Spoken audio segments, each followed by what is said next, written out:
consistent abuse of the child, so we think it's clearly relevant. Well, he's not charged with murder. I'm not sure that I know enough about the case, I suppose, at this point in time. What's the basic outline of the evidence that you expect you're going to present? Basically, Your Honor, Mr. Barrows and his wife, who is his co-defendant, have 3 children. That the issue and the reason that Mr. Steele made the motion is because you said in front of the jury, and I hear you saying Mr. Steele did the same thing, which honestly, y'all, neither of you, that if it is improper, the fact that the other person is doing it doesn't make it less improper. 2 wrongs don't make a right. Y'all are familiar with that. But I understand that you were trying to correct the misstatement about the date and essentially say, you know, it's not possible. The better way to have done that would probably have been to say, can we approach and call to Mr. Steele and the court's attention why it is that what he was saying about 2015 wasn't possible.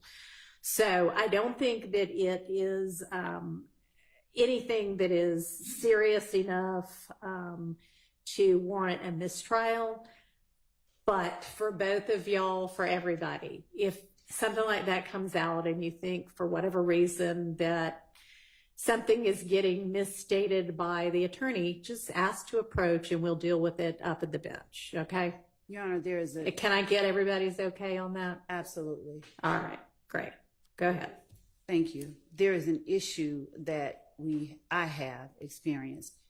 I have made an objection, and when I hear an objection, if the objection is made to my question, I pause. Yeah.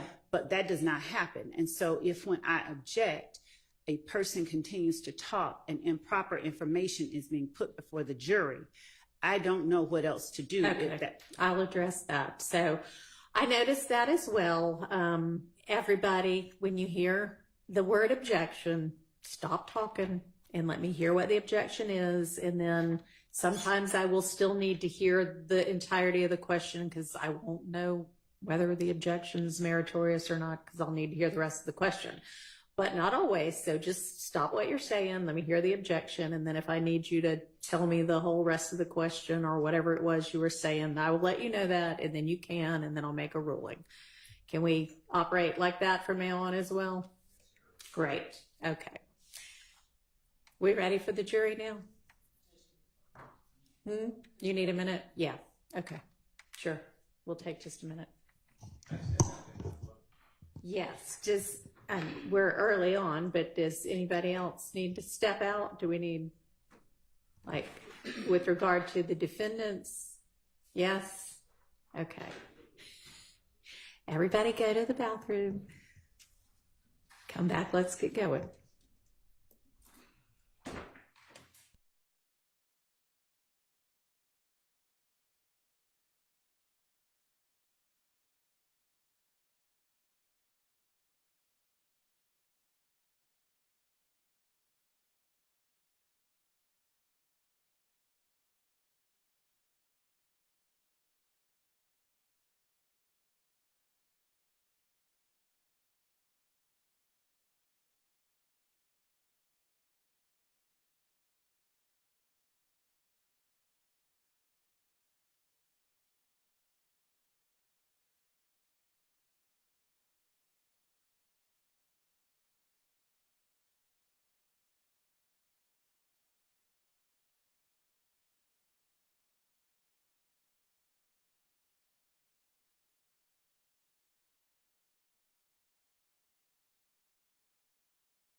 brief, Your Honor. That's fine.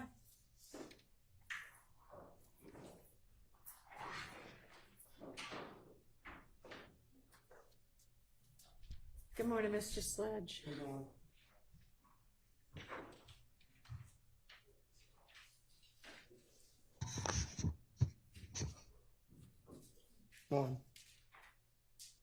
On, yeah.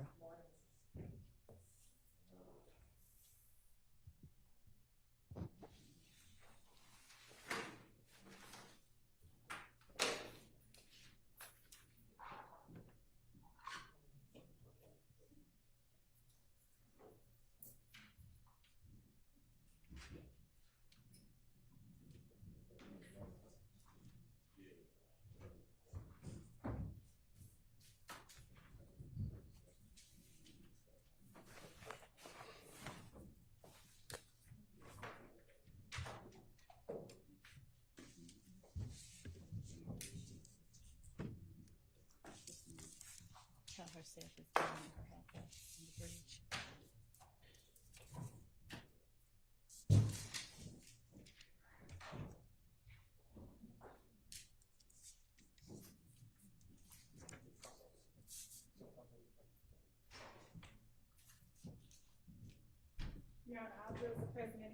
All right, thank you very much. Good morning, ladies and gentlemen. I hope y'all all had a very nice weekend.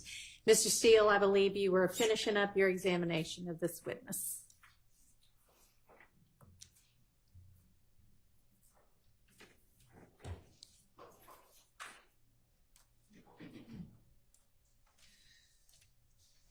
Your Honor, may I approach Mr. Sledge? You may.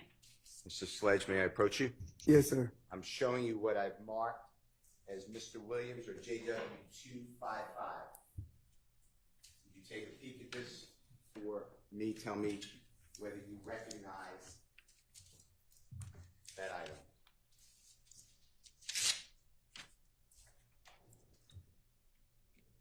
Yes. And is it in the same condition? Have you seen it prior to, 2024, 2023, going back? Is it the same condition? Yes. Any alterations or changes to it that you can tell? No, not allowed to see. Your Honor, I move for the admission of Mr. Williams 255. It's admitted. May Mr. Kokomo display it, Your Honor? Yes.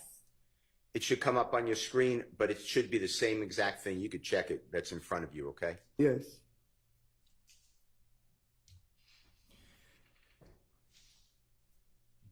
And if Mr. Kokomo can blow that up at all, and if not, that's fine. So this is exhibit number at the very top, Mr. Kokomo, if you just show. You see where it says exhibit or EXH number JW, Jeffrey Williams 253? I believe it's 255, though.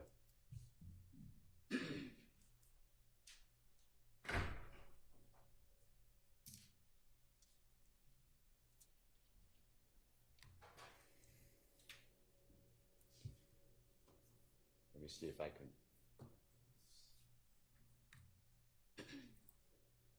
All right, you see at the very top 255? Yes. Okay. And then if Mr. Kokomo can just center so all the words can be seen on the actual writing. Do you recognize this as a social media posting? And do you see the date? Yes. And it's from DMAC, got me to TOO, banging at DMAC to banging. You see it says December 27, 2014? Yes. And does it read then, and I'm changing it just because that's how I am, A-N, lie to they mama, brother, sister, and kids, but get to the courtroom and tell the God's honest truth, 3 question marks. I don't get it. And then hyphen at Young Thug. Do you see that? Yes. All right, did I read that fairly accurate? I know it wasn't perfectly accurate, but fairly accurate? Yes. All right. And is that similar to what has been marked and played in states number 447Y, where you started out with, I'm going to, and this may not be exact quote, but something like, I'm going to swear to tell the truth, I'm going to lie on God. You remember that? Yes. All right. Can you tell the jurors what it means, if you know, when it says at the end of it, the hyphen at Young Thug? Before it, Can I you, don't, can you explain that to the jury? I don't get it. Yeah, right after that. At Young Thug. I mean Young Thug. I'm sorry. Yes, do you see that? Yes. Do you know, and if you don't know, just say, I'm not sure. Do you know what that means? No, I don't That's know fine. exactly what it means. Okay, and this one goes back, if you remember, if you don't, we can show it to you. But do you remember what the state used on January 26, 2015, said repost? You remember that? The repost whiz. Yes. Yes. Okay. And then you showed the jury the January 4th, 2015 video, same video, Jeffrey Williams, you remember that? Yes. And this one is approximately a week before January 4th, 2015, right? Yes. December 27, 2014. Yes. And prior to this, prior to 2014 and 2013, 12 going back, have you heard the same type of statement? Yes. Okay. All right. Now, did anyone from the police department or the district attorney's office, and I'm saying after you entered a plea, so this is December 28th, 2022, okay? Yes. After that, so coming forward. Yes. Did anyone from the district attorney's office or one of their teammates, police, whomever, did they ever ask you? Objection. Relevance as to what anyone else ever asked this witness. If Mr. Steele wants to ask something, he can. What's the relevance? Ask about the evidence of the reposting? They showed the gentleman the evidence? Your Honor, my Know if objection. I want to know if anybody ever went over with him that it's a repost? Your Honor, Sustained. Did, at your meeting, we'll just do it on June 9th, 2024, at the Fayetteville Starbucks, Yes. did District Attorney Love ever ask Objection. you about, objection. objection. Yes. Sustained. did State's Exhibit number 447Y, the repost, January 26, 2015, was that ever discussed with you? Objection, Your Honor. Sustained. All right.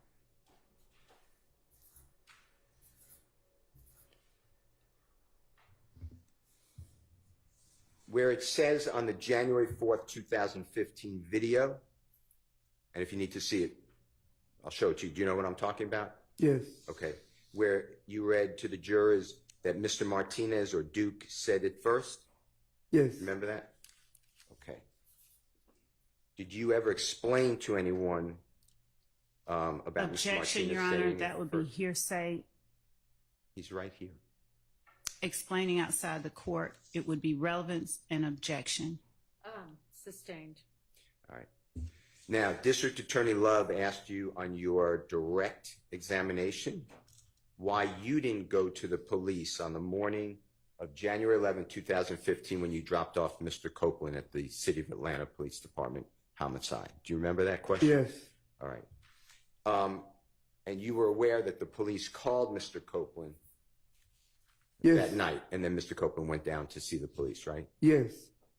Did the police call you and tell you that you were the prime suspect? No. Objection to the compound question. Overruled. No. You were asked questions about the music company or business YSL, direct deposits. You remember that, working for them, Yes. working for Mr. Williams? You remember all those questions? Yes. All right. Do you personally know, do you personally observe, does that music business have lawyers working for them? If you know. If you don't know, just say I don't know. I don't know. All right. Do they have accountants? Yes, I think they have accountants though. I know that. How about managers? Yes. Objection, Your Honor, vague as to managers. Overruled. Yes. Now, you were asked a lot of questions also about what you explained to the jury, that anybody can claim YSL. Do you remember all those questions? Yes. There was no beating in, there was no initiation fee. Remember those type of issues? No. Never have. That you never have to get beat in or however. Somebody could just say, I'm with YSL. Right. By doing that, does that mean that they're with the record company? Oh. Objection vague by doing that. I don't know what the- Overruled. Now,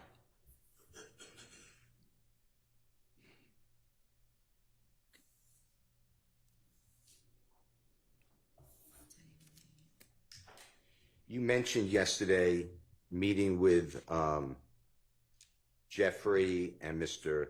Brian Birdman Williams and yourself and Mr. Donovan Thomas and others, I'm not excluding others, shortly before, God forbid, Mr. Thomas was, days before he was killed on January 10, 2015 at TI Studios. Do you remember that testimony? Yes. Is TI the performer TI that you're talking about? Yes. Do you know his real name? Some Harris. That's all I know. I know his last name Harris. Mr. Harris? Yes. And is he a phenomenal, well-known, accomplished artist? Objection, Your Honor. Sustained. You were asked about the definition of snitching. Do you remember that?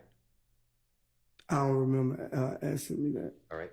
Do you remember saying in the video 447Y snitching, and I'm not going to say, but BIT blank 8? Yes. Okay. And tell the jury what snitching means. To me, my definition of snitching is another person lying on another person. Now,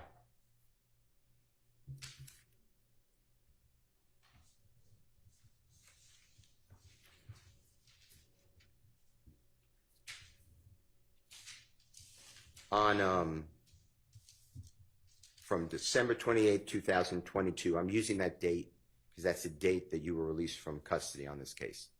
That's the date of your guilty plea, okay? Yes. All the way through today, but including Sunday, June 9th, 2024, when you met at the Fayetteville Starbucks, Yes. the district attorney and your lawyer and the investigator. Did anybody go over with you what's been gone over with you in court, the plea agreement? No.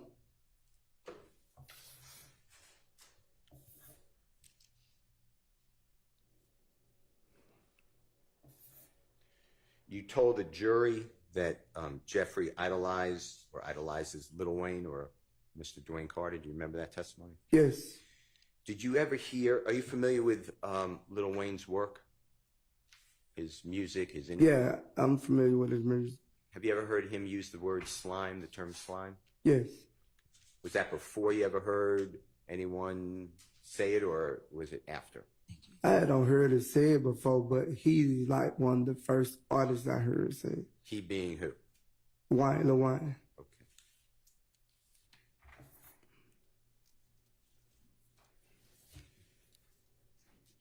Your Honor, I don't have any other questions. All right, Ms. Weinstein, you had brief cross. Thank you. Go ahead.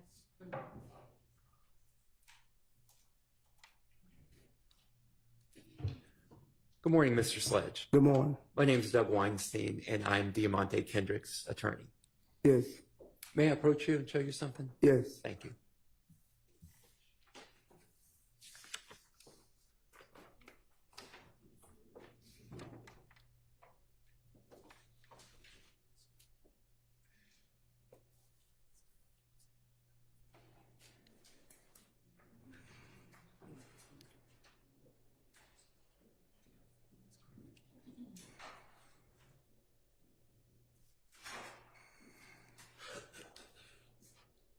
I'd like you to just take a look at this video.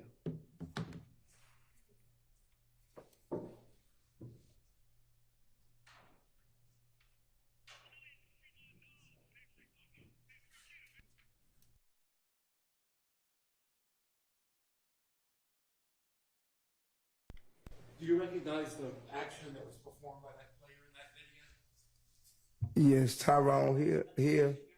Testimony about it. Yeah. I'm sorry. Excuse me, just do you recognize that Yes. player? Yes. Do you recognize the action that he performed? Yes. Okay. Your Honor, I'm moving to admit Kendrick 1. I object on the basis of relevance and foundation, and if we need to approach so that Mr. Weinstein can show the court what it Well, is. Yeah, I haven't seen it, so. Okay. Oh, and we haven't given out our. I need to step out. Okay.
sustain on the foundation, but you can see if you can lay further foundation. Thank you, Your Honor.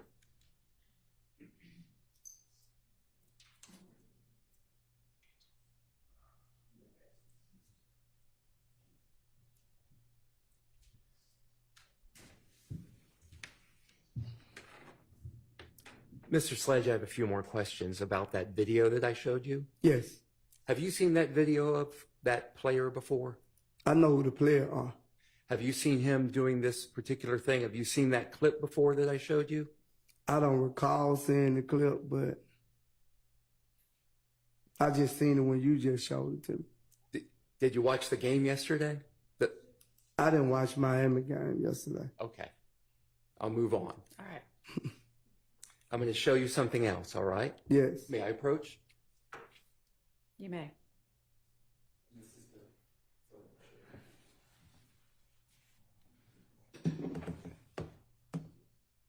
You see this photograph? Yes. Have you seen that photograph before? No, not to today. Okay.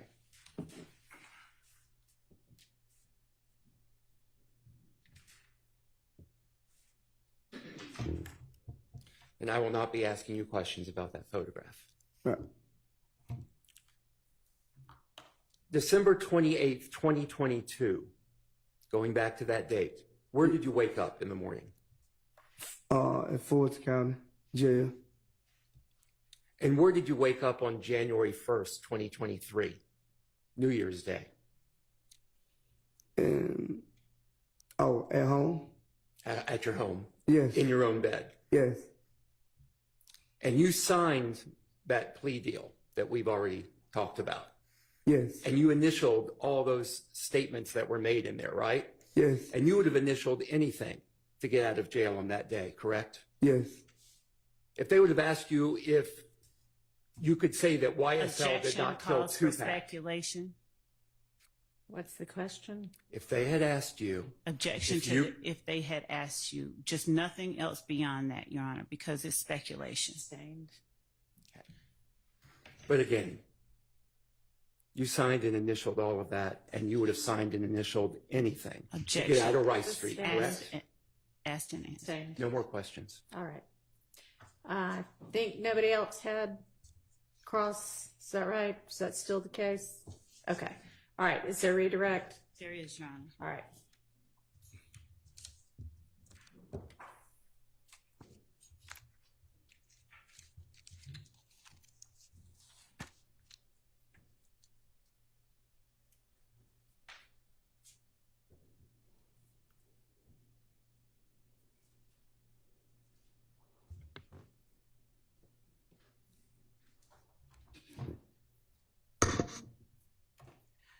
Mr. Sledge, you were asked quite a few things by Mr. Steele on Friday regarding what was and what was not asked of you at the time that you entered your plea agreement with the state. Do you recall that? Yes.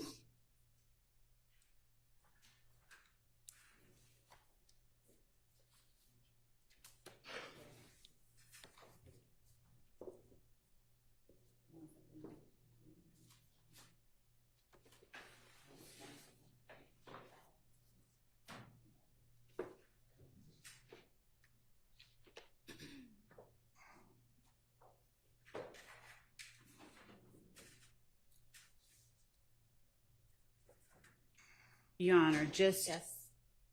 to satisfy the rule of completeness, the state tenders State's Exhibit 444Y, the entire plea agreement, or states 1AS, which was admitted for a different purpose at a All different right. time. Any objection? Okay. Your Honor, I would object to further commentary unless we need to approach. I'm tendering the exhibit. I understand. He's not commenting. He's stating what his objection is because I asked him to. I think we might need to approach to resolve it, though.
let's get Mr. Sledge back, please. Thank you, Judge.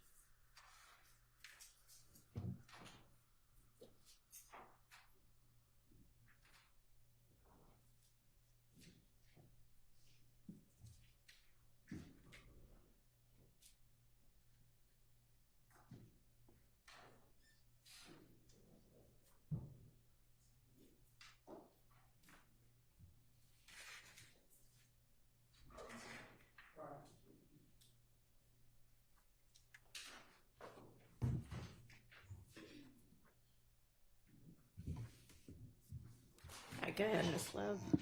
Thank you, Your Honor.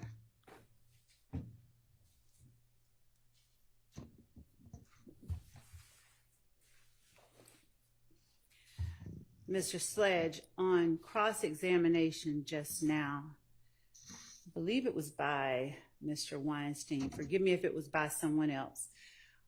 Were you asked the question whether anyone ever went over the plea agreement with you between December 28, 2022, when you signed the document that is states 444Y and states 1AS, and today? Were you asked that question on cross-examination by either Mr. Steele or Mr. Weinstein? I don't know. I don't think Mr. Steele asked me that. He asked me something about June the 9th, so I don't know if Weinstein just asked me that question either. All right. Did Mr. Steele ask you on cross-examination whether anyone went over that document that you signed on December 28, 2022 with you at the June 2024, I believe it was, meeting between you, your attorney, Investigator Lancico, and me in Fayette County? Did Mr. Steele ask you that? I think that was the question was. And was your answer no? Yeah, because no, yes. Okay. At that point, had the document already been signed in its entirety? Had you already signed everything you needed to sign? Yes. On cross-examination last week, you were asked about hiring an attorney for the purposes of this case. And let me actually back up and ask you this.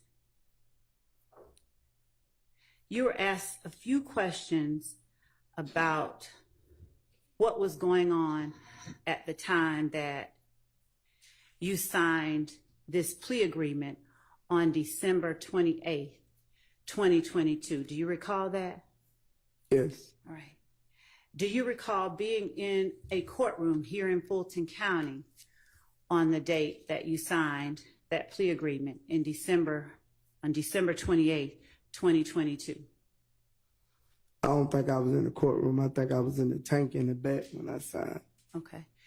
Were you in a courtroom when you acknowledged under oath that everything that you signed was true? Yes.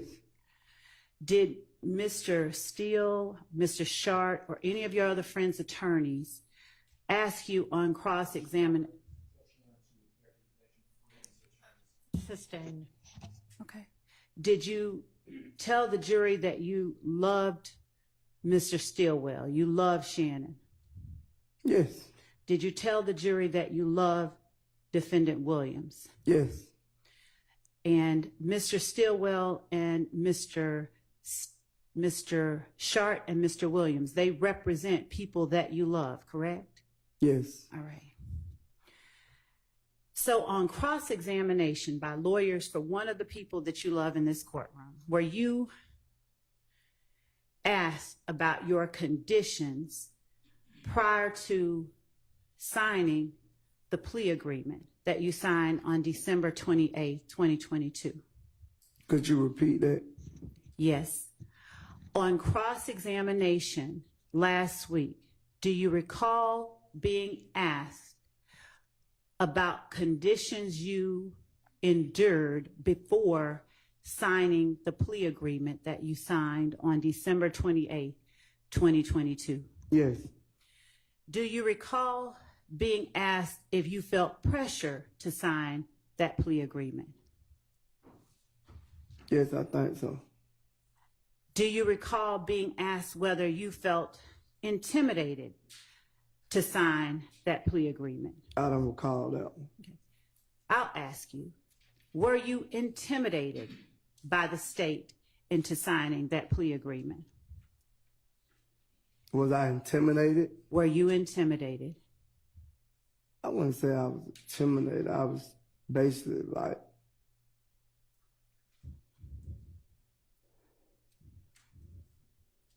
I just feel like it was forced on me at the time. I wasn't intimidated by it. It was forced on you. We're going to come back to that word forced, okay? Yeah. Do you recall on direct examination when I was asking you questions, do you recall you first mentioning something about the fact that your mom, unfortunately, had become ill? Do you remember that? Yes. Do you recall telling me not to speak on her? I said I didn't want to talk about her. Do you recall Mr. Steele asking you about her multiple times? Yes. Did you have any problem with him talking about her? No, because me and my lawyer had discussed, don't even get frustrated about it. So is your testimony that you didn't mind Mr. Steele talking about it because you had a conversation with your lawyer about that? Yes, he just told me to stay focused and Okay. All right. even with you, he just say stay focused and answer the questions. And tell the truth? Yes. All right. When you say you felt forced, would you please tell the jury who it was that forced you to sign, or who you felt forced you, if anyone in particular, to sign anything on December 28, 2022? I'd say the state, because when I addressed it and tried to change situations, they wouldn't change them. So, And it's still your testimony, is it still your testimony that there were things that you wanted changed that you did not get changed?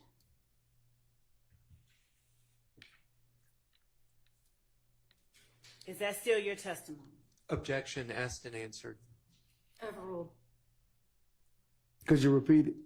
Is it still your testimony that there were things you wanted changed in this plea agreement that you did not get changed?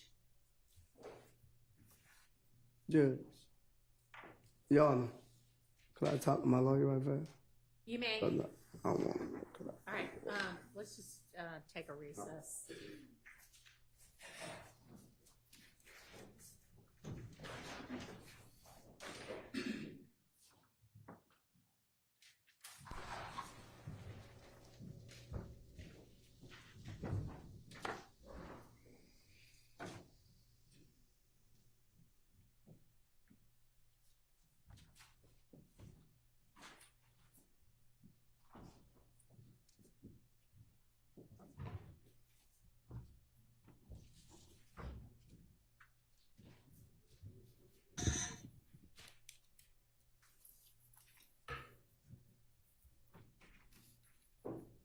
I know we just broke, but if anybody needs to use the restroom, you can go ahead and do that.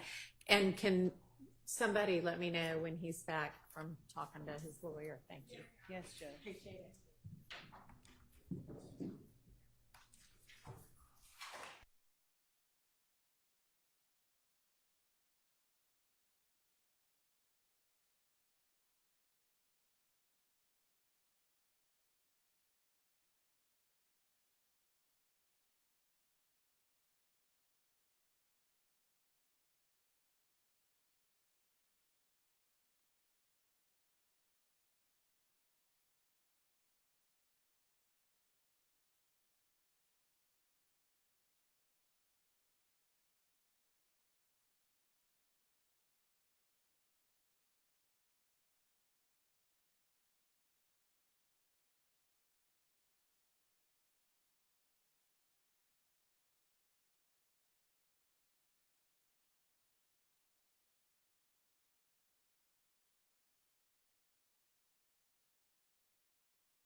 It's never any fun.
I'll do it for you, counsel. Thank you.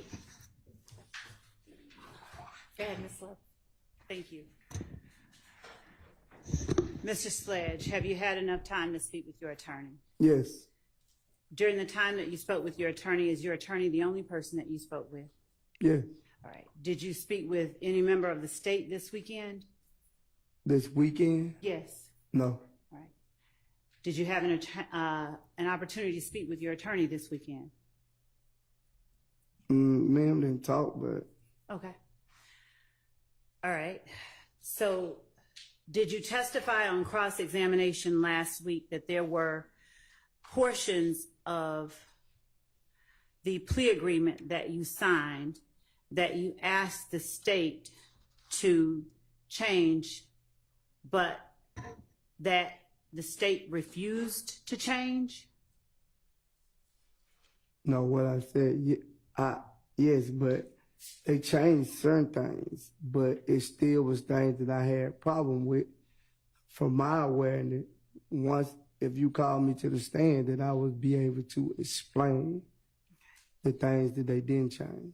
Do you recall when I first asked you questions on direct about the April 2015 drive-by shooting that you, April 15. the April 28th, 2015 drive-by shooting? Do you recall when I asked you about that on direct? Yes, Do you recall you told me you did that in your best interest? could you repeat that? You lost me right now. Do you remember saying that was in my best interest when I asked you if you pled guilty to the shooting on April 28, 2015?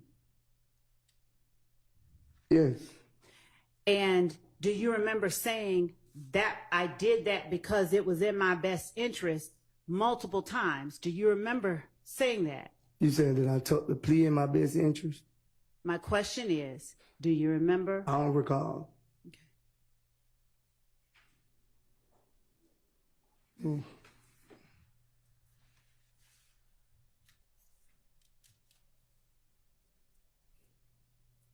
Mr. Sledge, Okay. do you remember us talking about your 2015, April 28, 2015 shooting and that subsequent plea last week? You and me, not anybody else, while you've been on the stand. You said the 28th drive-by shoot? Yes, sir. Yes, All right. And do you remember I asked you whether you pled guilty to that? Do you remember that? yes, And do you remember you told the jury, do you remember telling the jury, well, I did it in my best interest? And Yes. this is not a trick question, I promise you. yes, All right. And do you remember you said that more than once? I did that in my best interest. yeah, I remember that part. Okay. And when you say in your best interest, are you familiar with what is known as an Alford plea?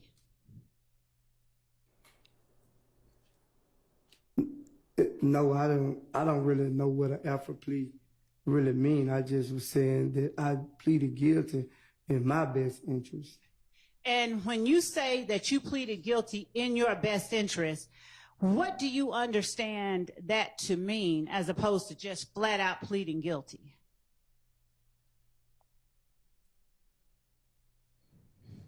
Could you repeat it? I can. 'Cause that was kind of tricky. Okay. So if you enter just a regular old guilty plea and someone asks you, did you plead guilty? Would it be unusual for you to just say yes? I pled guilty? Anything I plead guilty to, I feel like it's in my best interest to plead guilty to.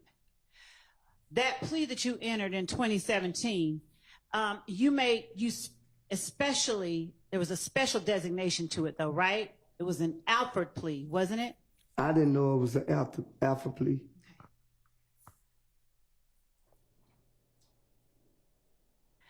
When you entered the plea that you entered on December the 28th, 2022, did you recognize the prosecutor asking you questions as the same one talking to you here right now, me? Yes. All right.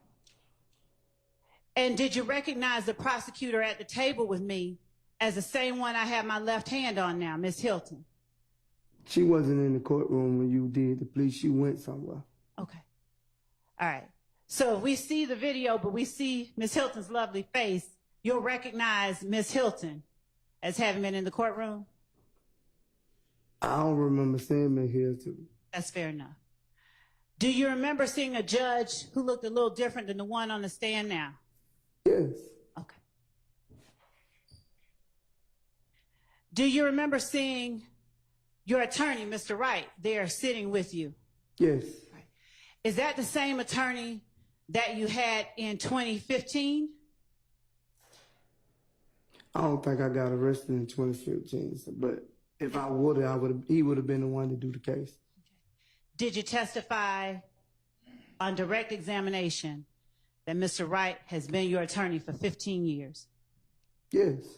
Could you tell the jury when Mr. Wright first started representing you in criminal matters? I want to say like 08, 09, something like that, if I'm not mistaken. Did you tell the jury on cross-examination that Mr. Wright is someone that you trust? Yes. Did you tell the jury on cross-examination that Mr. Wright is someone whose advice and counsel you take seriously? I don't remember saying it like that. You put it in that word. Would you just tell the jury right now then how it is you feel about the lawyer who's represented you for the last 15 years? He been great. Oh. Overruled.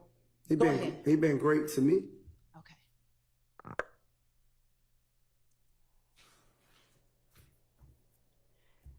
And he was in the room with you when you entered the plea on December 28, 2022? Yes. Is this the first time you've had to testify at a criminal trial? I don't understand what you're saying. Do you understand that you are now in a witness box testifying in a criminal trial under oath? This is my first time knowing that I was a witness to testify up on the oath. All right. So this is the first time that you've testified in a criminal trial. Is that fair to say? I ain't gonna say it's probably not my first time, but me knowing that I was gonna be called as a witness, yeah, this is my first time. All right.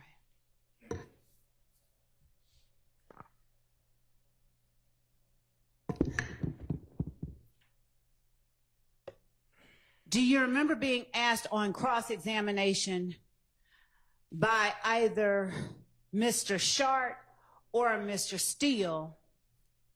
I believe it was Mr. Sharp, your friend Shannon's lawyer. Whether you... Oh, I think she's just trying to get clear who it is. But we don't need the commentary. Yes, Your Honor. Do you know who represents your friend Shannon? Yes, I've been sitting in the courtroom like everyone else. Which person do you recognize as representing defendant Stillwell? Mr. Short. All right.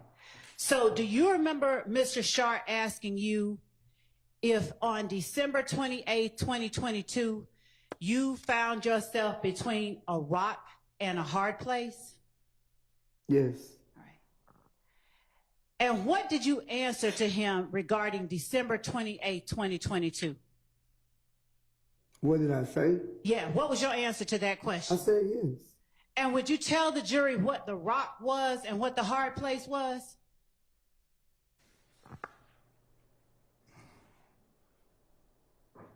The rock was the situation I was in, and the hard place where my mother was sick. And when you say the situation you were in? Incarcerated. Okay. And All right. And hopefully, is your mom doing, no, she deceased. I'm sorry. So did your being in Fulton County Jail have any bearing on your decision to enter that plea that you entered on December 28, 2022? Being in Fulton County Jail and away from my mother. All right. Which one had the biggest bearing? Being away from my mother. All right. So being in Fulton County Jail wasn't a big factor in your entering that plea? Objection, mischaracterizes his I'm asking a testimony. question. I couldn't hear them both at the same time, so. I'll rephrase. All right, she's going to rephrase. Mr. Sledge, was being confined in the Fulton County Jail a large factor in your deciding to enter a guilty plea on December 28, 2022? Yes, it was, but my mother was bigger. Okay. All right.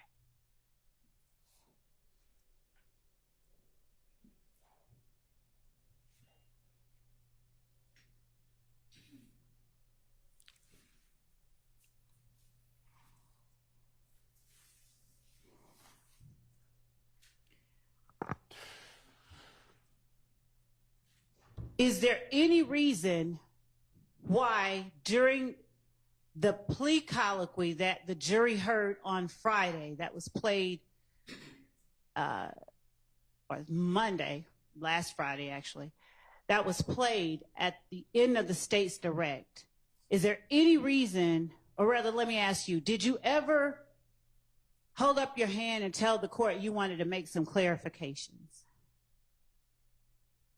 No, I would have directed it to my lawyer, and whatever you did, but what I wanted, you wouldn't do. You didn't do everything I wanted, which I state.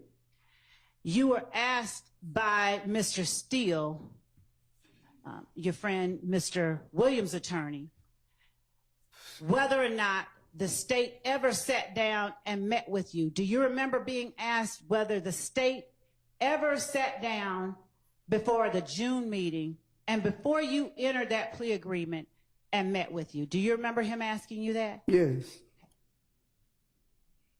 Did the state ever sit down and meet with you? No. Did you ever agree to sit down and meet with the state? I can't agree if the state don't come to me and ask me. Do you, or has your attorney, or do you have any understanding that the state can't come to you except through your attorney? No, I didn't know that. Okay.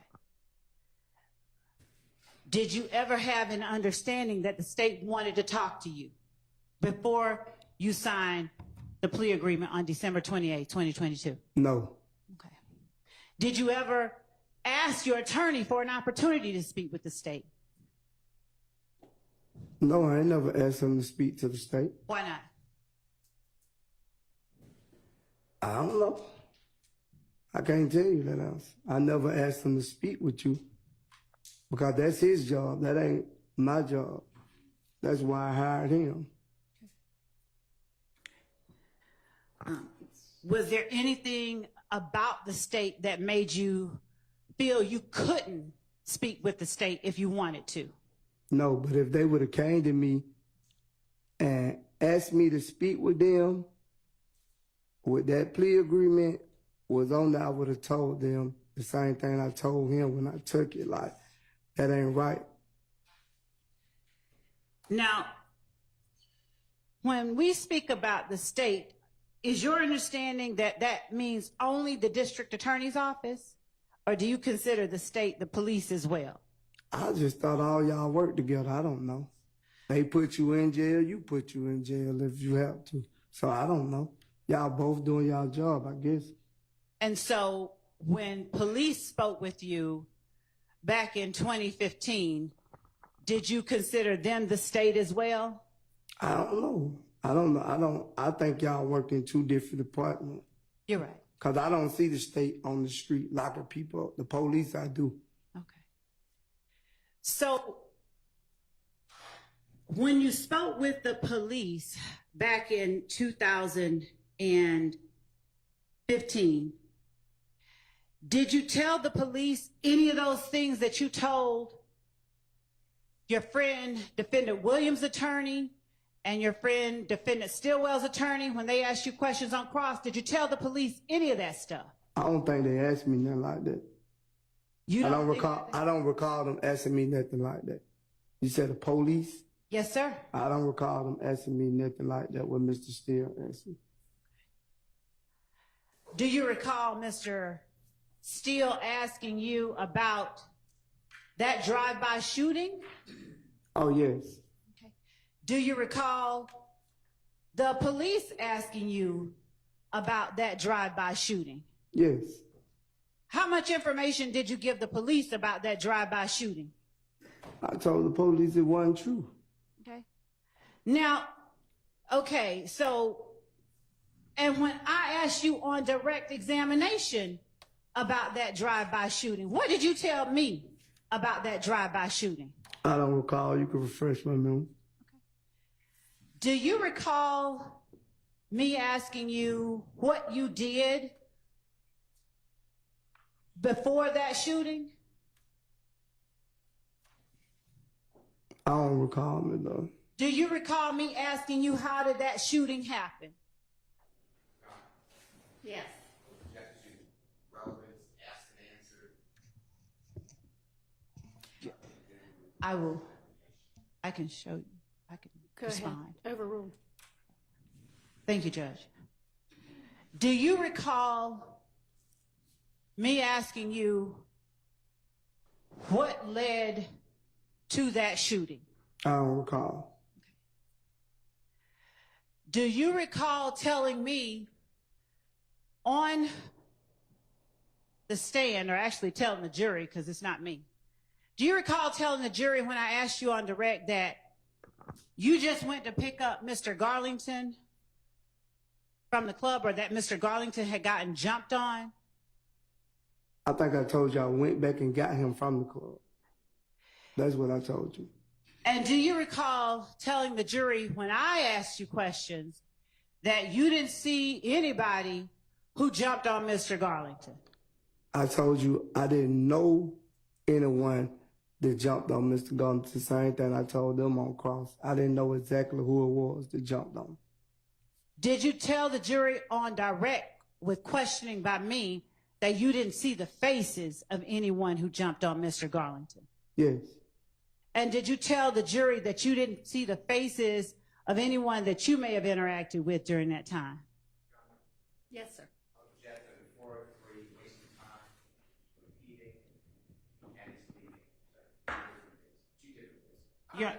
May I respond?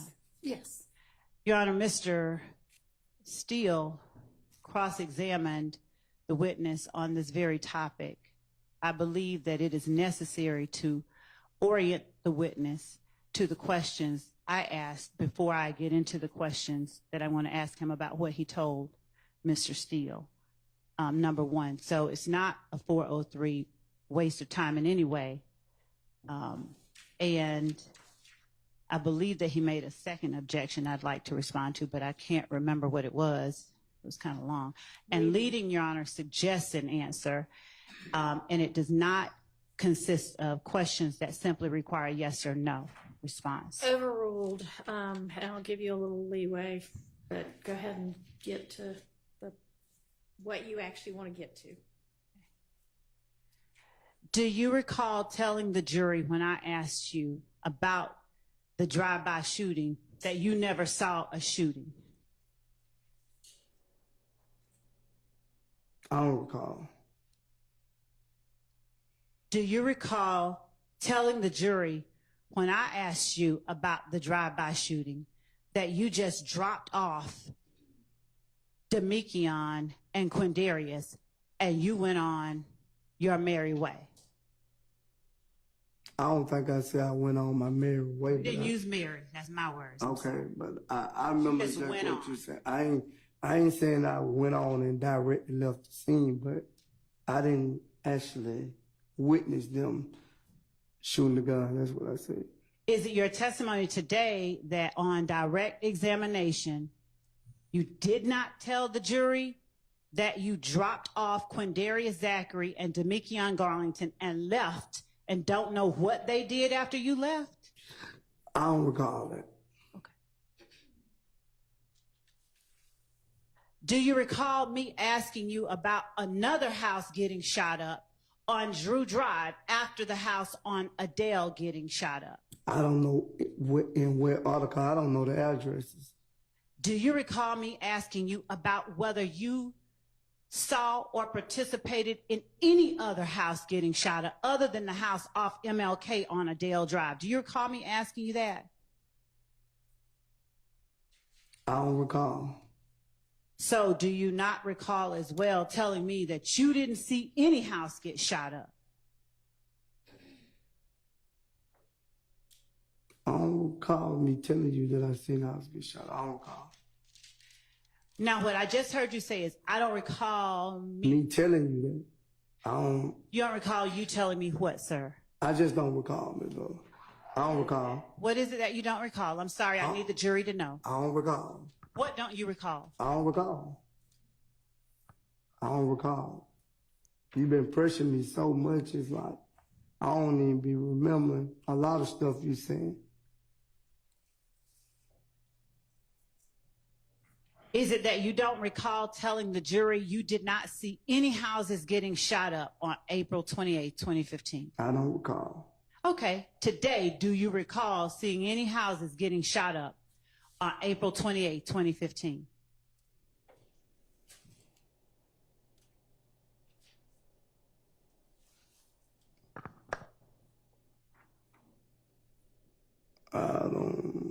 I didn't, what I'm saying, I didn't see, I'm not saying that I didn't know no shooting was gonna happen, but what I'm saying is I didn't like personally witness the house that you saying that Quindarius Zachary and Garlington shot up.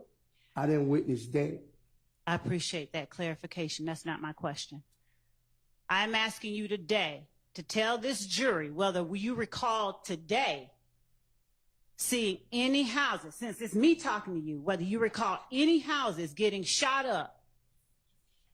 Do you recall seeing any houses getting shot up on April 28, 2015? No.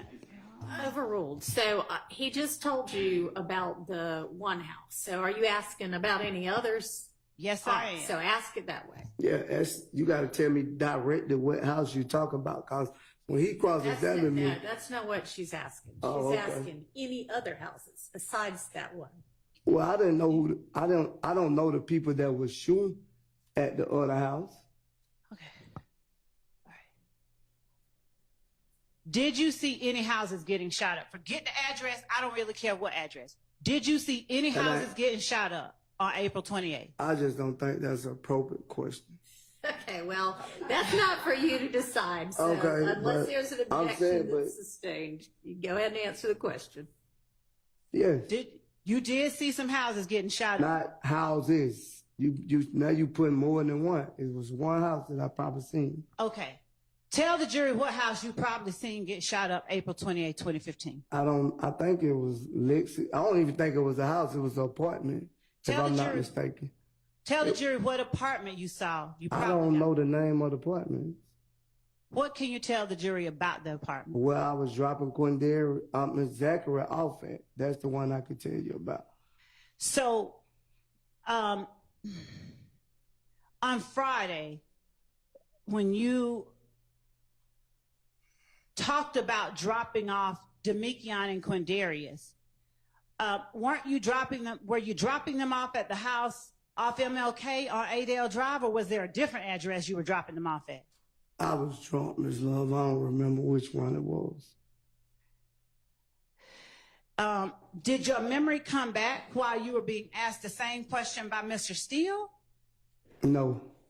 Do you remember telling Mr. Steele a whole bunch of stuff about? I don't think Mr. Steele was the one cross-examining me on that.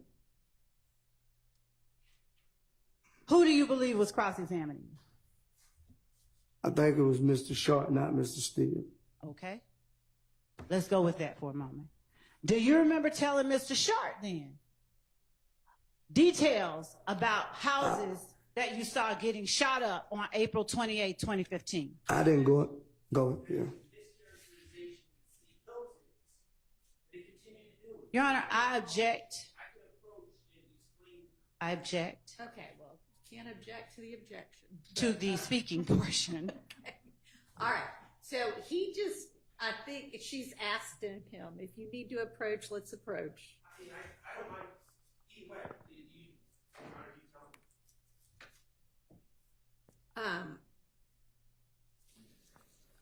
Your Honor, the court Let me heard. look at, What is the let's, court? come on up here. Yeah.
Thank you, Judge.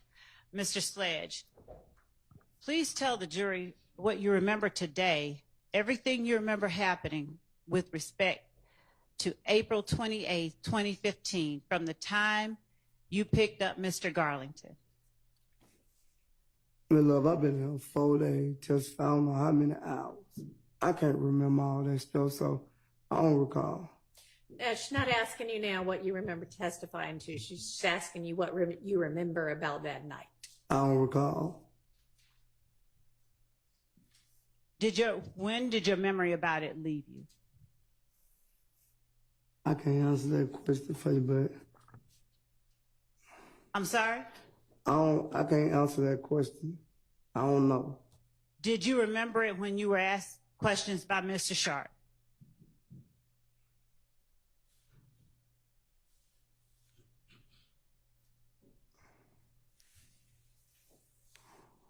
Mr. Sledge, please answer the question. I don't recall. You do not recall whether you remembered April 28th when you were asked questions by Mr. Sharp? I don't recall. All right.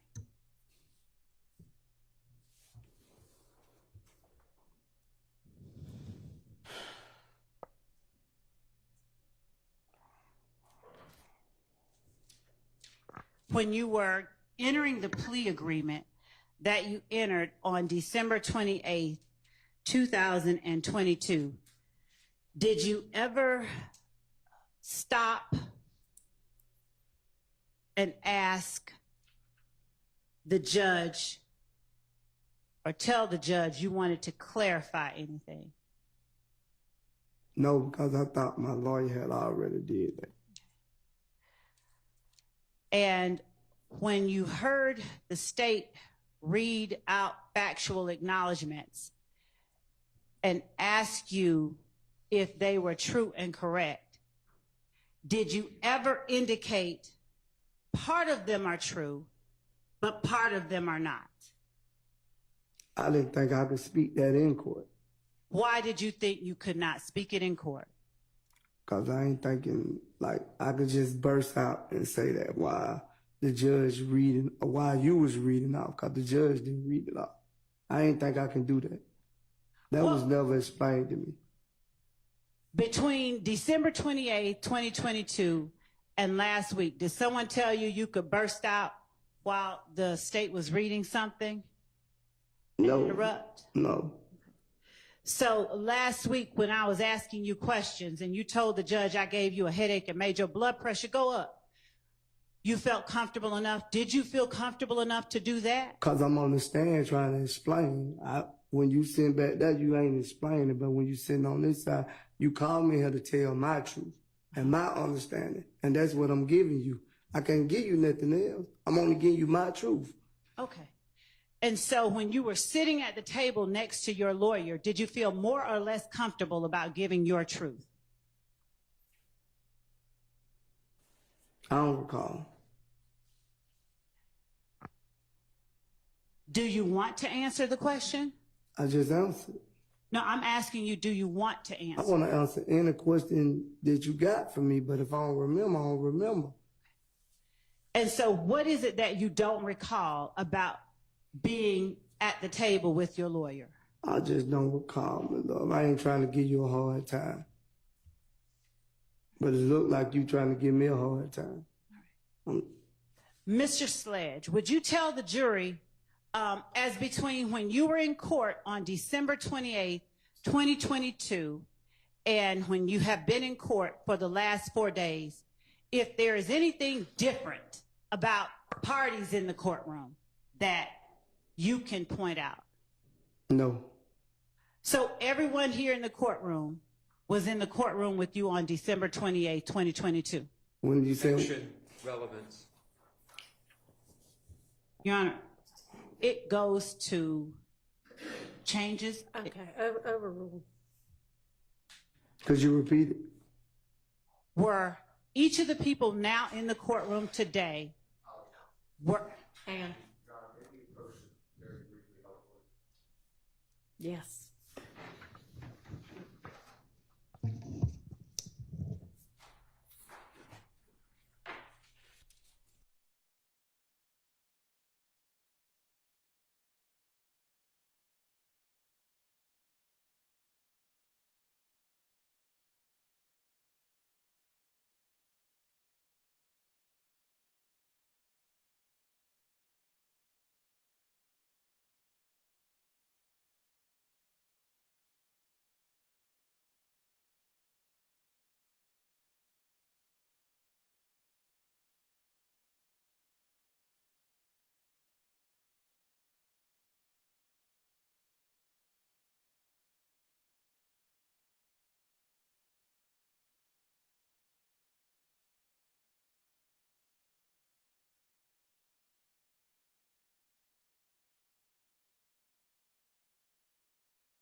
All right, so for the record, that objection is overruled.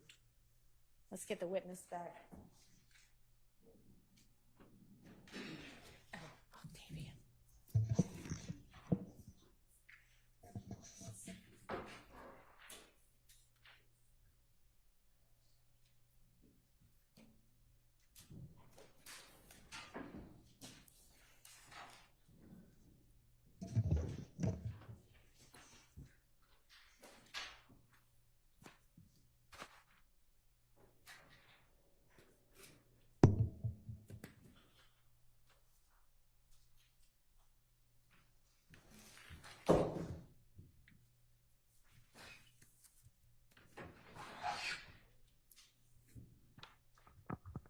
ahead, Ms. Love.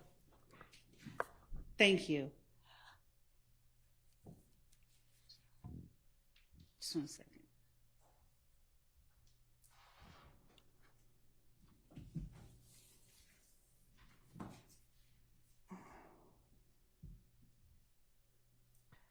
Mr. Sledge, would you please tell the jury who is in the courtroom with you today that was not in the courtroom with you on December 28, 2022? Could you repeat it? Can you rephrase that? Because that's going to be a whole lot of people. Just get to the point that you want to ask. Yes. You already said I was here. Was there a court reporter here in the courtroom? Not this one, but a court reporter? I think so. Were there deputies? I think so. Were there DA investigators? I think, yes. Obviously, you said your lawyer was here? Yes. All right. Was your friend Shannon here? If you're trying to get to the point. Mr. Sledge, I'm not trying to get to anything, and I really do need you to just answer the question. Listen. So if you could But please, Your Honor, if the court would instruct the witness to answer the question, Listen to the question and answer the question. And then that's you can asked, and explain. then you may explain it. I would ask Thank that you. he be allowed to complete his answer. and Your Honor, since his answer was not responsive, His answer was not responsive. I'd ask that you, Re-ask the question. was your friend, Mr. Stillwell, here in court with you on December 28, 2022? No. Was your friend, Defendant Williams, here in court with you on December 28, 2022? No. Was your friend, Defendant Kendrick, here in court with you on December 28, 2022?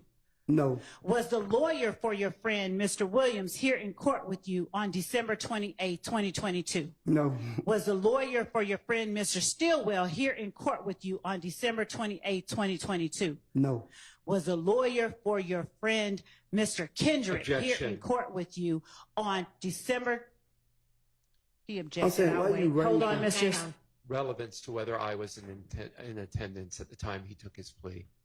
Your Honor, Overruled. was the lawyer for your friend, Mr. Kendrick, here in court with you on December 28, But- 2022? You can answer first, and I will let you explain, but I need you to answer No. yes or no. But could you stop yelling at me like I'm your child or something? I'm not your child. You are not. You talking aggressive to me. You don't intimidate me. All them guys over here. So if you would have came to me and asked me that, I'd have told you the same thing. What if they was in my face or not in my face? I'm not scared of them or you. I don't want you to be. Well, that's what you acting like it. That's what you Okay. acting like you trying to So pay. do you want me to bring my voice down? And I apologize if Don't it holler at sounds me. like I I'm ain't your yelling. child. Could I take a break? Y'all in the car. Now, we've had so many breaks this Yeah, morning. We 'cause really I'm- need to get I'm- through this. All right. So, Mr. Sledge, was either Quay that is in the courtroom here today in the courtroom with you on December 28, 2022? No.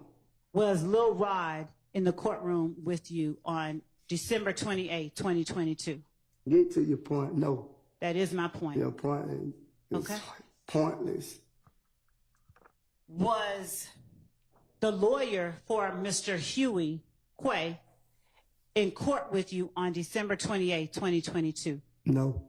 Was the lawyer for Quamarius Nichols in court with you on December 28, 2022? No.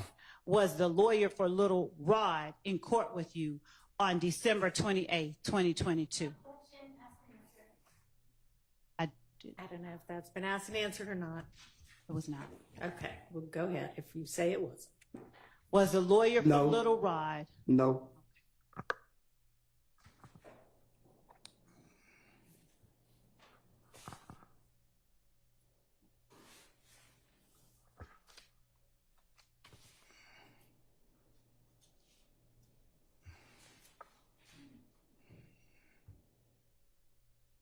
On cross-examination, Defendant Stillwell's attorney, Mr. Sharp, asked you about Shell, Kel, and Antrevia. Do you remember that? I don't recall. All right. When did you lose recollection of what happened 3 days ago? I don't recall. Are all of your answers to every question I ask from now on going to be, I don't recall? Yes. Why? Because I don't recall. And what caused you to lose your memory? You put so much pressure on my brain, I don't forgot everything. I can't remember all this stuff that been asked to me for the last 4 days. It's like, it's confusing. So I'm not, like you said, I completed the 9th grade. I'm not that intelligent to be remembering all this stuff that you keep asking me. My brain just everywhere. I might need to go see somebody after this court time. Mr. Sledge, did you have any problem at all understanding the questions asked to you about Brian Steele? I don't recall. Right. Did you lose your memory at any point with Mr. Steele? He wasn't pressuring me like you. He was helping me. He was explaining to me. He was breaking down. But it seemed like. I appreciate what you're saying. I'm going to respond to that. Objection. Mr. The witness should be allowed to answer the question. Were you finished with your answer? No, she cut me off. Go ahead. Go ahead, please.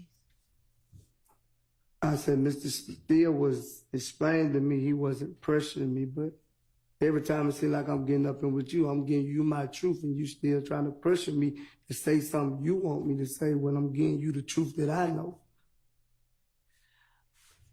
Mr. Sledge, do you understand that there's a difference between the way that a prosecutor can ask you questions and the way that a defense attorney can ask you questions? No. Do you understand that I cannot lead you when I'm asking you questions? Sustained. Okay. When you say that there's a difference between the way that Mr. Steele asks you questions and the way that I ask you questions, would you help me understand what that difference is so that I can ask you questions in a way that does not frustrate you? Oh, well, I mean, he kind of has told you. She ain't said it. She said you overruled. Ask your next question. Okay. Yeah. All right. So will you help me break things down a little bit so that I'm not frustrating you, okay? You already have. I understand. I don't even. Can we rewind? No. All right.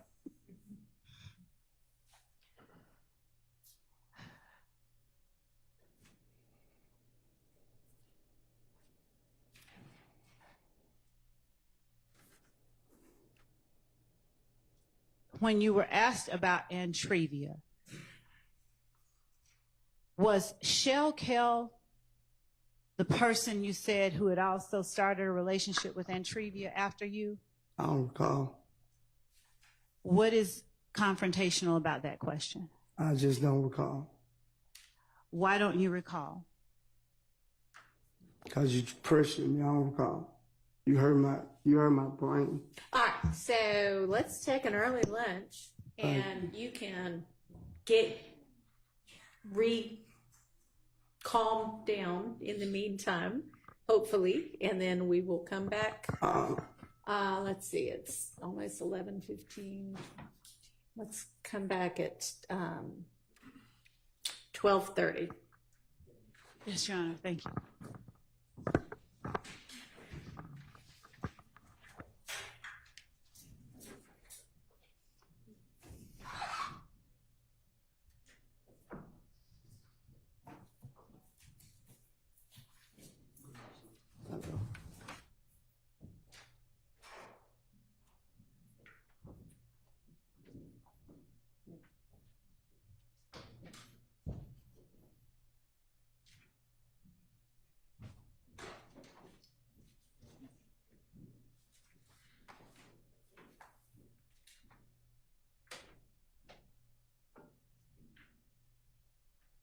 Anything anybody needs to put on the record before we break for lunch? And I sure do. I didn't think about the fact that the trays may or may not be here yet, but they'll be here in enough time. Your Honor, may So. we be permitted to remain at the table during lunch, or does the court You- require that we leave? What now? May we remain at the table during lunch, or does the court require that we leave? No, you can stay here if you want to. Thank you. All right, so we're on our lunch recess. We'll see everybody back at 12:30.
I said 12:30, and we're a little after that because of the work on the sound thing, but that's going to take way too long, so we're going to have them do that after court today.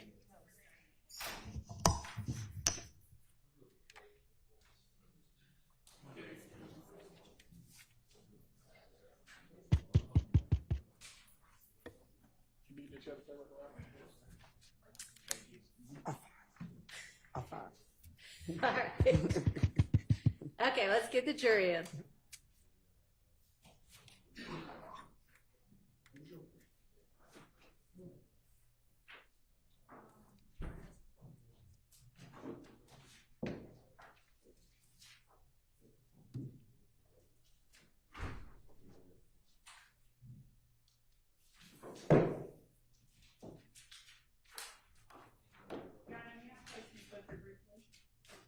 Who briefly? Yes.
Thank you, Your Honor. Mr. Sledge, did you have a good lunch? Yes, All right, good deal. All right. And is your head feeling a little bit better? a lot better. All right, good deal. Mr. Sledge, I want to just, and Judge, if I broach an area that the court has told me to move from, I'll quickly move from it. Mr. Sledge, are you able to tell me what you remember about April 28, 2015? What happened on that date? Everything you can remember today. Do you want him to tell you about the entire day? You don't, do you? I don't. And so the judge is helping me out a little bit. So, starting from the point where you learned about Mr. Garlington getting jumped at the club, will you tell the jury, not the judge, the jury, everything you remember about it? Is that all right? Yeah, I guess. Okay, thank you. From my understanding, like, he got jumped on in the club, then I left the club, he called me back, we went and picked up a gun, I want to say Zachary, and then we went, I don't know the name of the apartments. Okay. And then I want to say we traveled back down, traveled back around, if that.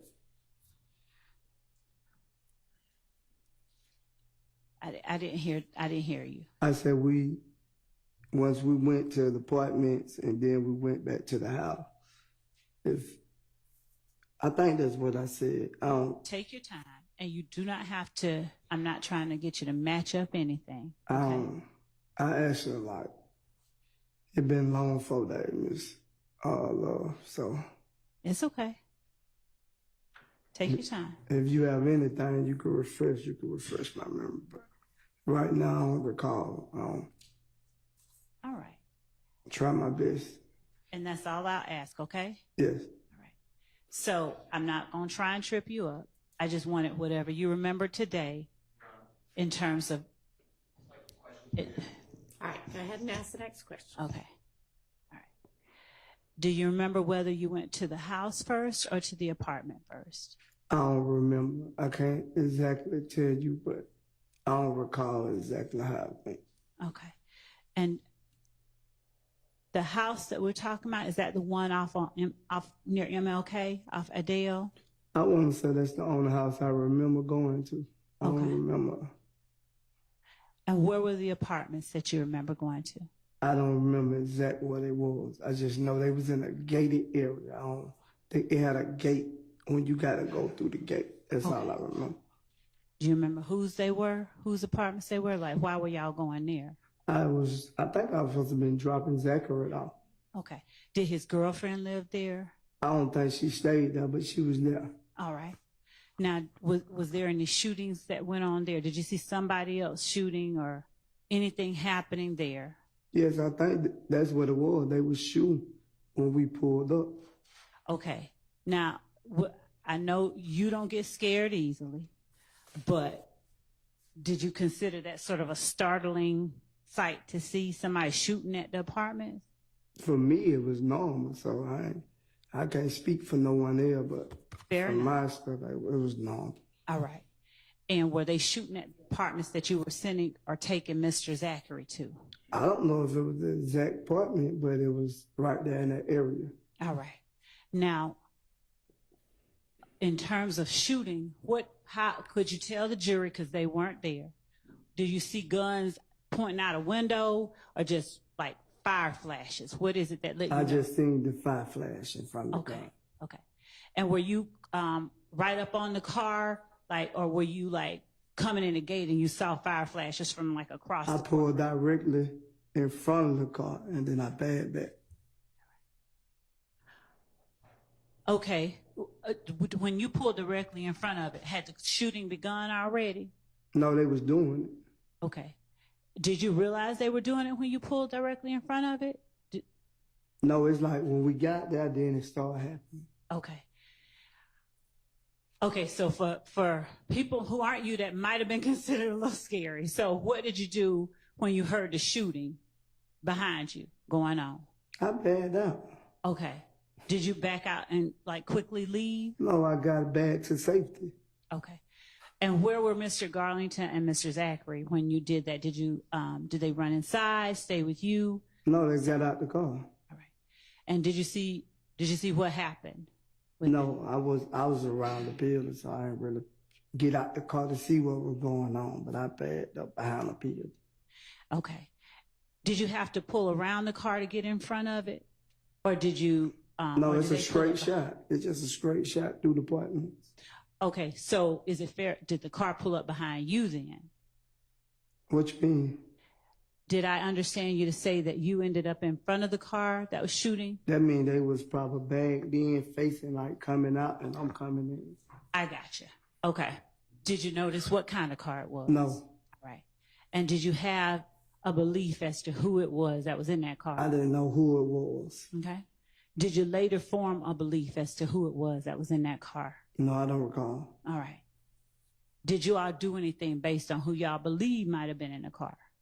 I already answered that question. I answered that question 2 days ago when I told you about it. Okay. Forgive me. I had a long weekend. Could you tell me what you all did based on what you all believed or who you all believe was in that car? There's nothing more that'll happen as a result of it, I promise. I don't know who was in the car.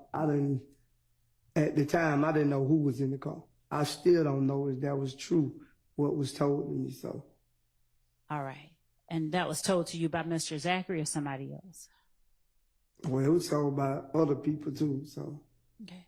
Other people that were there with you? In the street, in the streets. Like, when things happen, it be talked about in the streets. Okay. Did you all react immediately, or did it take a few days or something different? I don't know. I couldn't really tell you because I told you I was behind a building, so I couldn't actually see what was going on. All right. Okay. At any point, did you think the if gang was involved in that? I don't know because I told you from the night that he got jumped on, I didn't even see who jumped on him. Right. So I don't know. I don't recall. I can't say that. Okay, that's fair. I'm not asking you if they were. I'm just. Judge, may I be allowed to ask the question? Yep. Thank you. I'm just asking you at any point if you believe they were, not whether you know, not whether they were, just at any point did you No, believe? I never believe. I never believe. All right.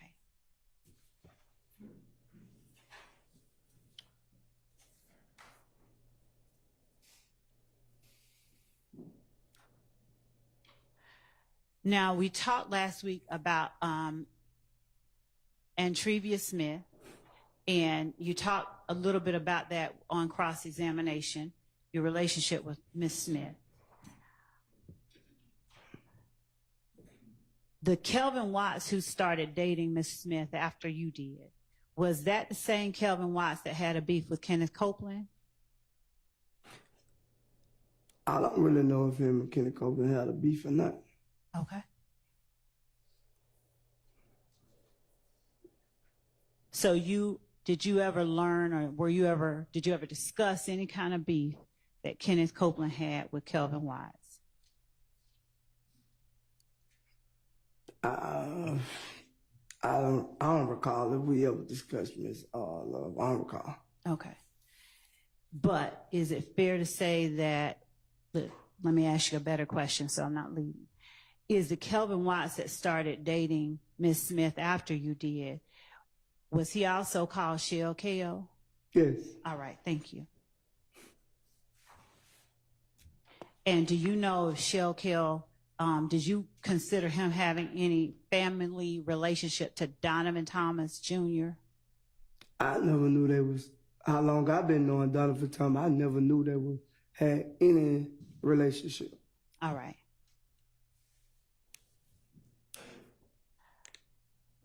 How long did you say you knew Shell KO? If you said it already, forgive me. I don't know. He went outside when I was outside. He probably came outside. I started hearing about his name 2015. Before then, I never knew him. Okay. When you say came outside, help me and the jury know what you mean. Whenever he started hanging outside, I ain't know him before then. So, based on that answer, did he start hanging outside around 2015? I don't know, Ms. Love. I'm saying that's when I started hearing his name in the street. Other than that, I don't know him. All right. When you heard his name in the street, did you hear his name associated with If Gang, sir? No, not when I first started hearing his name. At any point later on, did you hear his name associated with If Gang? Yeah, maybe, yeah. All right. Now, do you remember whether that was after 2015, like 2016, 17, or during about 2015? I don't really recall because it was late. It probably was late in 2015, but I don't know. Sir. All right.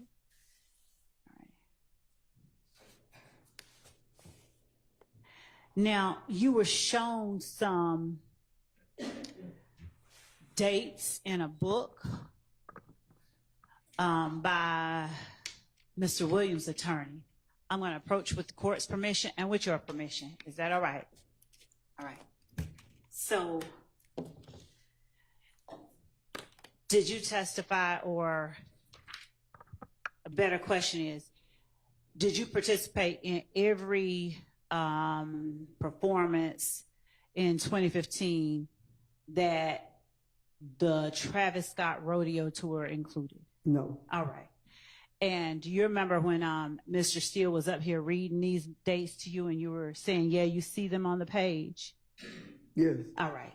Now, would you tell the jury if these dates are dates that you were actually at the location indicated on this piece of paper? Yeah, most of them. Okay. Are you able, as we sit here now, to tell the jury, just you can point them out and then read them out after you do, the dates that you did go go to? through all the dates. I know exactly what day that I left that tour. Okay, I don't know the exact date, but I know what state I was in. fair enough. So did the tour did not start until after January 10th, 2015. Is that right or wrong? That might be right. Okay. Do you know of any tour date on this tour that you were talking about with Travis Scott that started before February 28th, 2015? I don't know the exact dates, at least I'm looking at the book. Here. Do you know of anything before February 28th, 2015? Here, you can turn however you want to look at it. No, the first date say February 28, 2015. Okay. Yes. And to your memory, is that the very first date of this Travis Scott tour? Yes, from my room. All right. Now, this tour, when we say Travis Scott tour, who was the headliner? Was Mr. Williams the main attraction, or was Mr. Scott or somebody else? Mr. Scott was. Okay. Now, was he a major performer? And you got to forgive me because I don't know Travis Scott, okay? Come on. I'm not lying. I don't. Was he a major performer? I'm older than you believe, and you're going to have to forgive me. Come on. I'm dead serious. I don't know what I mean. You know, don't be mad at me if I'm laughing at you. I'm not mad at you. You just listen what I'm telling you. Okay. I know a lot of people know he's a big major artist. Okay. All right. And is he a rapper, a singer, a musician, or something I else? don't really. I think he do like, is it like rock or something like that? I don't really know. Okay. All right. So he's a big performer. And did you go on that very first tour date on Saturday, February 28, 2015, that's listed on the book? I just told you yes. Thank you. Were you head of security for Defendant Williams on that day? I want to say, I don't recall if I was or not, was I head of security, but I did a lot of different things on that too. All right. Okay. Thank you for that. Now was that in Santa Ana, California? Yes, that's what the booklet says. All right. And is that your independent recollection, apart from what the book says? I don't really remember. I can just go by the booklet and know the actual day and what state it was in. Okay. And so does looking at the booklet make you remember, or are you just relying on the booklet to be right? I knew the booklet was right. I had one myself. Okay. In that time. All right. Do you remember who else within YSL went on this tour? It was a lot of us. I don't recall everybody who was there. I'm sorry. It was multiples, so I don't recall everybody who was there. Was that the first time you had gone to Santa Ana, California? Maybe not, but Okay. with a major upcoming artist it was. Now, were you all with YSL? Were you all like traveling with Mr. Scott, or were you all traveling separately? How did that work? We traveled separate. Okay. Mr. Scott, not my friend. That's Jeffrey's friend. Understood. When you got to the venue, wherever that was, did you all stay in the same location as Mr. Scott or separately? I can't remember. They normally have different dress rooms, so I don't recall. All right. And did you stay overnight, or did you all just perform and leave? You perform and leave. All right. At least he had to be there more than one day, so I don't know. If his booklet say 2 days, sometimes we stay 2-3 days in the same state. So you might go to Dallas, you might go to Houston, you know, stuff like that. So. And was Mr. Stillwell with y'all on this tour February 28th, 2015? I think so. What about Mr. Kendrick? I think so. All right. Anybody else in this courtroom that would have been with y'all then? Not I know of. All right. Now, March 1st, that's listed here. Did you go on that one too? March 1st? Mm-hmm. I was there every day except the day that I told you that, well, the state I remember that I went home. Okay. So, are you able to say, just from memory, where or which ones you remember performances occurring at? I'll give you the book. I can't remember all that. All I right. don't recall all that. All right.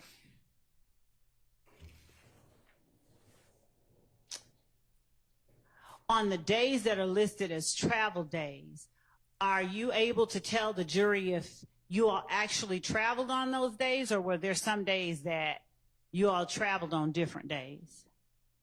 Probably actually that day because you had to be in another state before he performed. It was a time limit, so like we had to stay on the time limit. Okay.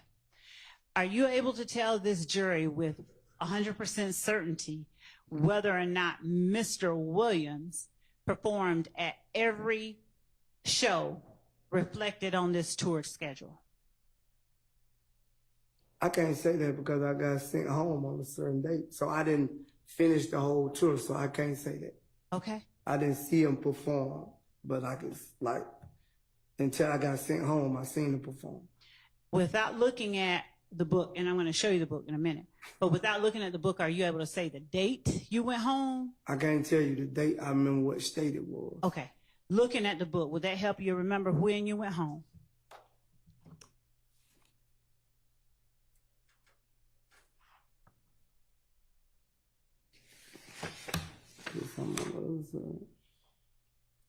And does that schedule just consist of that one page, or is there two It's pages? one page. All I right. remember right here. Are you, I got my finger pointed at. okay. Can you read out the The date, date it and was the- Thursday, March 26, 2015. Thank you.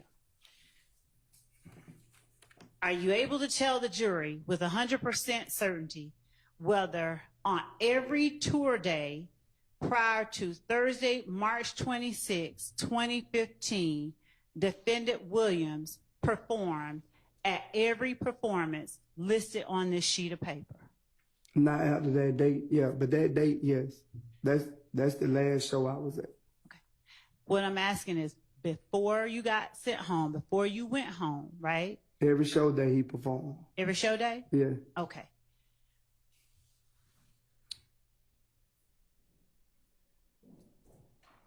Do you recall who all was at the shows that he performed at every day before March 26, 2015?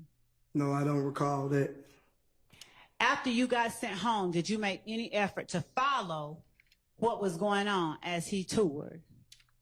No. So when you got home, did you just kind of blank out and not listen to or anything? I enjoyed myself with my family. Okay. Did you speak with or talk to or communicate with Defendant Williams or any other member of YSL who might have been touring with him? No, because I was trying to get family time in, so I didn't call and see what Mr. Williams had going on. I was more focused on my kids. When you got sent home, would you tell the jury how it was that you were sent home, like by bus, train, plane, car? I don't even actually think he sent me home. I requested that I was ready to go home, but I went by plane. Oh, okay. Did you, did that request have anything to do with your family? What happened? No, I was just ready to get home and see my kids at the time. Fair enough. Did anybody else leave at the same time you did on, was it March 26, 2015? I don't recall who all left at certain time because everybody didn't leave and go the same way they kept on the plane. Okay. Was Defendant Stillwell still with Mr. Williams on this rodeo tour of Travis Scott's when you left? Do you remember? I don't recall if Mr. Williams and Mr. Steele went home or he stayed on tour. I don't recall. All right. Do you have any memory about Mr. Kendrick and how long he stayed? No, I believe Mr. Kendrick stayed the whole while. If I'm not mistaken, Mr. Kendrick was like a backup hype man or something at the time. Was a backup hype man? He was on stage with him performing. Okay. Was Mr. Copeland with him? Do you know? No, I don't remember Mr. Cole. What about Mr. Zachary? I think Mr. Zachary had got sick. He went home way before. Was Mr. Stevens with him? I don't recall. What about Mr. Garlington? Was he with them? I don't recall. So without me going down a list of people you don't recall, can you tell the jury if there's anybody else you recall being on this tour of Travis Scott's with you and other YSL people? No, I don't recall. Okay.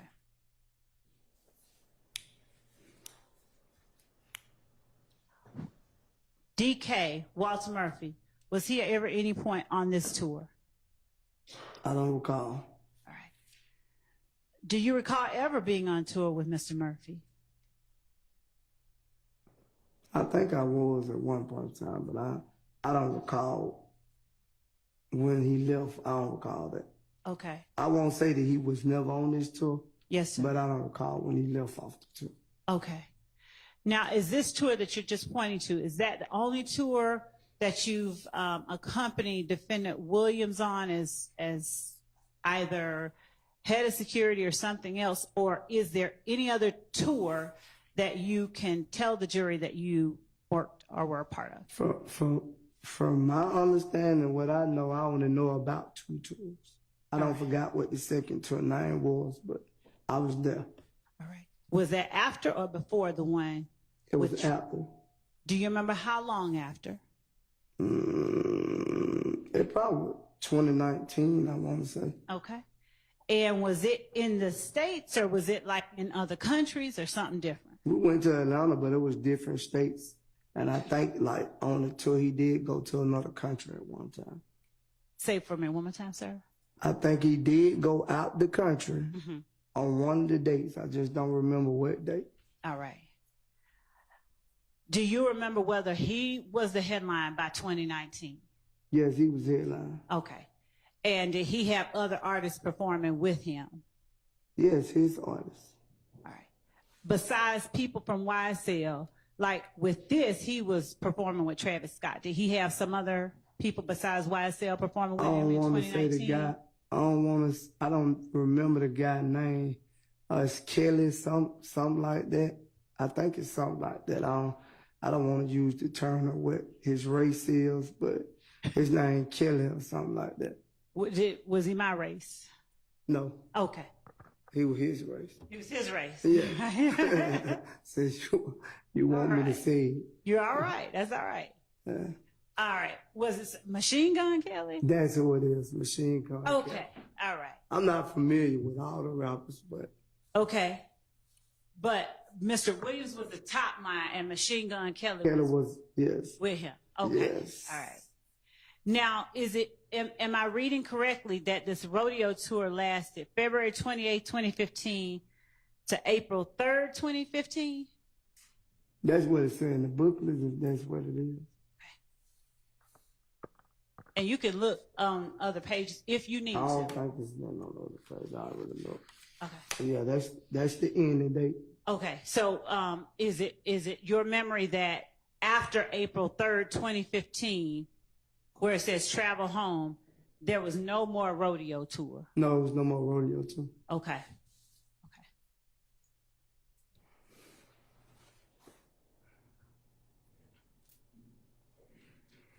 When you worked on the tour in 2019, do you have a rough estimation of how many places, how many cities y'all visited? No, it was a lot. Okay. And do you have any idea of who all within YSL would have accompanied you and Defendant Williams on that tour with Machine Gun Kelly? I don't recall everybody who was with us, Miss Laura. That's fair enough, Mr. Sledge. Do you recall anybody though? Person I remember there, I know Mr. Kendrick was there. Okay, okay. What about Mr. Stillwell, 2019? I don't even remember what Mr. Steele was. No, Okay. I don't think. Whoa, let me bag up. Yes Let or me- no? Don't let me tell me. bag. Can I bag up? I don't even think Mr. Kendrick was there. I'm sorry for that. Okay, that's I don't think Mr. Kendrick was there. okay. Was Mr. Murphy there to your knowledge? No, I don't recall. All right. What about Mr. Zachary? I don't recall. Okay. And did you and Mr. Williams, y'all stay at the same hotel and things like that on that tour? Yes, I was basically everywhere he went, probably like my room was like next to his, or probably up on the floor. Okay. Now, when you talked about earlier knowing Mr. Williams' music, but you can't recall always songs, are you familiar about any YSL members that he talked about in his songs? I don't recall. If you got anything to refresh my memory, you can. All right. Do you have any memory of any songs that Mr. Williams referencing a woman getting robbed by a tick? I blank her and she get robbed by a tick. I don't recall. That must was in the early time. I don't recall that song. Okay. When you say in the early time, I'm saying like in his beginning of his career, I don't recall that song though. for you, can you tell the jury what you consider the beginning of the career, the earlier part that you wouldn't remember, just so they have a frame of reference? Probably around, I guess around his early career. I can't give you exactly a year. Okay. 2014. Even if you tell me and you don't got it in front of me, I can't tell you. All right. Okay.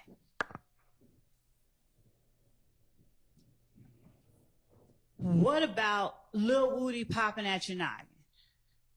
Does that sound familiar? Yeah, I think that was on the song. Do you remember what song that was on? I want to say Halftime, if I'm not mistaken. Any idea when Halftime dropped? No, I don't remember exact what year Halftime dropped either. Okay. Do you remember around like 2014, 2015? I don't remember that. Okay. Were you working as head of security during that time? I don't recall that because I don't know what year. I can't answer that for you because I don't know what year it came out. Okay.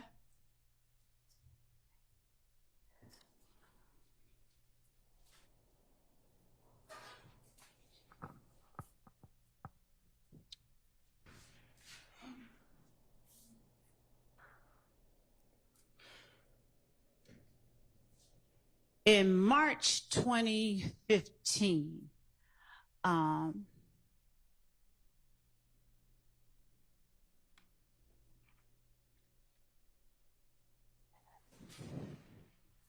you said you went home around March. What was March? Whatever, Phoenix, Arizona. Phoenix, Arizona. After that show, I went home. Okay. All right. So it would have been the next day that I went home. Okay. All right. So I didn't travel to the next state with him. All right. All right. So March 26, 2015 is Phoenix, Arizona. You would have gone home like March 27th, that Friday. Yeah, that morning. That morning? Okay. All right. Did you ever hear, sir, you want to see it again? No. All right.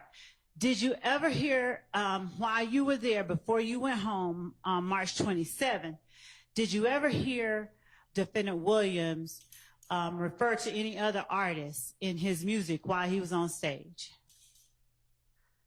Other than Travis Scott? I don't recall because I don't recall all the songs he performed.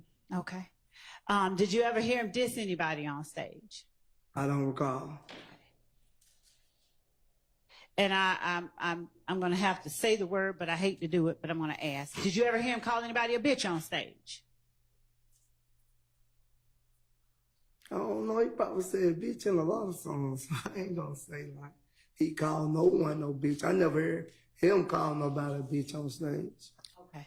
And did you ever hear him refer to anybody substituting one part of their name for the word bitch? No. Okay.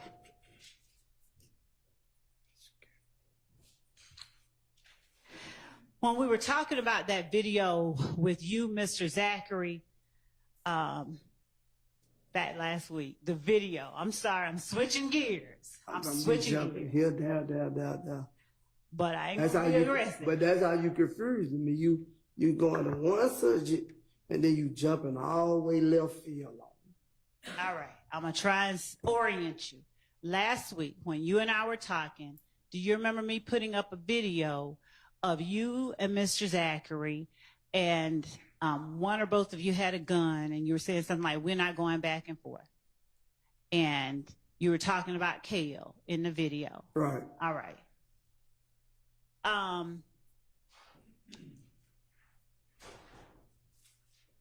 When you were Do you remember when it was that you filmed that video? Not posted it, but filmed it. I don't recall when we filmed it. Okay. And when you were filming that video, do you remember saying that at any time that it wasn't about a girl? I don't think we never even mentioned a girl name in the video. So. Okay. So is it fair to say, or is your testimony that the stuff you said to Kale wasn't about no girl?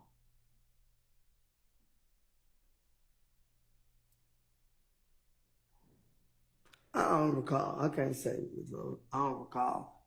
'Cause you saying what I said, I don't recall because I ain't say nothing about no girl in the video. That's fair. All right. But do you remember the video? I remember we made the video, but I don't remember what I said in the video. Ms. Dyer, are you able to pull up that video?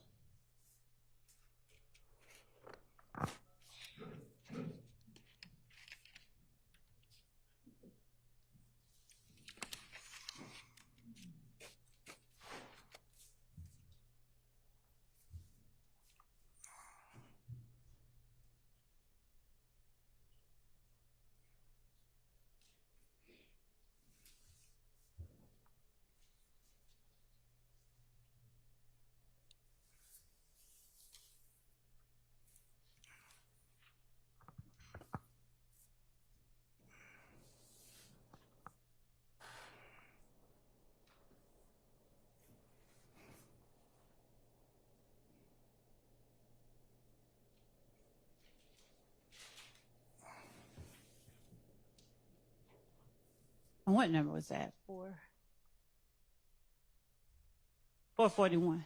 All right. We're going to play 441 for you one more time. You little strip ass nigga.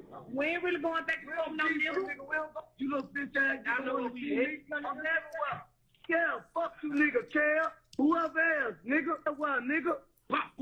Whoa. They said I ain't really going back. Okay. You're chuckling.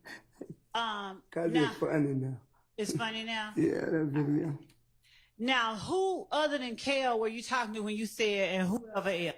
I just said whoever else. All right. Now, what were you meaning to tell Kale?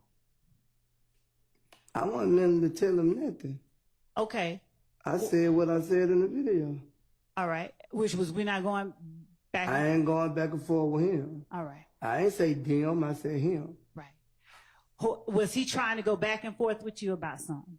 If you want to be honest, they were saying that he was looking for me about treatment. So okay. That's the whole thing. So when he didn't respond to me when I DM'd him, I made sure he was going to be able to see what I was saying. Okay. What did you DM Kale? I DM, I don't got no problem with him about no girl. Okay. And when did to your knowledge, did Kale say something about Mr. Zachary? I don't know. No, I can't recall if he said anything about Zachary. I don't know. Then I'm gonna have to fall to my country roots and ask you, what was Mr. Zachary doing up in there with y'all? I don't know. He was just being silly in the video too. It was all silly. It wasn't in that serious. Cause when I seen Kale, he ain't do nothing to me. And I ain't do nothing to him. So it wasn't that serious. All right. So for you, putting guns on the internet ain't that serious? Is that fair? No one was shot. So I don't think it was that serious. The video. Okay. All right. They'll also walk around with guns all day. It ain't that serious. All right.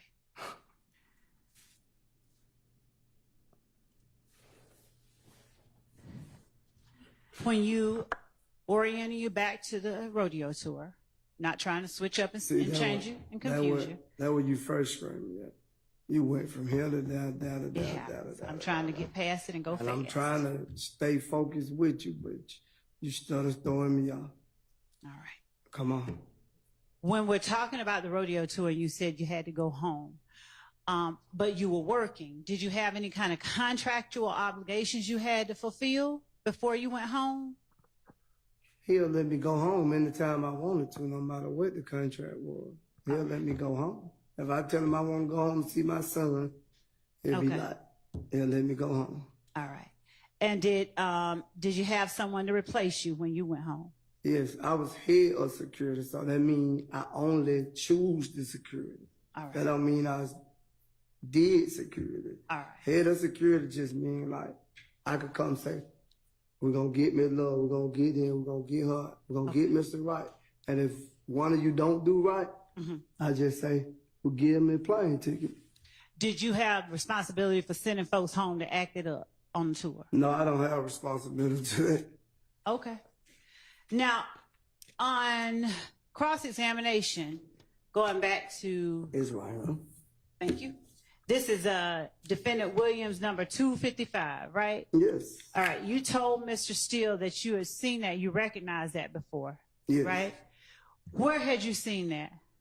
If I ain't mistaken, man, when it was posted and added, I want to say, man, Mr. Williams was together.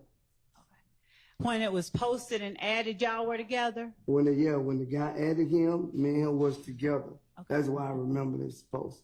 Are And we you- were both like, I think he was gonna try to use it in a song or something, but he did. Are I you don't know. okay? Are you familiar with D-Mac, Got Me Too Banging? I don't know him personally. No, I don't know him. Now, where was it that you saw it? I want to say that was Twitter or something at the time, if I ain't mistaken. Now, are you tagged on this tweet too? No, what you getting at? The jury doesn't know, so I'm just asking. You showed that they presented it, and they All right. see I'm not tagged on them. So when you say that you and Mr. Williams were together, were you looking at his Who was- Twitter account? Yeah, we were sitting there looking at the phone together. At Mr. Williams' phone? Yes. All right.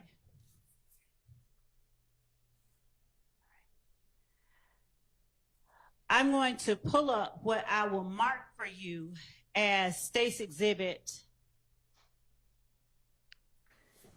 number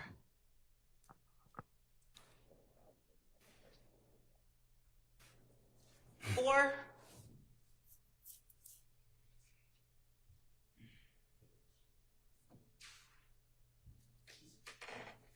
Judge, I'm going to, for the purposes of this question, mark the clip that I'm going to show as State's Exhibit 449. Okay. And it is from 1:03:30 to 1:08:17 of Mr. Sledge's testimony on September 5th, 2024, when I asked about the video of Defendant Williams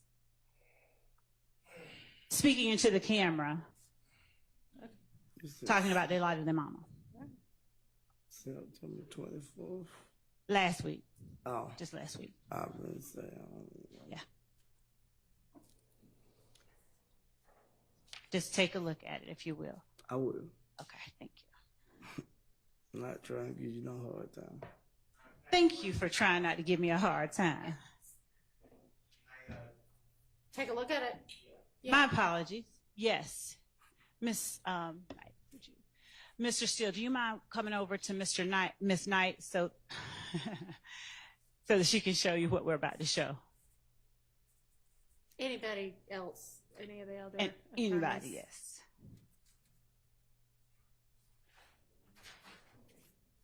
And Judge, so that our record is very clear, it will be 449 Yankee. Okay. Thank you.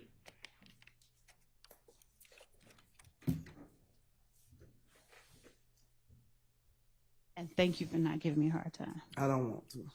I just want to get up, get out of here. All right. I don't want to give you no hard time. Okay. Is it done?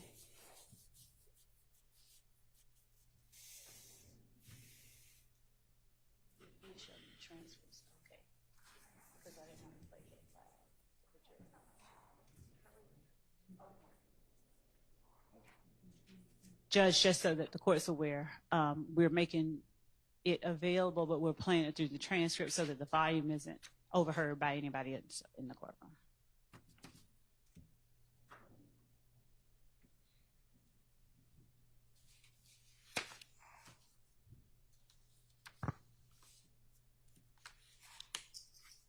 And with the court's permission, I'm just going to sit while they're looking.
No, I'm good.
Okay.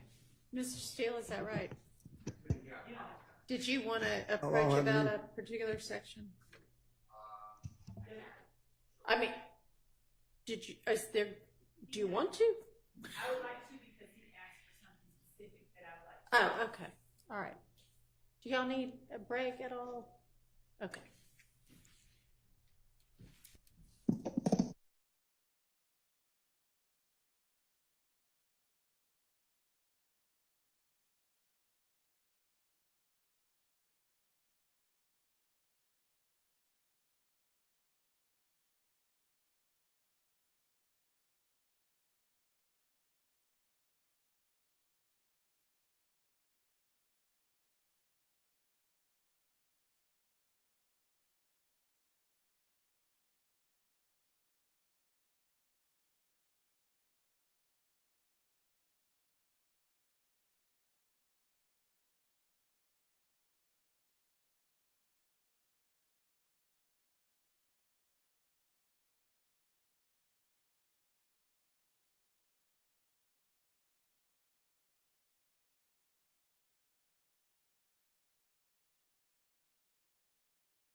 Jesus, oh boy.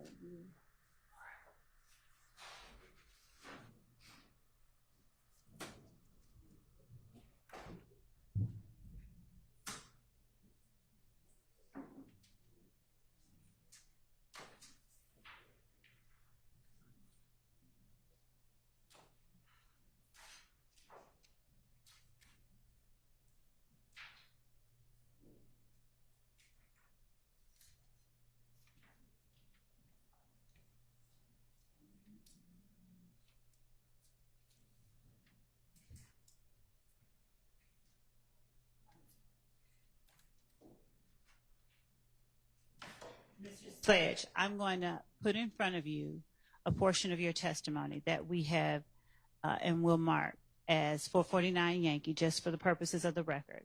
And I want you to listen to it. It will be approximately 2 minutes. And after you hear it, would you just tell me if you remember that? I don't want to ask you just straight out, do you remember something, okay? Okay.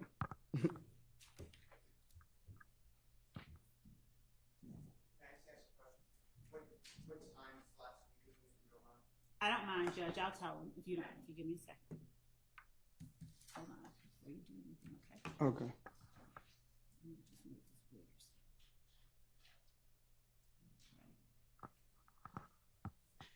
Judge, that will be from time 103,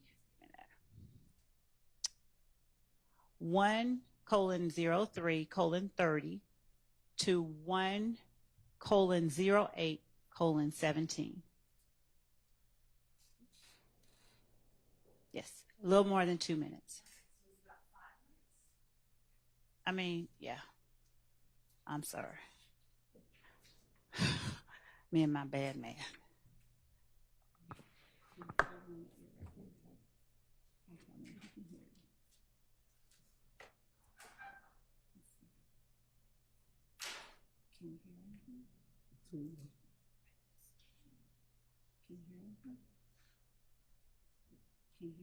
I can't really hear you. It real. Hold on. Yeah, it's real low. Because we can't hear what you hear. Can you hear it now?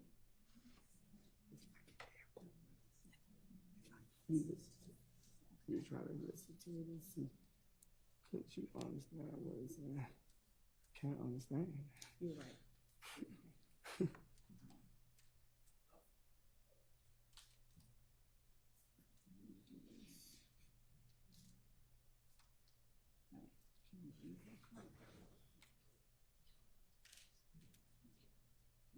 I can read. I don't really understand. It'd be hard for me because I can read words, but I don't really understand. Okay. Try these right here. Who had them? I don't want to just put anything in my ear. Judge, may I get some sanitizer? Oh, ain't that it? I don't want to put nothing in my ear that nobody else has. Yeah, do something different. No. That, but I don't want to use that though. You gotta get something else, yeah. That's a perfect. You ain't finna, I don't want to wake up my ears broke out. Right. So right. You ain't gonna pay it in. You ain't gonna pay that doctor bill. Okay. Right. Me neither. So let's just do it the right way. Yeah.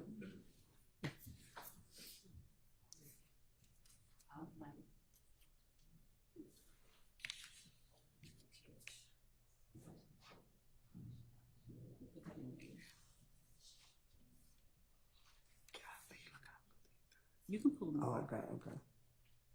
No, this doesn't work. Sure. You tell me.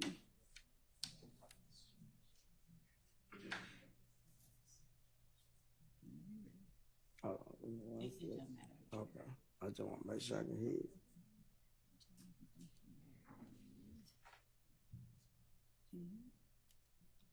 You can?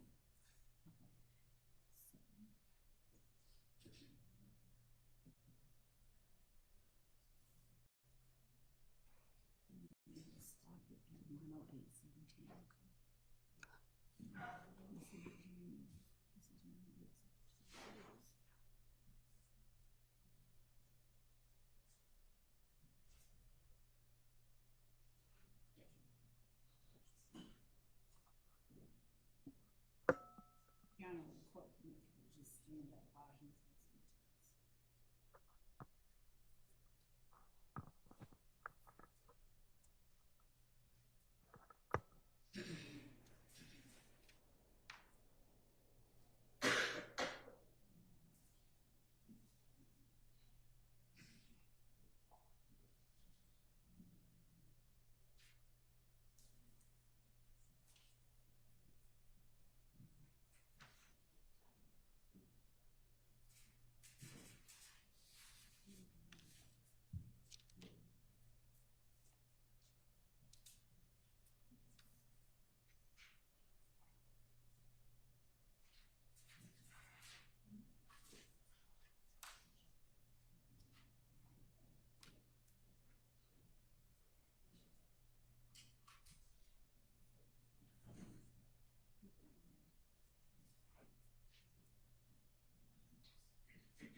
Stop.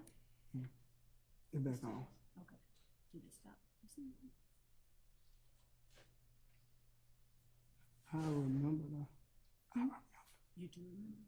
Yeah, but you remember you asked. Hold I on. just, okay. We can't talk about that. Okay.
You can get it if you want. It ain't there, but you can get it. I know what you're talking about. Just let me stop at 108. Right here. You can stop it if you want to. At 108. Just listen to it through 108.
You stop.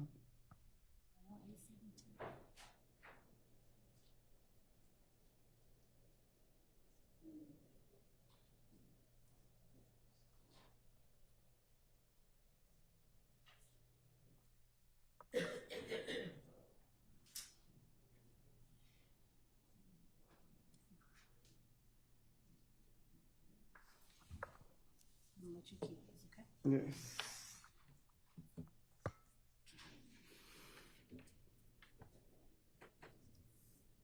Yes. Mr. Sledge, having heard what you said when I asked you about states 449 Yankee,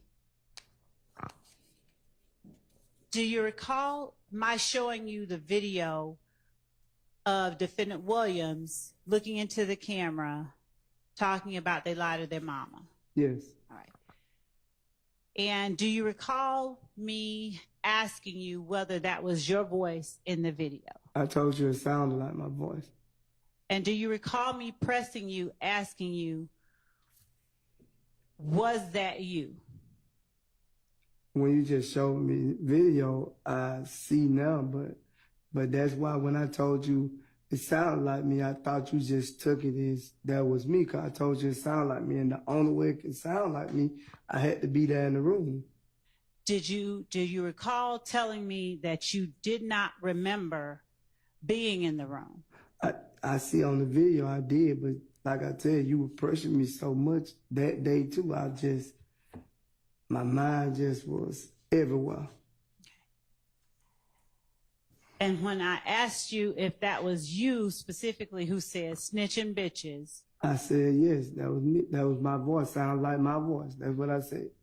did you ever acknowledge though that that was you in the video? I said it sounded like my voice, so yes, I acknowledge that with me if I said it would sound like my voice. I ain't say it sounded like Miss Love, and I said it sounded like me, that record, that to me, that's saying it was me. All right.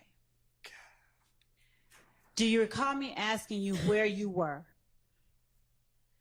I said, and I told you I didn't remember whose house it was, but I did. I said that sounded like my voice. Do you recall me asking you who all was in the room? I don't recall you asking me that. I ain't hear that on that neither. Okay. Do you recall me asking you the names of anybody else that was there? Not I recall you didn't ask me about nobody. You was on the Pacific asking me about my voice. That's what I remember. And do you recall at some point telling me, I'm not saying that it's me, I'm just saying it sounds like me, so I can't tell you? Yeah, I told you it sounded like my voice. That's all I remember telling you. It sounded like my voice, so I know if it sounded like my voice, I just thought you say, yeah, that's him. He said it sounded like his voice. Do you remember Doug's attorney showing you the same video a day later? Yes. Do you remember him asking you, was that you in the video? Yes.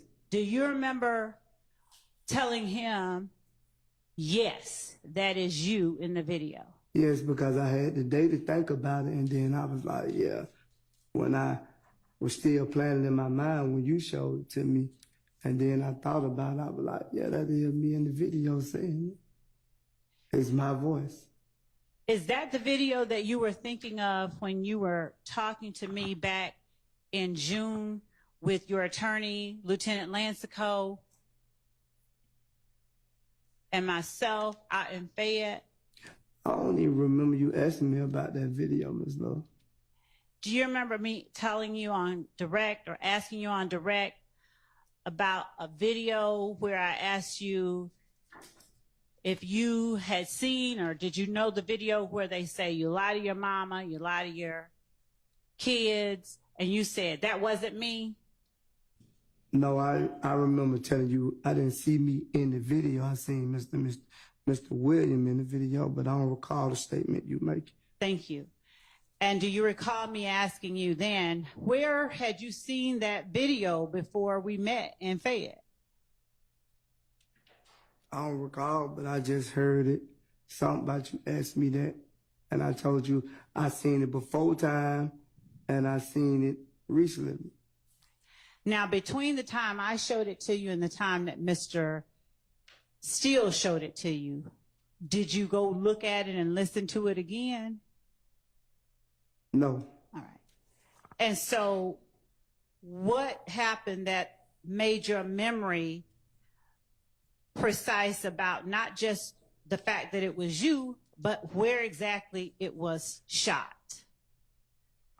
I'll clear it up. Bad question. Do you remember telling Mr. Steele where that video was taken? I don't recall Mr. Steele even asking me where it was taken. I don't even recall him asking me that. Your Honor, can I object at this point, 403? Yeah, we've all heard the testimony, so whether he remembers it or not at this point's not really the issue. Can you just ask the questions you intended Sure, to Your ask Honor. him? Thank you. Mr. Sledge, why did you remember who all was in the room when the video was shot, when Mr. Steele asked you the question? I just told you, when you asked me, I didn't remember. But when I left that day and I thought about the video, and then I realized everybody's voice who was in the video. Okay. And what about the time or the date that the video was shot? What did you remember that too after you left? He showed me the date of the video he had, and then I remember it was a repost, different date. I don't remember the date of the repost, but I knew where he cross-examined me on, I knew the answer to that question. And do you remember me asking you about what what you understood Defendant Williams to be talking about when he said they lied to their mama, they lied to their sister, and all that stuff? Do you remember me asking you about that? No, I don't remember you asking me that. At any point, having heard the video again today, did you hear anybody reference lying in the courtroom on that video? Yes.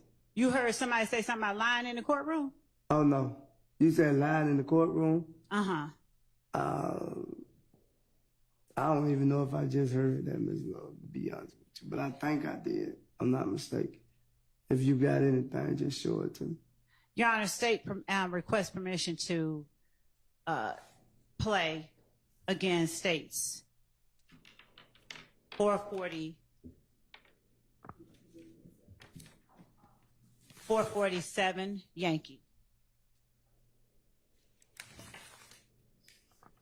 That's The video itself. Okay. All right.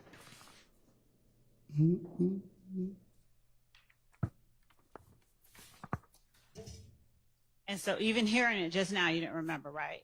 No, if you show me again, like that part. Okay. Don't worry about the earphones. We're going to put it up on the big screen.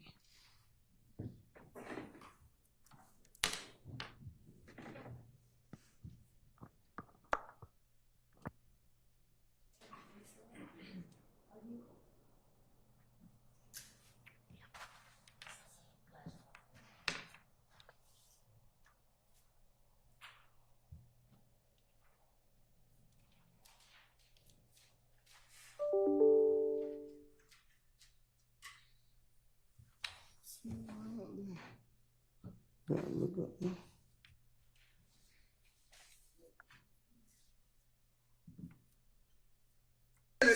So nigga, a lot of they mama, a lot of they kids, a lot of they brothers and sisters, then get ready in the courtroom to tell the God honest truth. Fuck, nigga. Don't get it. Y'all nigga need to get fucking killed, bro. You snitching bitches. From me and YSF. I don't hear it say lying in the courtroom, though. All right. So when you were asked on cross-examination by Mr. Steele if that video talked about lying in the courtroom, and you said, yeah, was that a mistake? Yeah, that was a mistake, because Okay. I didn't say lie it didn't say lie in the courtroom. The voice didn't say lie in the courtroom. Okay. What did you understand it to be saying?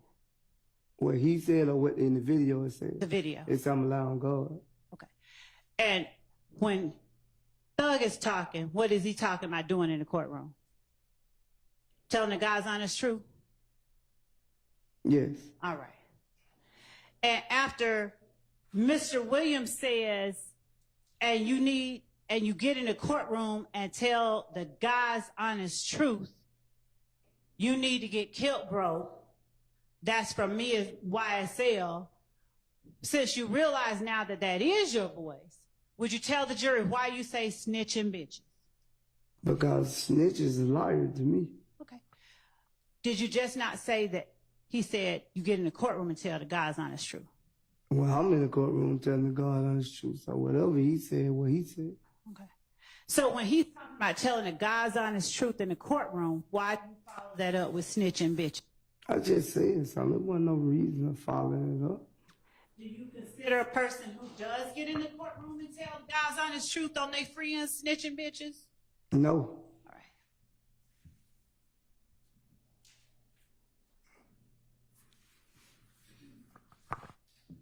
All right.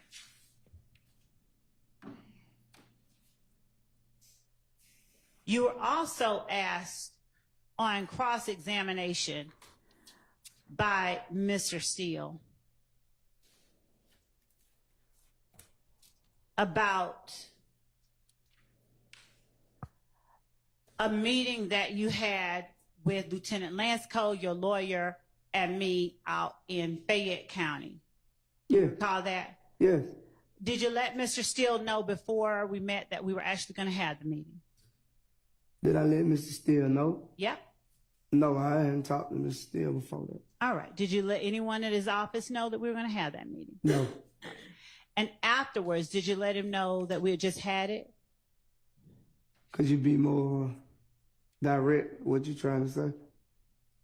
Only what I'm asking. You said, did I do what? Did you let Mr. Steele know that we had just had that meeting? When? After we had the meeting? Yes, sir. Yes, yes. Okay. Did you ever let me know that you had that Zoom call with Mr. Steele? No, I ain't. Because my lawyer put the Zoom call together. I didn't put it together. Okay. Mr. Steele didn't call my phone himself and say, Mr. Sledge, what's going on? No. Okay. My attorney was on the Zoom call. Okay. And on the Zoom call, or rather last week, Mr. Steele asked you very pointedly, if you recall, do you remember Mr. Steele asking you, did Miss Love, or did you tell Miss Love that Defendant Williams encouraged you to take Kenneth Copeland to the police station? I said that to you and Mr. Steele. Do you recall Mr. Steele asking me that? you Yes, yes. Do you recall Mr. Steele asking you, did Miss Love tell you, do not tell the jury that Defendant Williams encouraged you to take Kenneth Copeland to the police station? I wouldn't say it was said like that. Hold on a minute. Do you recall him asking you that? Yes, yes. All right. And do you recall telling him, yes, Miss Love told me do not tell the jury that Defendant Williams encouraged me to take Kenneth Copeland to the police station? You didn't say it at the meeting June 9th. You didn't say it that way. But when I brought it to your attention that Mr. Williams told me to take me and Kenneth Copeland to the police station, your exact words to me, I don't want you to say that, and I would not be asking you that question. So, at what point did I tell you not to tell the jury that Defendant Williams encouraged you to take Kenneth Copeland to the police station? You didn't use the word jury, but that's the way I took it, because from my understanding of this process that I would be speaking to the jury to try to prove the facts to the jury, and I just thought I should come in and tell my truth. When your lawyer and you, Lieutenant Lancico, and I sat outside that coffee shop, were you in any kind of handcuffs? No. Did you come on your own? I came willingly with my lawyer. Did you leave on your own with your lawyer? Yes. All right. And did anybody try to read you any kind of rights or anything like that? No, you know that. I would have been in jail. But the jury doesn't know that, okay? Right. So, did you feel free to say whatever you wanted to say? I just told you, I said what I said, free, yeah. All right. I was free to say what I wanted to say. Okay. So, during that conversation, were you encouraged to come into the courtroom and simply tell the truth? Yes. Were you encouraged to simply tell the truth by me? You said it out your mouth that you wanted me to come here and tell the truth, but you said it out your Were mouth. you encouraged to tell the truth in front of Lieutenant Lancico and me by your attorney? Yes. As a matter of fact, did your attorney tell you to act as if any question the state asks you, they already know the answer? So don't try to finagle anything. Tell them the truth. I don't recall him saying that into me. I hate to use this, I'm not being blasphemous, but did your attorney tell you to pretend like the state is God and they know everything? No, he didn't say that. Okay. I know that. You heard me. All right. Do you, Come do on. you remember me asking you You're about the going too video? far again. Do you remember me asking you about the video and you're denying being in a video where you say you lie to your kids? I never denied the video. I said you don't see me in the video. They're my exact words. to Right. you. That ain't denying the video. Okay. And do you remember after that I said, I've seen a video with you in it? You said you seen the video with me, and I said you didn't see no video with me in it. And do you remember me saying, yes, I have? But and you kind of smiled. At the time, you were referring to the video that Mr. William posted, not the video that I posted. Because if you would have said the video that you posted, Mr. Sledge, I would have said, yeah, that's me in that video. Mr. Sledge, did I make reference to whose video it was? Or did I just ask you about I the think video? you made, to me, I thought you, when you brought up the video with Jeffrey in it at first, then you brought up another one. You brought the video up of Jeffrey. Okay. Because I told you that wasn't me in it. I said you didn't see me in no video. Okay, no problem. Now, on direct examination, do you remember as you sit here today, me asking you whether Mr. Williams encouraged you to take Kenneth Copeland to the police station? In this courtroom? In this courtroom. Yeah, you asked me the question. I figured you asked me the question because my lawyer called me and asked me, what did you, Miss Love, say to you and at me? So then when you told me at the meeting, you wasn't going to ask me the question, but then you get in the courtroom and ask me the question. So. That's what happened. Okay. So was it that I said I'm not going to ask you that, or did I tell you not to tell the jury that? You said how I took it. How you took it. I just need to know my words.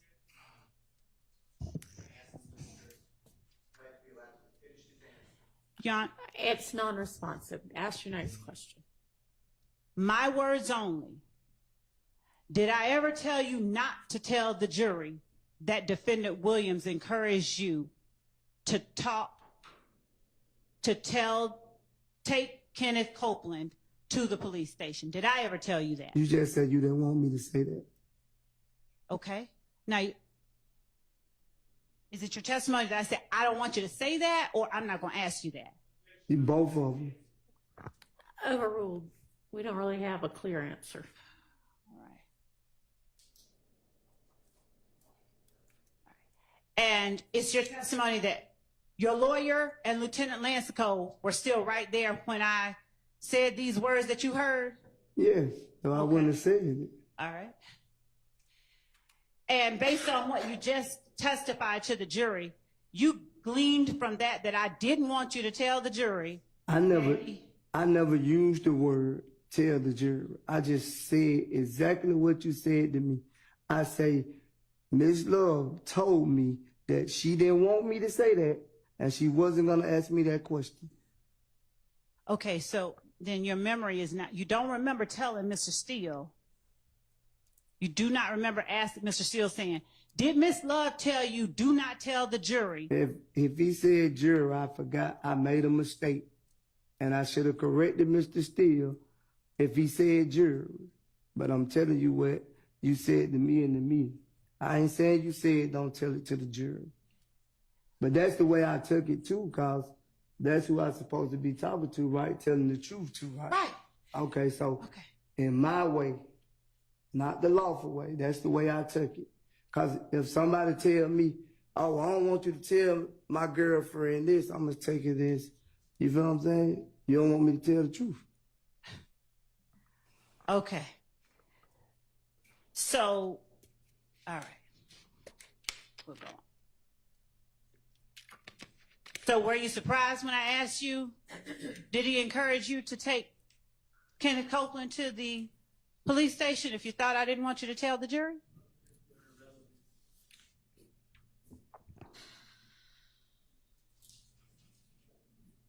I'm exploring what he said his understanding was. Overruled. So were you? When I asked you that question, were you surprised given that you thought I didn't want you to talk about it? I don't know. I can't recall. I don't know. Okay. All right. Now,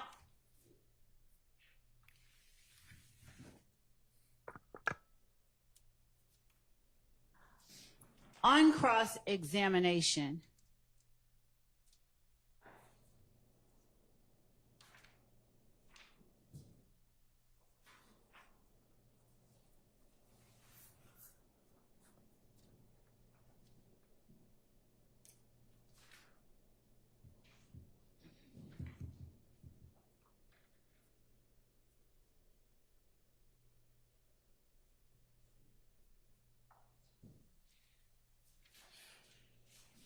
did you tell Mr.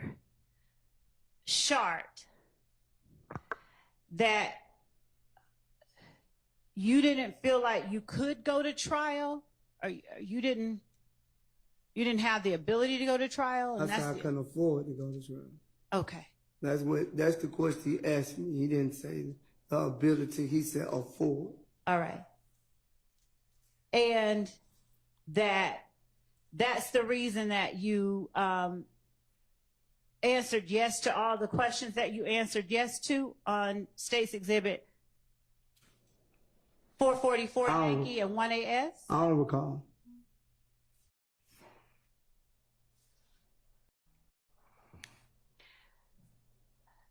Having had time to think about it now, do you remember and realize that your sentencing acknowledgments placed you in peril of probation revocation if you testified inconsistently with something you said was true during your plea agreement? I don't think I testified nothing that wasn't true today, if I recall. Do you remember testifying on last week when I asked you specifically about portions of what you agreed to, and for you to tell me if any part of it you're now testifying is false, to label it false, and if any part of it, if it's all true, to tell me it's true? Do you remember me having that conversation with you? I remember the conversation, but you had put so much on, I don't even recall what went on. Do you remember me putting in front of you State's Exhibit 447Y? And yes. What? You'd like a new question? Oh, okay. Right. Whether he remembers it or not is not really the relevant matter. Oh, God. All right. Did you testify that I never seen number? that. Not I'll highlighted. give you the number. All right. Did you testify that number? I took it already. I put it back.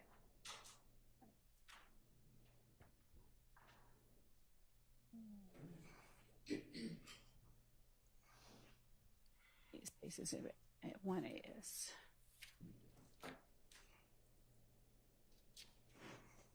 Here it is, okay.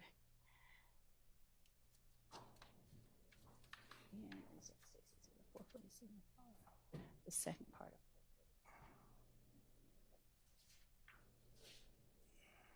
Did you testify that, looking at this, at State's Exhibit 1AS, did you testify that number 3 under defendant's factual acknowledgments is not entirely true? No, I didn't say it was not entirely true.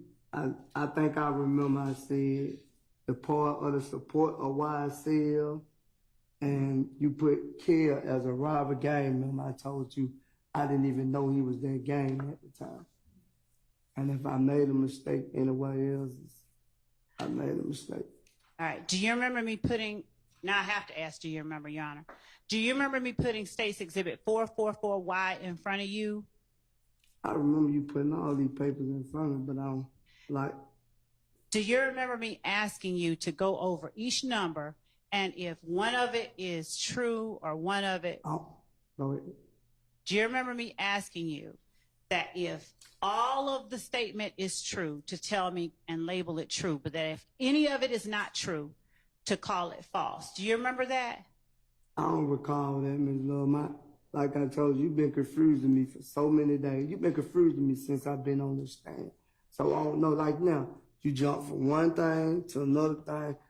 My brain don't move as fast as probably yours. I might don't learn as quick as you do. So I don't remember all this stuff. You putting all these papers in front of me ain't gonna make me remember. Okay. All right. So whatever you trying to get to, get to. All right. We're just getting to the questions. So we'll take it slow. I don't remember. All right. 1AS, that is the document you signed, right? Yeah. All right.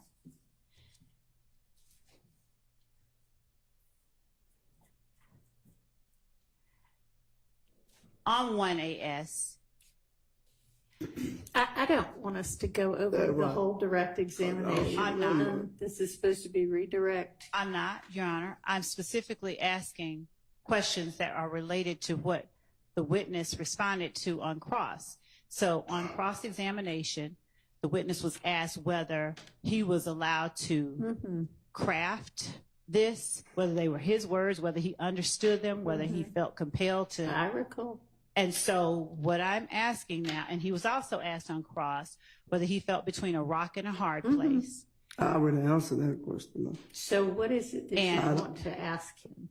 I believe that he testified on cross that one part was feeling between the state and the other was Fulton County Jail or going back to jail. So I'm asking him about his sentencing acknowledgments and what he has stated or agreed to within the sentencing acknowledgments and how that squares with his rock and hard place on December 28, 2022. Okay, then ask him that, how those acknowledgments square with his rock and a hard place. I don't think that's going to get a quick answer, but I'll ask. Okay, so Mr. Sledge, how do your sentencing acknowledgments square with... Do you understand that you said... Now you thinking this stuff funny. No, sir, I don't. Mm-mm. You do. Do you understand? Because I know your question ain't funny. It is not. So what you laughing for? Mr. Sledge, do you recall stating in your sentencing acknowledgments? I don't recall. Okay. Well, you have the paper in front of you. Would you please look at it to refresh your memory? It still don't refresh my memory. Okay. Your Honor, the state tender states Exhibit 1AS as evidence of a prior past recollection recorded.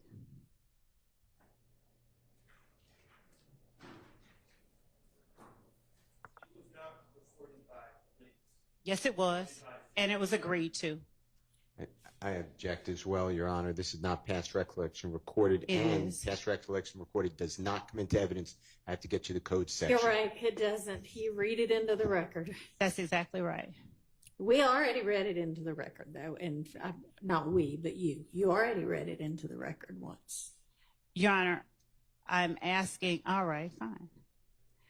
Mr. Sledge, do you understand that you agreed that if you fail or refuse to testify to any fact that you acknowledged in this plea agreement, that such failure or refusal nullified any promise by the DA to null pros count 30 of the indictment? Objection asked and answered. Sustained. We've already established that he adopted all of those things. So understanding that as of last week, you understood the sentencing acknowledgments, it did not place you in what you called between a rock and a hard place with Mr. Sharp, as far as coming in here and testifying to something different than what you put in the factual acknowledgments. I came, from my understanding, I would be able to explain the things that you wouldn't change. Mm-hmm. That was from my understanding. Okay. So now I'm in here testifying my truth and not what you put on paper and your answer. These is not my answers on this paperwork. Yeah, I did sign it, but if you would have came to me personally, like I think you should have did, and asked me this yourself, I would have told you no. Did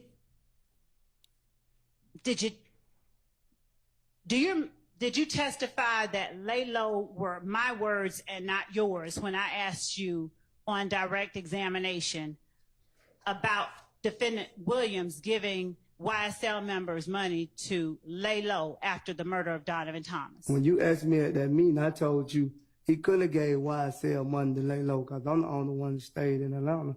No. I told you he gave me money to get out of harm's way. I borrowed $300.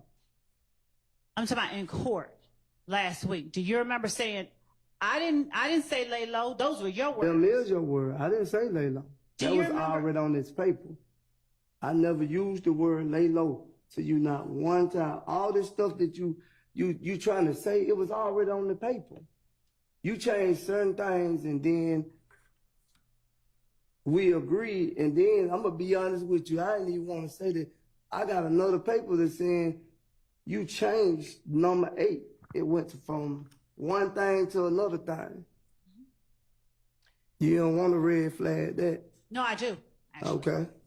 So, thank you. Because you changed the personal knowledge and I ain't changed it. Thank you for that. I would have never said yes to that. When I got to the last paperwork, I thought we had an understanding of what the emails my lawyer sent you. So do you now remember getting multiple versions of states 444Y that was changed at your request? Not all of it. Okay. Well, let's just show you, and you tell me which ones you remember. Sure, it ain't gonna make me remember none of this stuff. Okay. I ain't gonna remember none.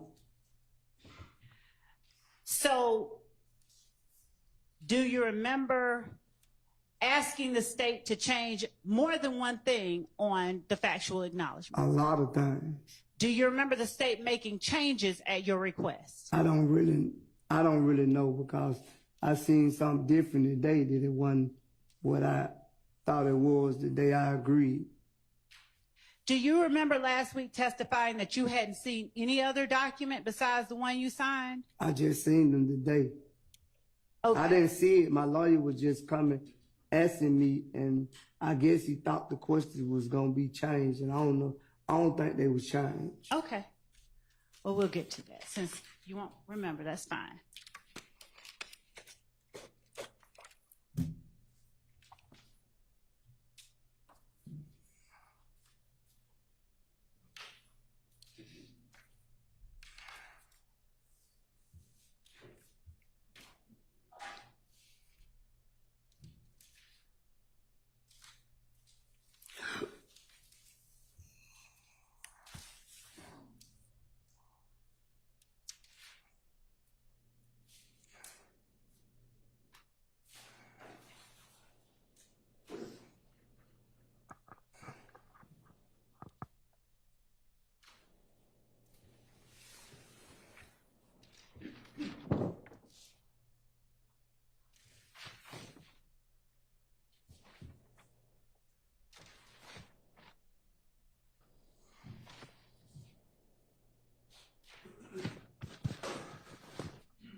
when you were asked by Mr. Shart about April 28th, 2015, Jeffrey Williams, he only asked you whether Jeffrey Williams was with you in addition to you and Mr. Zachary and Mr. Garlington. Is that right? Is my memory correct? I don't recall. Okay.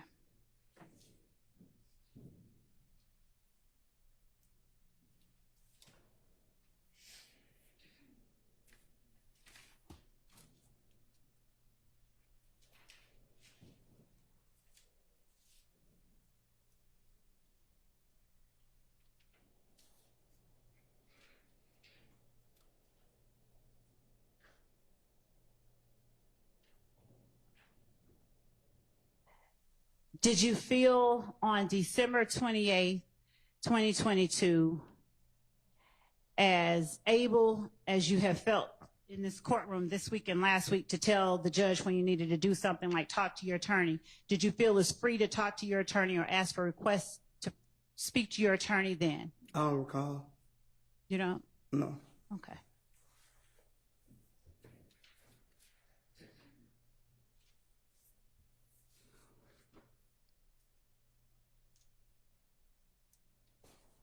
Is there any portion of what the jury saw in your December 28, 2022 testimony where you halted the proceedings or what wasn't seen? Did you ever halt the proceedings on December 28, 2022 to ask to speak to your attorney? I don't even know the word you just used. Did you ever stop and say, Judge, can I talk to my lawyer like you have today and last week? Like I told you earlier, I ain't sitting over there. I'm sitting up here supposed to be telling my truth.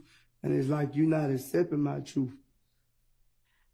I wasn't sitting over there in County Blues. I was sitting over there in County Blues. I'm in the free world. So it's like I couldn't stop and say that over there. Why couldn't you? Because I don't understand that. But once I got up there, I thought I could. Because you told me that. You said, anything you don't understand, you didn't tell me that December the 28th, right? Did your lawyer? No. My lawyer didn't tell me to stop neither. So sitting next to your lawyer, did you ask him questions? Not talking about what they were, but did you ask him questions at the table? I would ask the witness to be allowed to answer the questions. Judge, I'm not asking him what was said. I'm asking him. The province of the what? Oh, no, that doesn't. Overruled. Sitting at the table next to the lawyer you had known for 15 years, were you able to ask him questions? I probably could have, but I didn't. All right. And in the back, when you were with the lawyer you've known for 15 years, did you ask him questions? Yeah, I told him. Well, if he wants to share it, it's his to share. I don't want to. I don't want to share it. Okay, I don't want. Specific about what you and your. I don't want to share it. And I'm not asking you what. I'm asking you, did you? She just said I had to share it. She said you didn't have to share the content. I'm asking you. I don't want to share it. I don't recall. I'm asking you, did you ask I don't the lawyer? Recall. I don't recall. Here you go. Are you saying that now because you're just frustrated? Here you go again. Here you go again. Here you go again. That's it.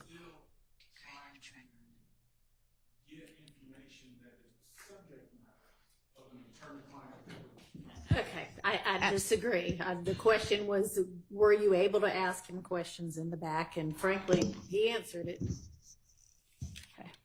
before he didn't recall. So, thank you, Judge. All right.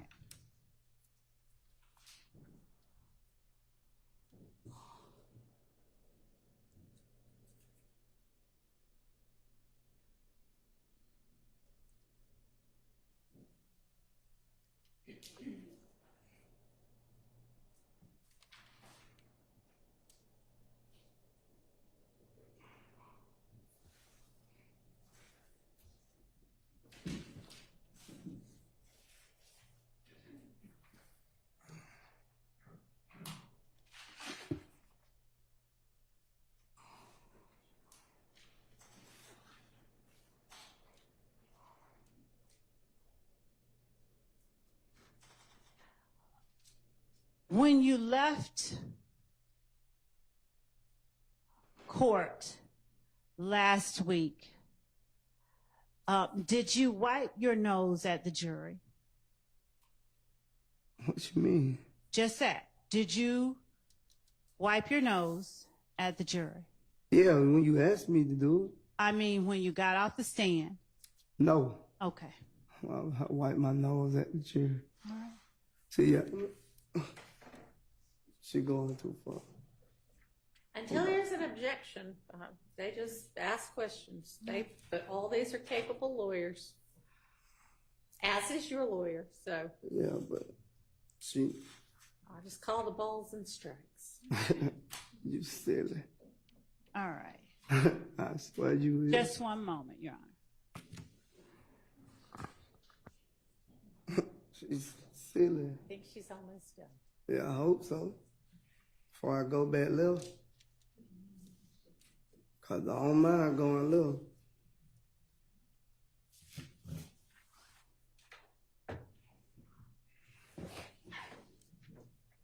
What do you mean you say? Go back left. Arguing back and forth with you. Okay. You just being petty now. All right.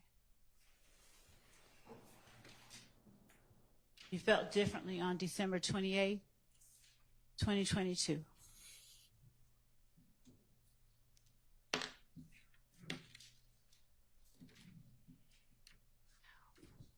You would have changed everything I want you to change. I probably wouldn't even be going through it. You probably wouldn't have gave me the deal. If you'd have came and asked me. Oh, man, I'm sick of her, man.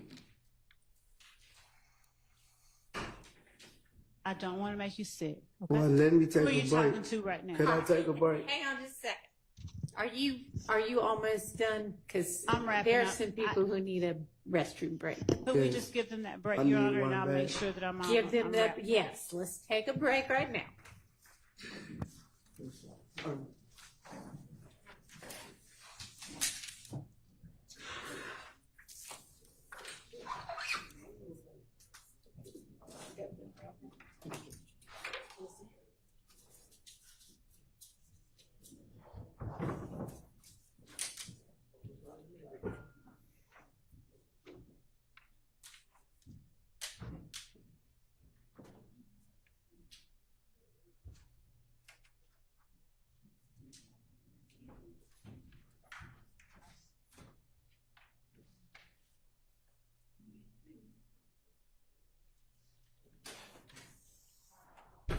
All right, we'll be in recess.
Mr. Sledge back?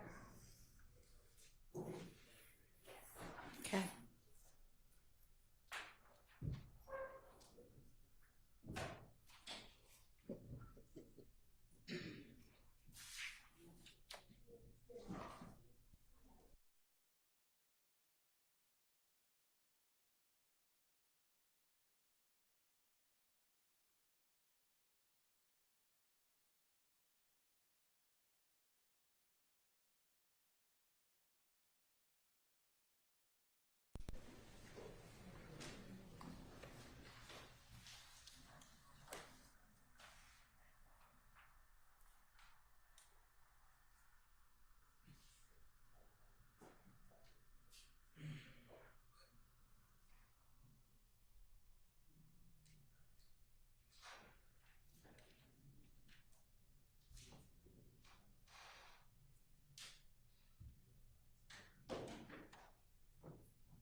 So, Ms. Love, I see this email, and Ms. Persfield's, she's not with us, but she's back in the office, so you can add her back to the emails when you're sending stuff. No, don't worry about it. I can do that.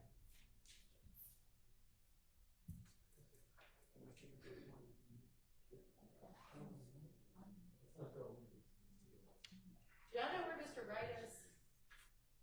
Anybody? Okay.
That's in place until we get Mr. Wright back.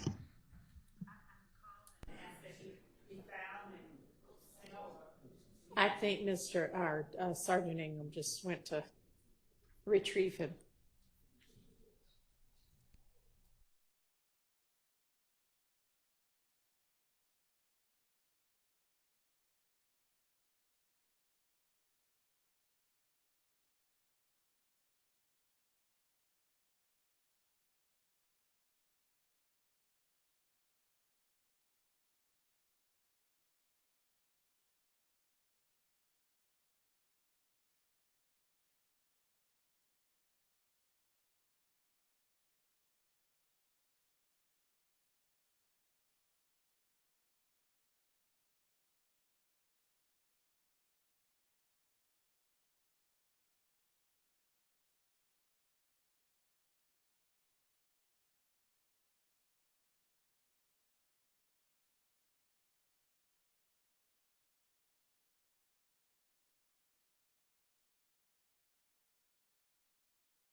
That's all right. We have you back here.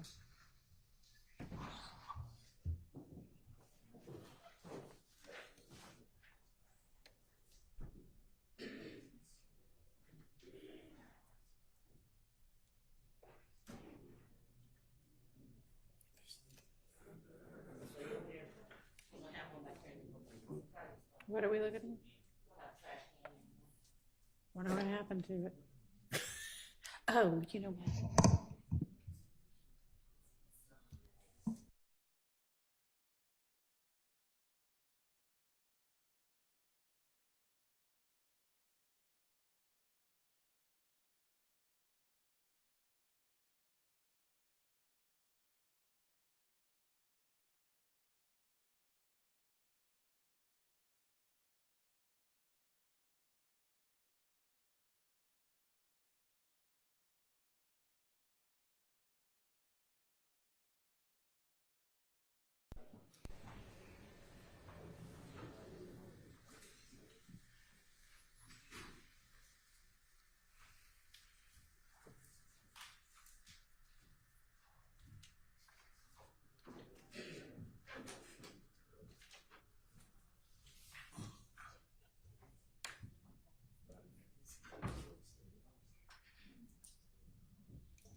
Thank you.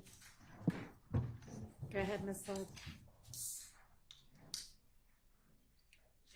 I believe that, to everyone's delight, that's all that I have for Mr. Sledge right now. All right, thank you. Is there any recross from any of the attorneys? Not on the behalf of Mr. Stillwell. Okay. All right. I want to apologize to Ms. Lord, the courtroom, and the jury for getting upset. All right. Appreciate that. Your Honor, I'd ask that Mr. Sledge not be released, but be excused temporarily. Okay, you are excused. You're still under subpoena, so there's a possibility that you might get called again at some point. If so, somebody will let you know through Mr. Wright. Okay, but you are free to go. Thank you. All right. Ms. Love, call your next witness. Your Honor, the state calls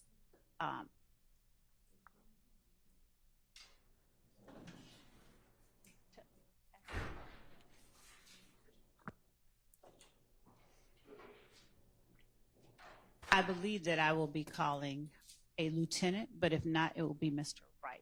Okay.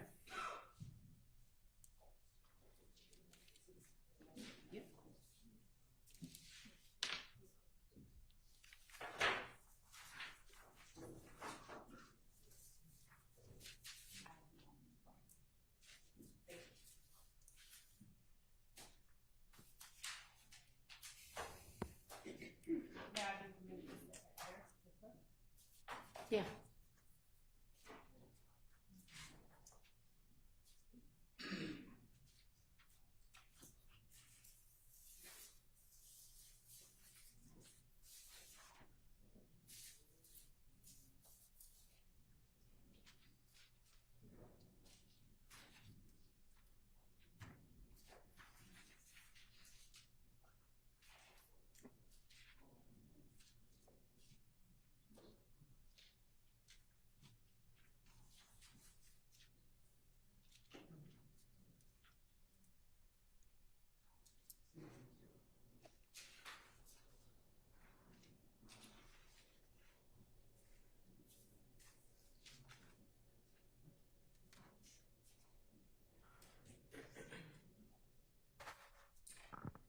State calls Mr. Derek Wright.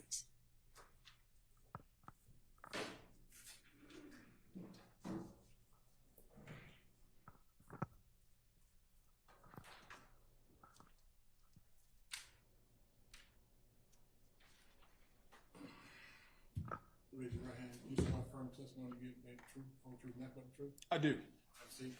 State spell the first and last name for the court, please. Right. Derek, D-E-R-E-K, Wright, W-R-I-G-H-T.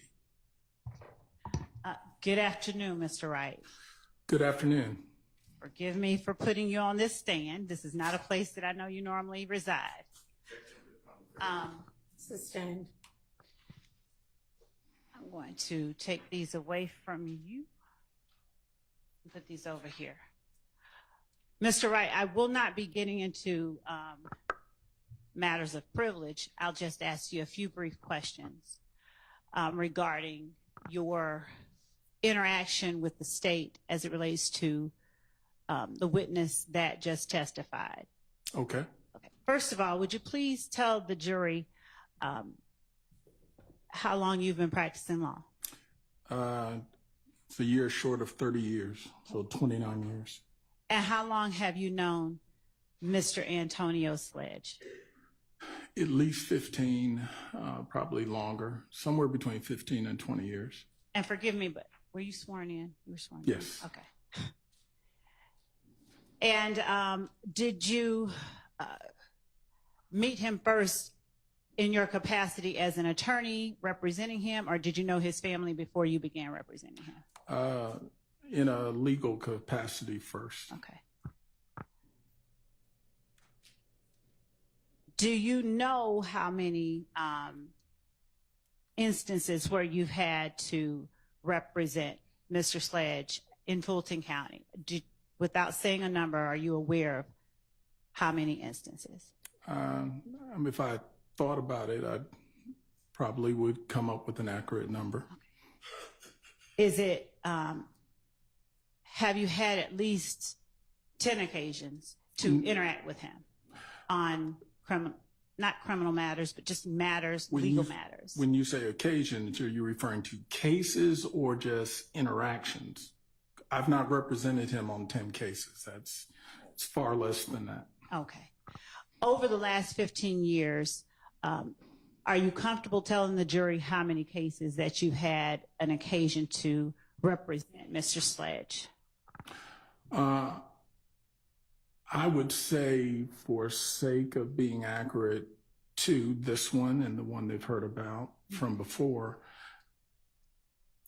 and I think a misdemeanor case. So other than that, I would be having to really dig deep, and I think that's probably it. Did the misdemeanor case happen 15 years ago?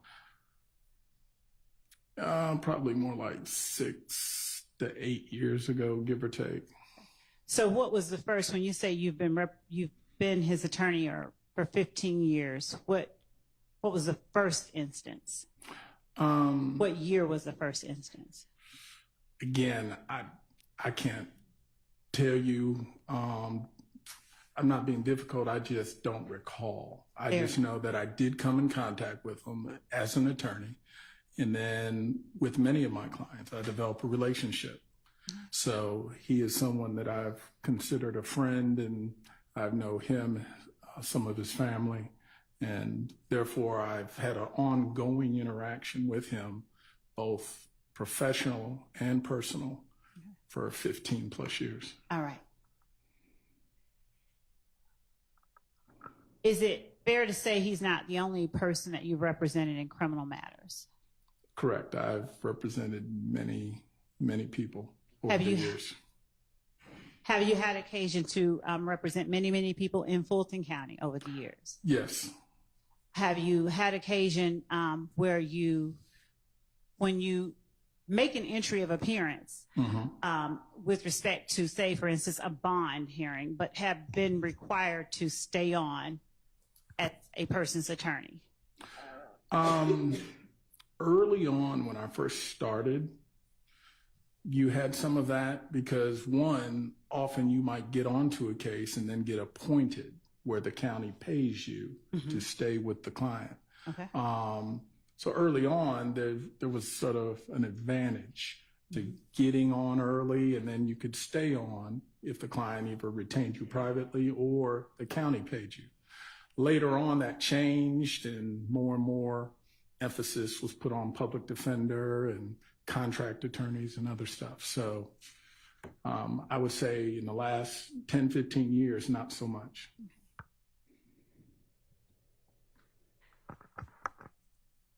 So if you signed on to represent a person in the last 10 or 15 years for one thing and wanted to withdraw, the courts have allowed you generally to do that? Generally, it depends where you are. If you're in Toombs County, Toombs County don't let you withdraw. Once your name hits the paper, you're the attorney regardless of whether you get paid or not. Okay. There's some other counties like that. Okay. Fulton is generally pretty liberal, where Fulton, if you and the client come to a disagreement or if money, Mr. Green doesn't show up, that also is a reason that you can sometimes get out of a case. So from that standpoint, Fulton is a little more understanding that sometimes the attorney and client have to go separate ways. Without getting into the specifics of what you may have shared with your client, unless he waives it and you've been given permission to, and you'll have to tell me if that's the case. Well, I'll tell you now, he has not waived attorney-client privilege. That is fine. So I am restrained by the laws That's of our absolutely state. okay. Okay. So without getting into anything that is privileged information, would you tell the jury if information that is said between you and your client in the presence of others, such as Lieutenant Lancico, a lawyer from the state, whether that information is considered privilege? It's a two-part answer. Yes. From an attorney-client privilege standpoint, that conversation may not be privileged because it's been said outside of me and the client, meaning there's more individuals hearing it. Right. From a plea negotiation, and whether plea negotiations are admissible in a court of law, that is beyond the attorney-client relationship, but an admissibility issue. And therefore, the question of this conversation isn't so much an attorney-client, but whether if it's a plea negotiation or it's the furtherance of one, is it admissible? Okay. So have you been sitting in court during the entire time that Mr. Antonio Sledge has been on the stand? Yes. Well, there may have been a 1 hour short period of time one morning where I had someone covering for me, but other than that, I've been here the entire time. All right. Were you present in court when he was asked by Mr. Steele about a June 2024 meeting in Fayette between Lieutenant Lancico, yourself, Mr. Sledge, and myself? Yes. All right. Do you recall that meeting in Fayette County? Yes, it was the Starbucks in Fayetteville, my place. And how would you characterize that? First of all, how long did that meeting last? I would estimate maybe plus or minus 40 minutes. Okay. And generally speaking, how would you characterize that meeting, the content, the purpose? Often when you enter into an agreement with the state, you'll be asked to come in or meet with them to discuss questions they may want to ask, subjects they may want to cover. And basically, it's almost sort of like a prep session. And from the defense side, we're also trying to get an idea. What are you going to ask us? Where are you going with things? So it's sort of both sides feeling each other out. And that way, when we get to court, things can sort of go smoothly. And that was sort of what we anticipated. And that's generally what the meeting was. To be honest, we did not get into the details of testimony as much as I am generally accustomed to. Most of it was, Miss Love, you getting to know my client and getting a feel for him, and vice versa. So honestly, a lot of the details weren't discussed. It was more of a feel each other out kind of meeting, in my opinion. Okay. And do you recall me asking your client about any specific details of the case or the plea that he signed on December the 28th? There was discussion at that meeting about the plea that he had signed, a couple of videos, and again, I'm generalizing because I don't have an exact memory of everything. And again, because you didn't get into a lot of the details, like, to be sure, there was no script, there was no, here are the questions you're going to be asked. It was a very generalized kind of conversation. There was, at one point, which y'all have talked about, a point where he started to share, because he volunteered it. When you say he volunteered it, what do you mean? Did I ask him something about it? Mr. Sledge volunteered the subject of what Mr. Williams may have said to him. Okay. And to be clear, while it definitely wasn't what you were asking, it wasn't on the subject you wanted to cover. Therefore, you say the subject I wanted to cover. Please explain what you mean. You were asking, and I don't remember, to be honest, exactly what the question was, but it wasn't responsive to the question. That's why it stood out. And when you heard what he was saying about Mr. Williams, there was an immediate reaction where it was, that's not what I'm asking you, is what you said to him. And he said, well, he went on, said what Mr. Williams told him. And was that the part where he's saying he encouraged me to take? Okay. What part are you talking about? This is what I've observed discussion in the courtroom about what he said about Mr. Williams telling him to take Woody to see the police. Okay. And the point was, as his attorney, as a defense attorney, I took it as that wasn't a subject you wanted to talk about and you weren't asking him about. But I can't say that I ever heard you say, don't tell the jury. It was nothing that definitive, but it was simply, that's not what I'm asking you.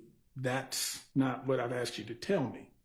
And ultimately, we sort of moved on from it. But it was just clear he very much wanted to say it, and that wasn't what you were looking for in terms of whatever the initial question was.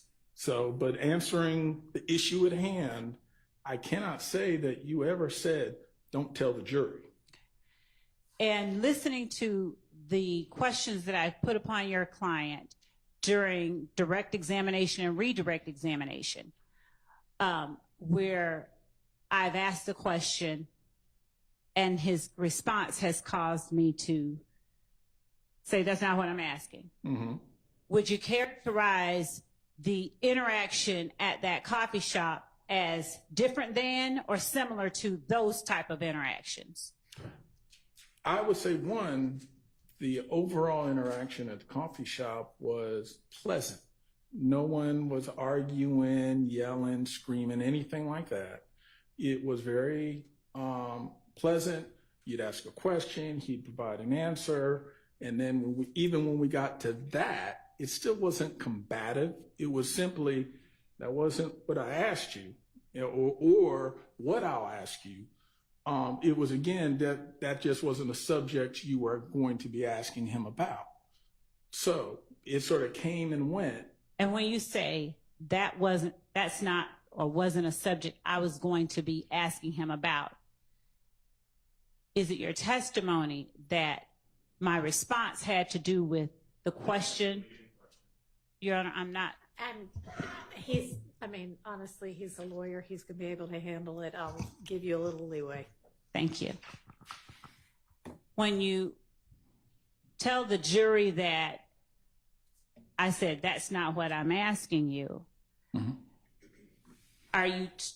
was your understanding that that's not what I'm asking you related to the question that I had just asked that he seemed to have not been responding to?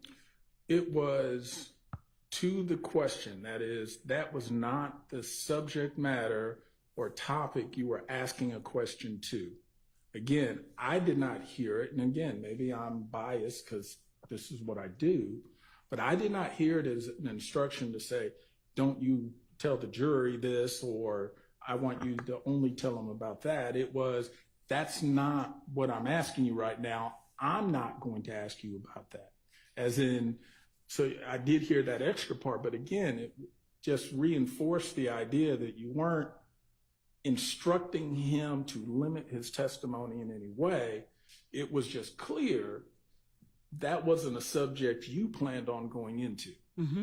So as a defense attorney, of course, yeah, my bell rang and I said, that's a hot topic, but it wasn't any ethical issue because I didn't hear you in any way try to discourage him or instruct him not to convey that information if asked. Okay. Now, were you present or were you asked by anyone else whether that was something that had been said? Well, I wasn't asked, but I will say I am defense bar through and through for almost 30 years. Just as I, in this situation, sort of call balls and strikes. I'm not on one side or the other. And when one side has contact with me, I'll reach out and have contact with the other side to make sure both sides are getting information. Mm-hmm. And I did reach out and contact Mr. Steele, I believe, or it may have been Max, to say, hey, we did sit down, we had a meeting. Quite honestly, you know, there's no big secrets or anything about the meeting, but I will say there was a situation where when one subject came up, it wasn't what she was asking about, but it resonated with me because knowing what the issues of this trial are, I knew my brethren in the defense bar would want to make sure they knew, Sledge knew, or was told by Mr. Williams to take Woody to the police. Now, I imagine they may already know it, but they may not have known that Sledge had that information. So just as the state was aware of it, I wanted to make sure the defense is aware of it. And I've also made him available so that if they wanted to question him, he could also be questioned by them. In other words, fair to both sides. And were you present when Mr. Sledge was in communication via Zoom or some other way Absolutely. With Defendant Williams' attorney? Correct. In fact, there's not been a single attorney that's contacted me, and it's only a handful of times, but they've always contacted me to talk to Sledge. Okay. Every attorney has shown perfect professionalism. Were you asked by any counsel for any defendant whether the state ever instructed Mr. Sledge to not tell the jury that Defendant Williams encouraged him to go to the police? Let me answer it in two parts. Yes, I have told them. No, were you asked? That's the first question. Oh, okay. Let me make sure I'm addressing the question because, you know, us lawyers, we like to talk. So did Mr. Steele ask you if I told Mr. Sledge, don't tell the jury that Defendant Williams encouraged you to go to the police? Did he ask you that question? I don't recall him necessarily asking the question, but I told him my observation of that conversation. And Mr. Sledge told him his observation of that, really on the same Zoom meeting. So he actually, without having to ask it, received it from both me and Mr. Sledge. And even at that time, I said, I did not hear it that way, but if my client says he heard it that way, then he heard it that way. So it's quote unquote, two people hearing the same thing may take it a different way, especially one who is a defense attorney. Did I inquire that of you after hearing that from Mr. Sledge that I asked you about that. We have talked about it, yes. And did you tell me that you told Mr. Steele? No, I didn't hear that. Yeah. Well, I told Mr. Steele, I never heard you tell him, do not tell the jury. What I told you was that I've explained, I didn't hear her say that. I heard that she didn't seem to like that topic, but I can't say that I heard you instruct him. But my client insists that that's what he heard. So that's I know it's not a black and white answer, but that's the gray answer where my client has been very consistent saying, this is what he heard, but that's not what I heard. So I'm not gonna juice it up for the state or for the defense. I can only convey what I, in good faith, heard. And is there anything in particular that you recognized or saw that made you think I did not like that topic? Knowing the general idea of what the case is about, that ultimately the state's theory of the case that Mr. Williams... Without getting into what you believe the state's theory of the case is, I'm asking you specifically what you observed that made you believe. And Your Honor, I'd ask... That's not what she was asking, so no. Go ahead and ask your question. Thank you. I'm sorry. Please go again. I'm asking you what you observed me do or say, facially, non-facially, verbally, non-verbally, that led you to believe in some way that I didn't like that topic. The fact that you stopped him pretty abruptly, meaning as he was going into it, he sort of answered anyway.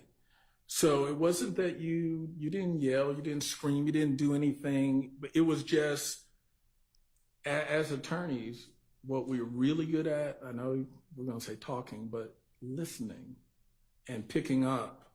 And when I saw that all of a sudden there was sort of a screeching stop point, that's when I realized, well, maybe, and again, not knowing the details of this case, maybe. So is that where you drew your conclusion? Let him finish his answer. Yeah, maybe that topic, that point has some meaning and some significance. And that's where my thought was, okay, well, just as something may be significant about it in talking to the state, let me also make sure I've conveyed to the defense, hey, that might be some sort of topic. And again, I didn't know what he did or didn't do because my role sort of stopped pretty early in this. So again, my thought is if I'm neutral in calling balls and strikes, I want to make sure that they also are aware that may be a topic of interest. And but nothing about your body language or your mannerisms went to anything more than just, hey, maybe there's something there that someone needs to look into. Did I tell him that's not what I asked in a way different than you've heard me say that when he's on the stand? No. Okay. And when I've said that's not what I've asked when he's been on the stand, did you draw a conclusion that that was something I didn't want him to tell the jury? I didn't draw the conclusion, but I did draw the topic was not the topic you wanted to talk about, which, of course, I said, why?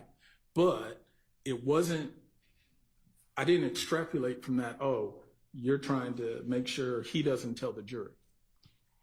Did you ever describe the meeting that we had as one where it was supposed to be kind of a get to know you kind of meeting? Yeah, I mean, that's in truth what it felt more like let's feel each other out, get to know each other. And before your client offered up the information, Doug encouraged me to go tell the police or take Woody to the station. Mm-hmm. Had I asked him any questions leading up to that?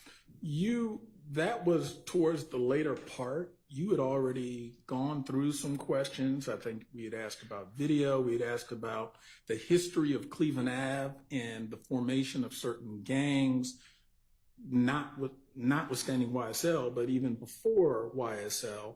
So there had been plenty of conversation, and again, more of a get to know who Mr. Sledge is, where he's from, what part of the city, how he met folks, like how he met Mr. Williams, and those kind of things. So this particular part that we've been talking about wasn't the beginning, it wasn't the middle, it was probably more towards the end, and maybe 10 more minutes of meeting. Had I asked him anything about Donovan Thomas's murder? We clarified, as we did earlier, that one, he wasn't there, wasn't involved, and clarified he doesn't have specific information helpful to the state or to the defendants about the shooting of Mr. I'm blanking out that quick. Mr. Thomas. Yeah. Okay. I guess I know more so. All right. Now, you mentioned videos. Were you present in court when I asked your client about the Lie to Your Mama video? Yes. All right. Do you recall in June of this year, while we were at that Starbucks, that is your spot, where I brought up the Lie to Your Mama video? Yes. Do you recall whether I simply went into, there's a video where someone talking about you lie to your mama? I remember us talking about it generally because what was being discussed, not so much stated by him, but just discussed, is, this is sort of a street topic. You might pick up on any street conversation where we're talking about, hey, you might lie to your mama, your daddy, your family, but when you're in court, you got to tell the truth. But my question to you specifically is, weren't you finished, Mr. yeah, Wright? that was it. My question to you specifically is, do you recall me asking your client, I want to ask you about a video where they're saying you lie to your mama, you lie to your kids, and your client saying, that's not me. Do you recall that interaction specifically? Partially. I remember the conversation and the topic. I don't remember his answer being no. I remember that conversation led to a conclusion that this is something that's just said in the street. And he didn't necessarily have a point of origin of it or this or that, but it was just something that's in the street. So that's why I can't give you an answer to both parts of your question. Mr. Wright, do you recall me telling your client, so is the answer you don't recall him saying, that's not me? Correct. Okay. That's okay. I remember it being played. Wait, you remember a video being played? I want to say, I don't know if it was played or we heard the audio. On what? Well, that's what I'm trying to remember because we only had phones. We may have had a laptop. Again, and I could be incorrect. That's why the safe answer is I'm going to say no, because my recollection of that specific point is not, I don't know if we simply talked about a video or if one was shown. Okay. Do you recall me telling your client, I have a video of him saying that? You may have, yes. Do you recall telling your client, act as if the state is God and they know everything? They already know the answers to the questions they're asking you. So don't try to be clever, just tell the truth. It is customary when I. No, wait, I don't mind the explanation. If I said it wrong, just say no, you didn't say that.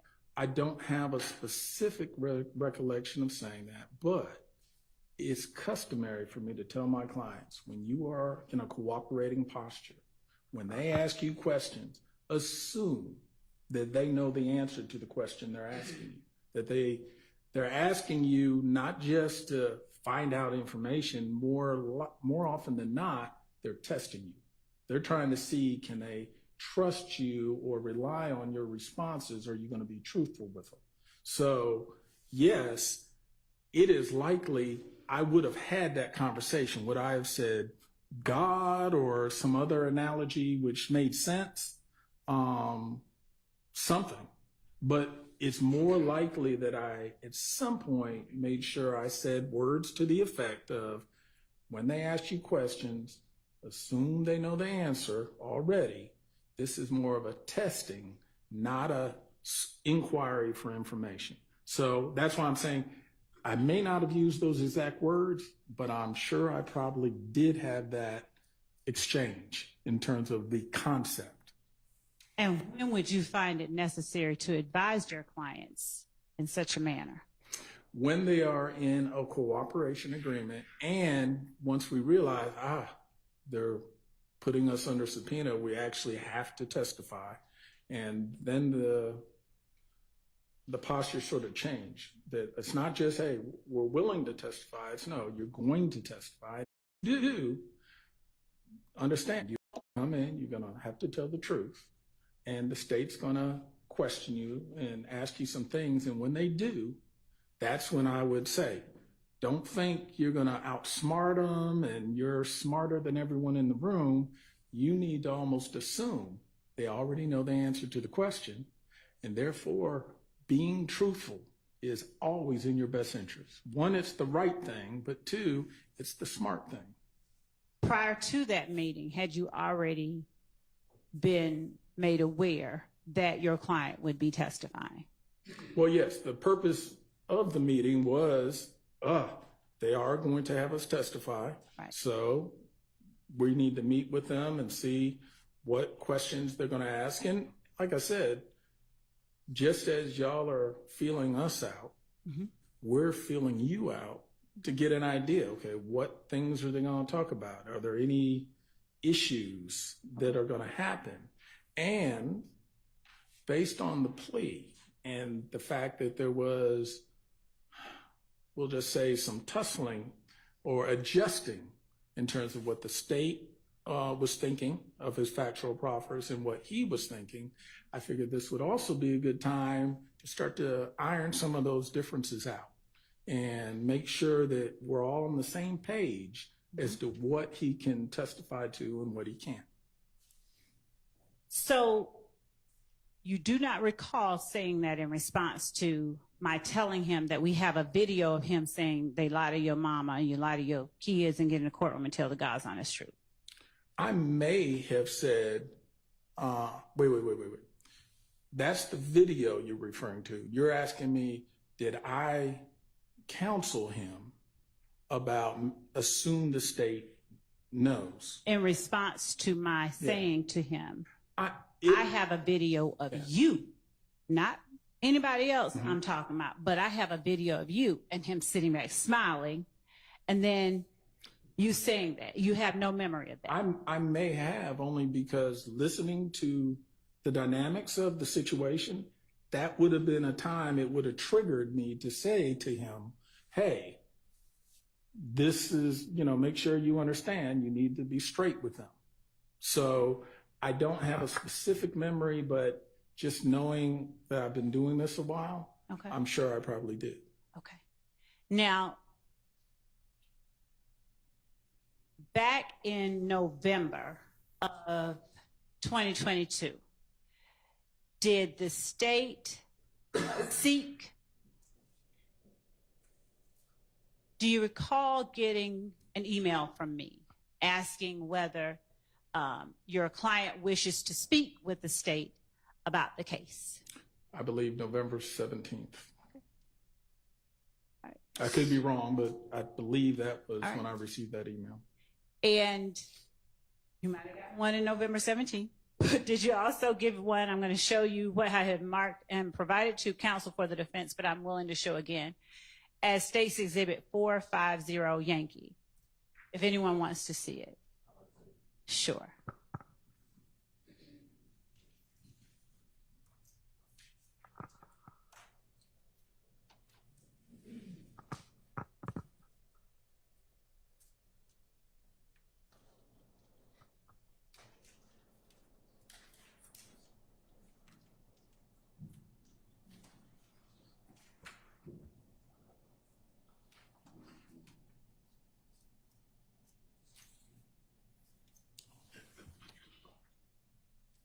Oh, I left them.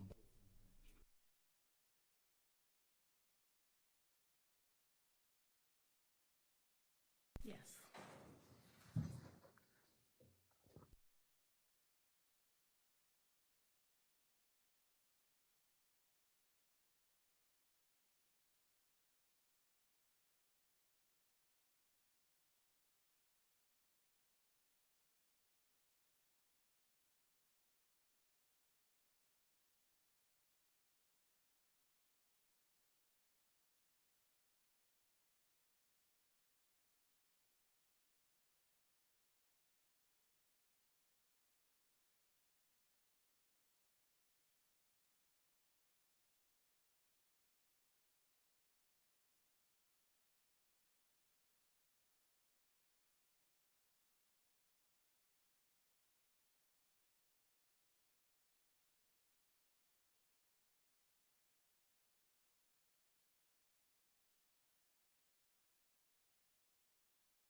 Yeah.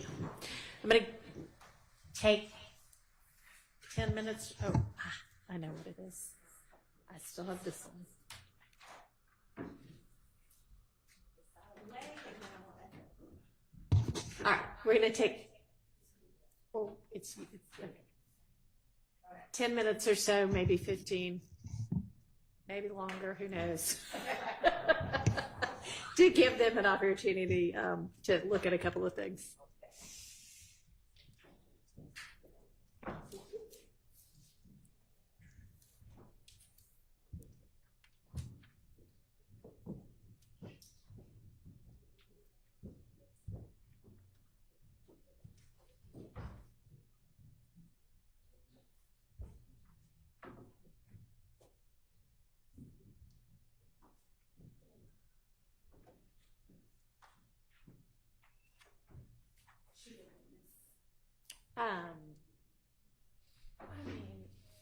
You're free to stay or free to step out. Do you want him to step out? Or yes? Okay. Do you mind stepping out?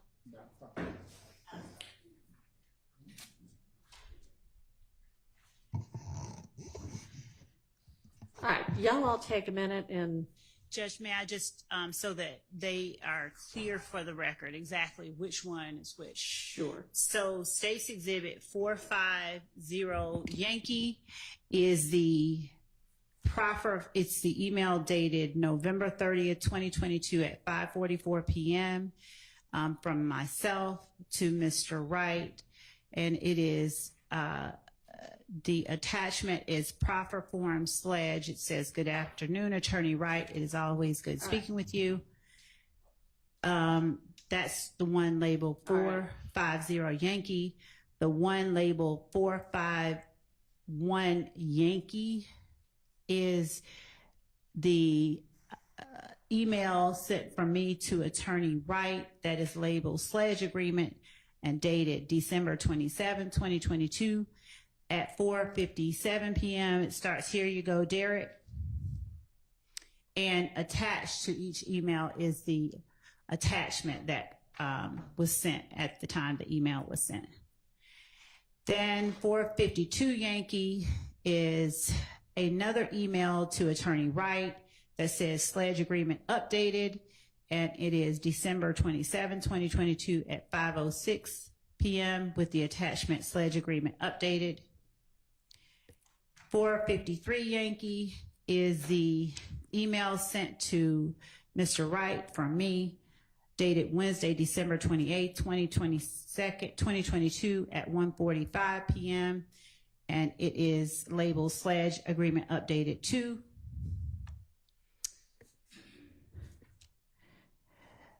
$4.54 Yankee is the email sent from me to Attorney Derek Wright at Wednesday, December 28, 2022 at 1:46 p.m. Labeled Sledge Agreement Updated 2. And then 4:55 Yankee is the email from me to Attorney Derek Wright, labeled Sledge Agreement Updated 2, sent Wednesday, December 28, 2022 at 1:54 p.m. And the body of the email says, "Use this one!" And attached is the agreement, or the updated agreement 2. And then 4:56 Yankee is the email from me to Attorney Derek Wright on Wednesday, December 28th at 2022 at 2:34 p.m. labeled Sledge Agreement Updated 3. Okay. And that's it. All right. And do you plan to potentially utilize all of these exhibits with this witness? Okay. But they're also included.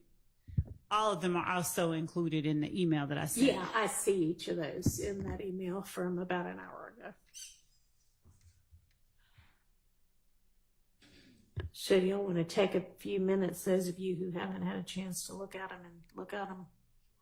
All right, I'm going to step off the bench for a minute to handle another matter, but I'll be back in 5 minutes or so.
haven't discussed everything yet, so we'll call you.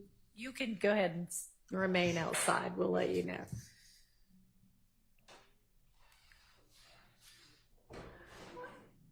All right.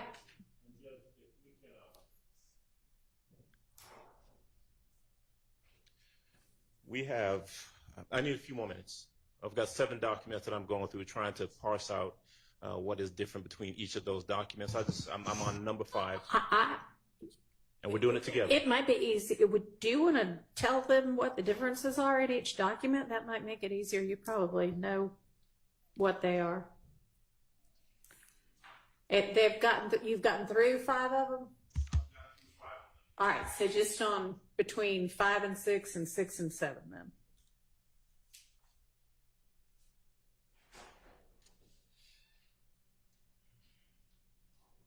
Which would be, I guess, between 454, 455, and then 456.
Apparently. No, because I was circling them as we were. Okay. So that won't make it any faster than I thought maybe it would, but that's fine.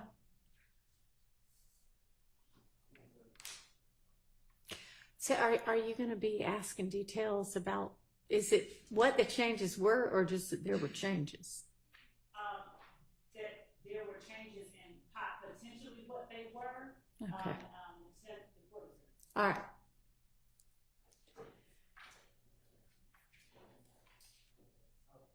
I guess I'll wait until we're ready to discuss the whole thing. I've got a position in regards to the admissibility of all of these documents. Okay, what's that? Let me say this first, though, because we did have a discussion previously about candor. I made a statement when we were at the bench in regards to what I thought was the applicability of Code Section 24-4-410. Taking a closer look at it, I don't think it applies.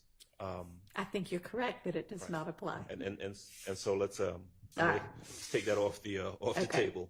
I will tell you that my overall objection is that I'm opposed to any of these documents coming in for a couple of reasons. And I know what the state has described them to be, that these are correspondences between the state and Mr. Wright in regards to this evolving, allegedly, plea agreement. I'll state for the record that the one thing I do have is an email, the initial email from the state to Mr. Wright. Mm-hmm. I don't see, and we've not been provided, and the state can let me know whether they have them, any responses, email responses from Mr. Wright that would kind of inform us as to, well, what are the discussions that are going back and forth. So I don't know what Mr. Wright's responses are. If he, for example, sends some suggestions as to this is what I want changed, or this is what my client says. So I just don't, I can't address that. But in addition to that, my recollection from Mr. Sledge's testimony ultimately is that he indicated that there were changes made to the agreement. that he suggested changes, or he told his attorney that some things needed to be changed, and the state declined to change some, and they did change some. He ultimately admitted that. And so if the intent of the state by trying to introduce these documents is to show that there were changes made, well, that's not necessary, because that's come out through the testimony. Now, if they want to, if their intent is to say that there was a specific change made to maybe a specific section, that can also come out through testimony. If this witness, Mr. Wright, and I presume he does, that he would know that Section 8, and I'm using that hypothetically, Section 8 of the agreement was changed from this language to that language, and he can testify to that. But I don't think that the wholesale admissibility of all of these documents is really necessary to prove the point that the state is attempting to make. And Mr. Sledge was on the stand. He could have been confronted if the state's intention is to give him different versions and say, well, didn't this change from version number 1 to version number 2? He could have been confronted with that. Well, I mean, she could have maybe tried, but I'm not sure that that would have been successful, since these are conversations and correspondences between Miss Love and Mr. Wright, not between Miss Love and Mr. Sledge. So I don't know that. I mean, I think he even said, I don't know what got said between my attorney and her. I just know what my attorney and I said. So that wouldn't have gone very far. Yeah. So do you have an evidentiary objection to these, or just, I don't really want them in? Well, you know, they're not, I don't believe that they're prior, it's not a prior inconsistent statement. I don't know if they're trying to introduce them as impeachment. If that's the case, then I would suggest to the court that they are not prior inconsistent statements of anyone. And I would say they're not relevant, that under 403 it's a waste of time. Okay. It doesn't prove any point that's at issue in this case. Certainly this witness can testify to. All right. Well, at this point, those are overruled. Are we ready for the witness now?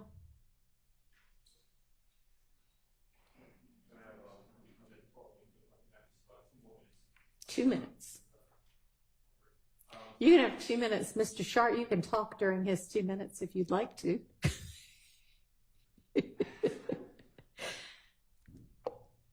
Your Honor, I was just trying to support Mr. Adams here a little bit, because we're essentially with these different documents. The documents didn't even come through on my email, so I was sent them afterwards. But we're just trying to identify the changes, so it's just taking us a minute to go through all. You get 2 more minutes.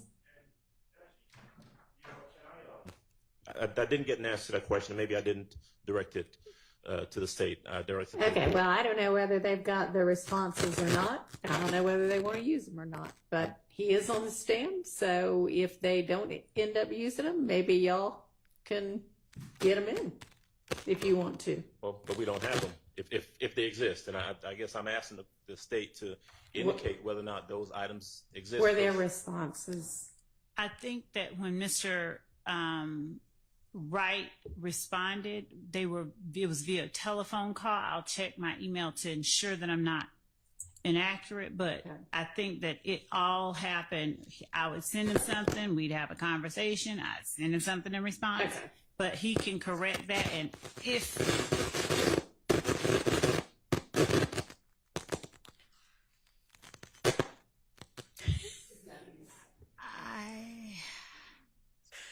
I won't touch it. But I'll check my emails for all emails from Mr. Wright. She'll check while y'all are doing that last bit of review.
forward all the emails that I got from Mr. Wright.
What else, Mr. Short? I'm prepared to talk for 30 seconds, Mr. Adams. Okay. So. All right, go ahead, Mr. Adams. My concern here is, again, I don't know the logistics and how everyone's planning on doing this, but for instance, there is a older version that was not adopted by Mr. Sledge that was the version. Mr. Williams, could you pass me, Mr. Williams, could you pass me those? Yeah, thank you. So there's a version, the final version of version 2, which was then changed to the final version of the plea agreement. And it says under number 8, the language, as we've already heard the state read about laying low, and then it says, and during the meeting, this is the meeting at the home, defendant, which would be Sledge, personally heard a YSL associate state, I caught that N nut down bad. Now, clearly, this is something that Mr. Sledge denied happened and has been taken out of the final plea agreement. But why? What my concern is exposing the jury to things that are not true. So, yeah, I understand that. So I'm not sure exactly what Miss Love's intention is with all of the different versions and whether she's going to ask that it be, you know, that kind of detail come in, or whether it's just going to be, you know, was there some additional quotation or something on there that then got removed? So, Ms. Love, can you shed some light on that? Yes, Judge. As it relates to, I think I have asked Mr. Sledge, in fact, certain things, and the objection was that it was, of course, a document that wasn't in evidence, and I should not refer to it as a prior version, where I was trying to get him to compare something, one document to another. Right. So the intent here is to show the jury that changes were made at Mr. Sledge's request and certain changes were not. And I just actually found, in response to questions from the defense about responses from Mr. Wright, and I just emailed it to them, an email from Mr. Wright to me on from back then. It looks like December 27, 2022, where he's enumerating certain things and responding to it and making recommended changes. So there are certain things that I would agree just don't need to be said. They serve no purpose. And it would be just as beneficial and serve the same purpose to say number 8 is different and I took out certain things as it would to try and put in all that language. And that just doesn't seem necessary to put in that, some language that might be considered inflammatory, that the state thought was the case and they said, no, it wasn't. Just the very fact that they had us take out language is what the state feels is important that the jury knows. Okay. So no, to the extent that, and if I don't think and I guess if you are going to tender that for admission, then that can be redacted and it can just show there was something in quotes that was then removed. Yeah, I like that idea, and I'll, if necessary, I can really quickly go out and talk to Mr. Wright. But right now I don't expect to have him read certain things, and I know he's a lawyer, so he won't do it unless I tell him to. So I think that we're okay there. Okay. All right. But was there anything else I'm sorry, did you have more? I was just saying that I was still sending them over the emails from Mr. Wright. All right. Was there anything else in particular that you feel like if the particular document does come in, part of it needs to be redacted out? I think we're all in agreement Just on got that an one. email, Your Honor, which has Brady material in it. Was just sent to us. I haven't seen it. It didn't. 10 seconds ago. Yeah, it's interesting. I don't have it yet. Yeah, it's kind of coming through slowly. Some of us Okay. quicker than others, All and right. I'm having it printed out. And I know we've got the jury back there waiting, Judge, and I'm not trying to belabor anything. No. But this is trying to kind of handle this on the fly as we're getting emails I understand. in the middle of this. Okay. Sure, And we're, thanks. and we're also having 8 copies sent over for the court and the defense and. An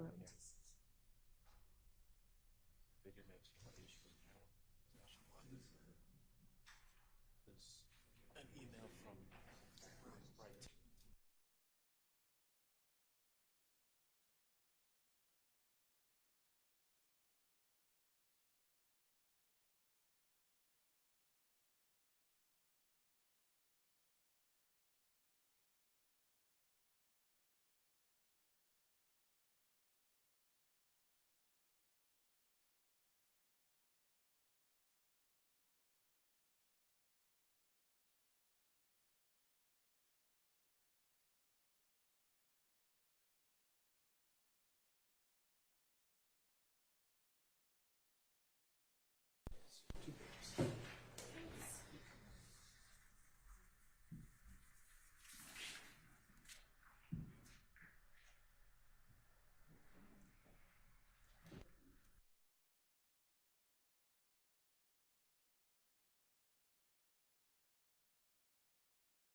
Is this response the one that is going to change to the final? So I should be looking at the one just prior to the final when I'm looking at what he's saying?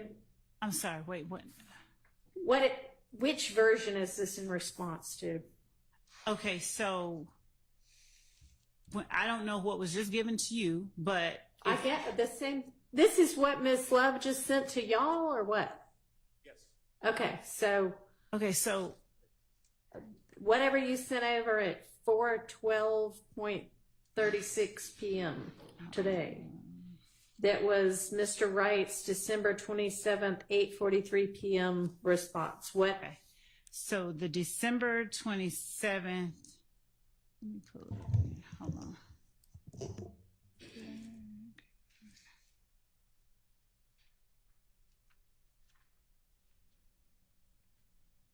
Okay.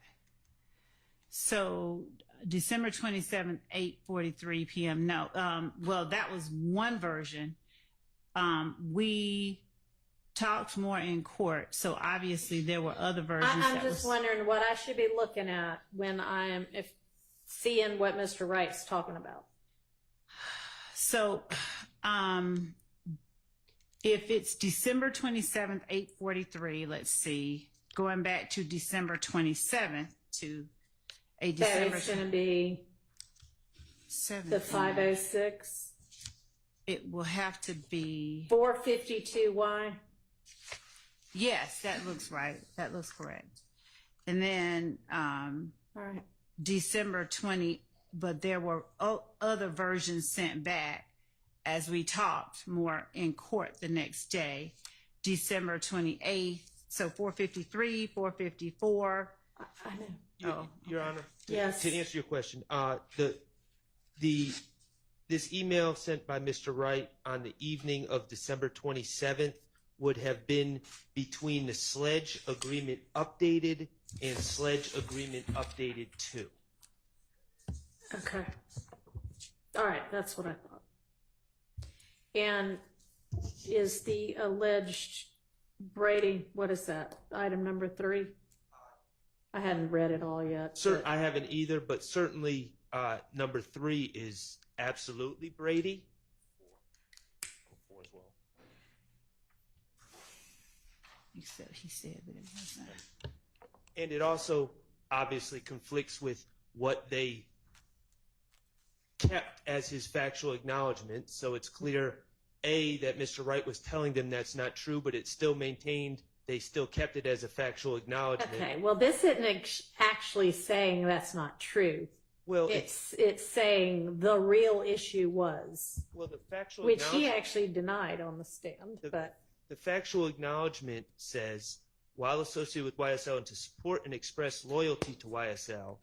And then it says, and wherein on behalf of YSL, defendant threatened, and it all goes to intent and state of mind, and that's the important part of this case.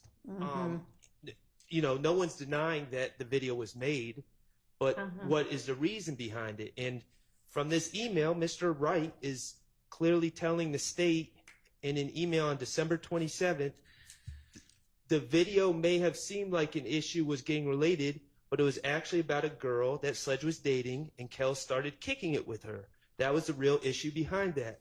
Not denying the video, but the real issue was the girl. That is Brady. That was never shared with us. Okay, I'm not sure that that's Brady. I understand you to be saying that you think this is a denial of it being something done to support, and I don't know what the language was, support and whatever, the gang.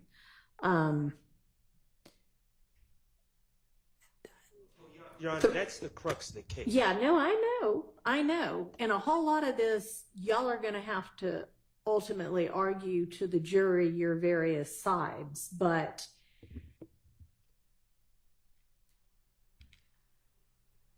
for this to say, it seems the video may have seemed like the issue was gang related. The real issue was the girl that a member of a rival gang was then sleeping with, that was one of the alleged gang members' girlfriends.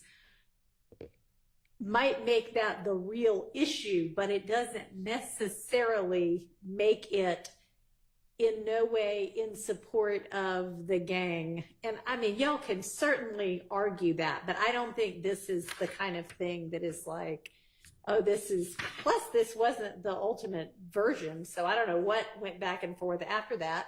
He ultimately signed with his attorneys, I don't know what the advice was, but knowledge, something that said whatever the ultimate number 3 was. And you know, y'all y'all have secured evidence from the witness that he feels like he was pressured and coerced into that, and reasons behind it. So y'all have an argument there too, but I think we've done a good job doing that, but we did all that without the knowledge of this email, which should have been provided to us by the state. That's my only point. And for what it's worth, the a significant portion of the state's questioning and then a redirect of Mr. Sledge focused around whether or not he had there were specific things that he had asked that they change. And so what we end up having here, what we know now from the email that we didn't have before, is that, again, going back to number 3, right, number 3 as in its final form talks about being associated with YSL, and talk about the video and where he's brandishing a weapon using a drive-by shooting to harm a person named Kel, a rival gang member. But the state knew, certainly when they were redirecting Mr. Sledge a little while ago, that Mr. Sledge, through his attorney, had given them the information, had specifically denied that number 3 was accurate. all right, y'all are saying had specifically denied, and I don't read it that clearly. I don't think that's a specific denial. That's more of like I'm clarifying that this is really more about the girl than anything else, which it frankly is. So, okay. I mean, I hear what you're saying, but I don't read it that way. If you look at number 4 also, Your Honor. Okay. Number 4 of the defendant's factual acknowledgments, and you got to excuse me because I'm kind of flying back and forth between the different versions. Yeah, we all are. But, number 4 talks about on April 28th, as reflected in the indictment, that the defendant and fellow YSL associate, Demiki and Garlington, I'm just reading it into the record so I can perfect it, committed a drive-by shooting using the firearm defendant wielded in the video reference in part 3 of this section. So I'm looking at the email that we just received. Right. And it gives a whole total different accounting of that.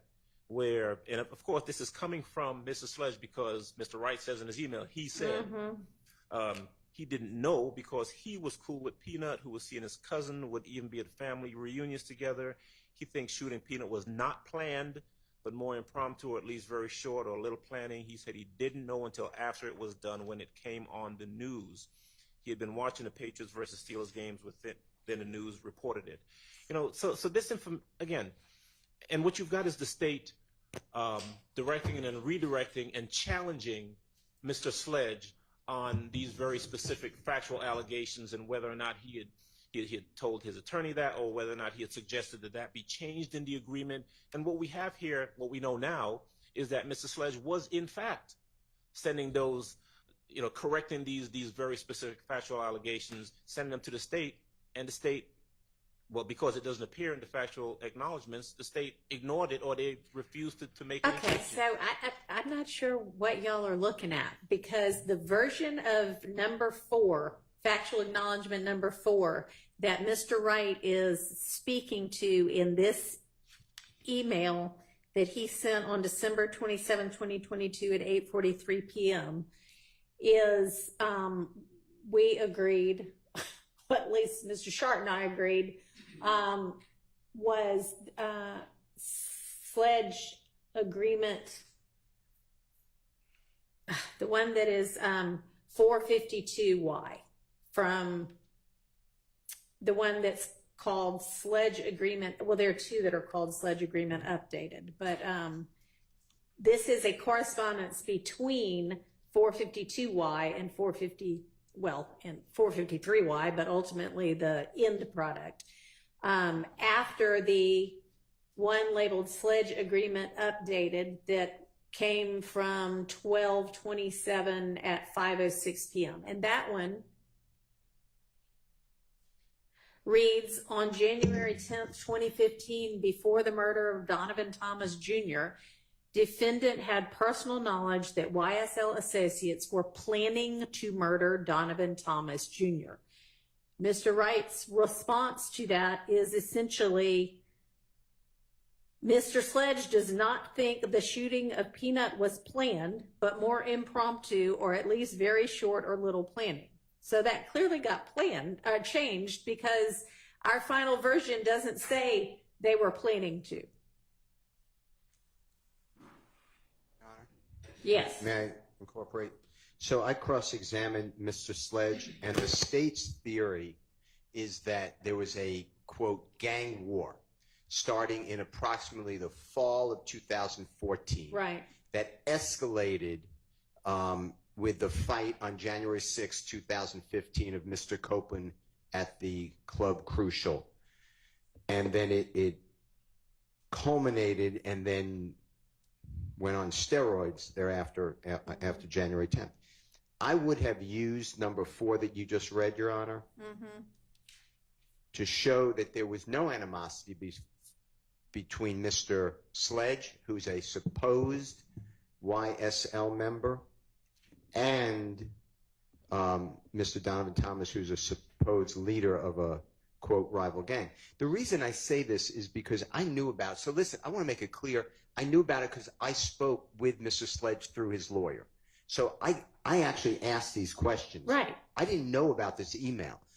But So the email, go ahead, I'm sorry. But no, don't apologize. But the email is Brady, because what the state was saying is these 2 divisions. They put, I didn't put Mr. Sledge on YSL, and that there is a total collapse between human beings. And that, to me, you know, I learned Brady to be anything that is potentially exculpatory or impeachment or mitigation. And the court has heard now, you know, Mr. Copeland said I lied about everything.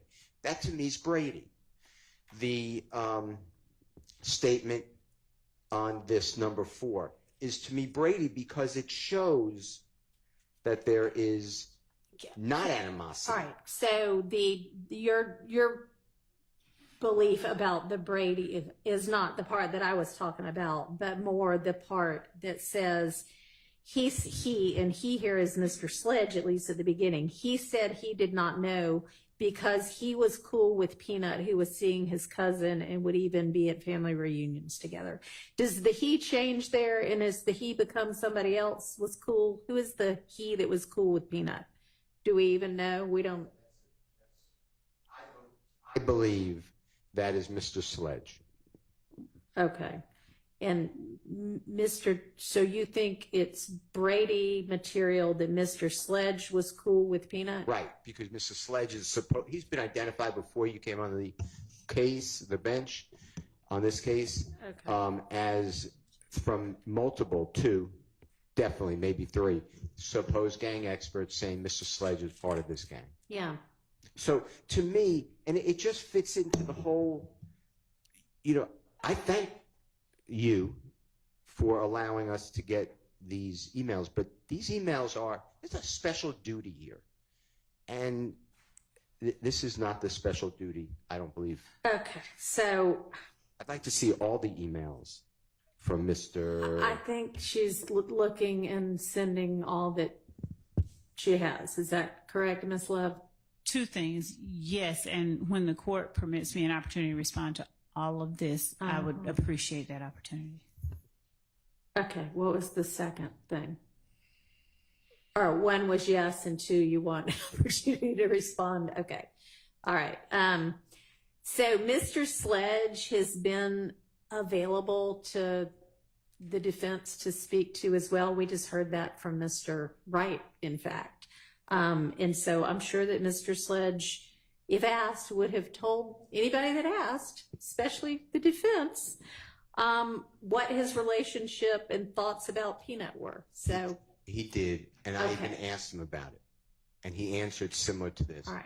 But that really is besides the issue. The issue is that the prosecution has to do. There's one thing. There's a Brady duty, and then there's a Brady violation. There's no violation because I knew about it, and it came out of court. But there is still the duty. Okay, a Brady, I mean, we all know what Brady material is, I hope. And if something is equally available and as easily gotten by one side as the other, that sort of takes it out of the realm of Brady. I don't agree with that respectfully, because what if I didn't do my job? It's an ineffective claim. Well, and the state had the duty. All right. Well, I don't. You can't shun your duty and say, well, he has the Honorable Keith Adams, so he'll figure it out on his own. That's not. In fact, courts ask, this court, I believe, but other courts in this courthouse say, is there any Brady evidence known? Is there any evidence suppressible known by the state?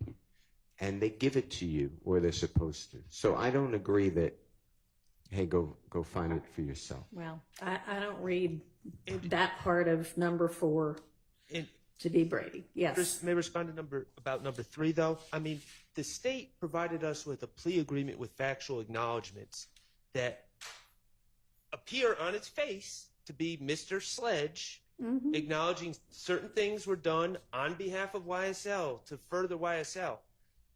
I don't have equal access to Miss Love's emails with Attorney Wright that she has. So clearly that email correspondence between Mr. Wright and Miss Love, which was never handed over until a few minutes ago,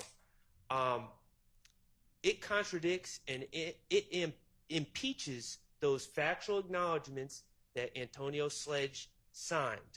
Now, I'd like to think that I do everything I can as a defense attorney, but I don't think it's unreasonable that a defense attorney would read the factual acknowledgments signed by a cooperating witness and accept that that is going to be their stance when they come and testify. And well, lucky for y'all, it wasn't his stance. Well, but I don't think that makes us getting it this last minute any less problematic.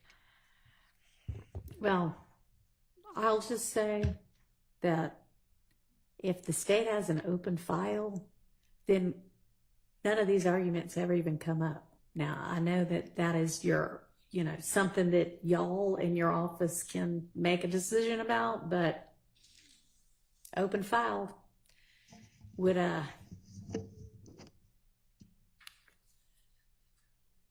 just exactly what I said. So, okay, Ms. Love, what do you want to respond to? What do you feel like there still needs to be a response to? Your Honor, I think that the court sort of encapsulated the position that I have pretty well. So you sort of took away the many of the responses that I had. And so, in as much as anything else that Mr. Wright sent to me is being printed out, I think we have them all printed out. I'm going to send them over and disseminate to the counsel for the defense and to the court.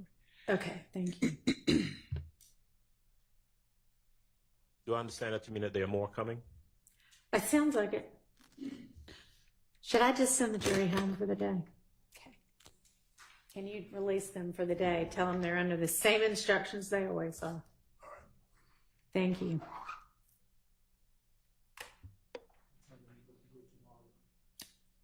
They're always here at 9.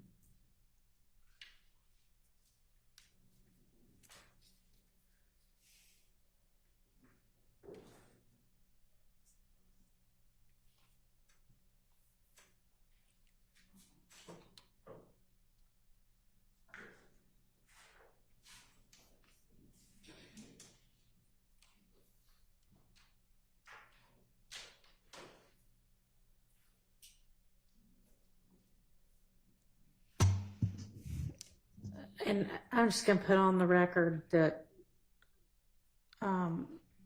in terms of what is and is not Brady, I mean, the Brady v. Maryland case establishes it, and there's all kinds of Georgia case law that sort of reiterates it. And one of the prongs is definitely that the defense did not possess the evidence, nor could the defense obtain it with any reasonable diligence. Disagree, respect. That's a I violation. mean, you can disagree with it, but it's what the case law That's a holds. violation. That's because the case law, in an appellate opinion, is saying the defendant, the accused, convicted person, the criminally accused, is now complaining and wants the case reversed because of a Brady violation. And then there's a 4-part test, and one of the parts is, was with due diligence this information accessible? I'm not saying that. Before that, there's a Brady obligation. That falls upon the state, whether it's easily accessible or not. If 2 experts say different things and the state puts them both on the witness list, but doesn't give the accused to say, hey, one expert says actually it's favorable for your client, and they hold back that report, that's a Brady obligation breach. Now, the fact that I was on notice that there's another person on the witness list, you would expect me to interview the person, and I would have found out about it. I mean, I think I understand what you're saying, is that if it is exculpatory or impeaching, there is an obligation to provide it. Okay.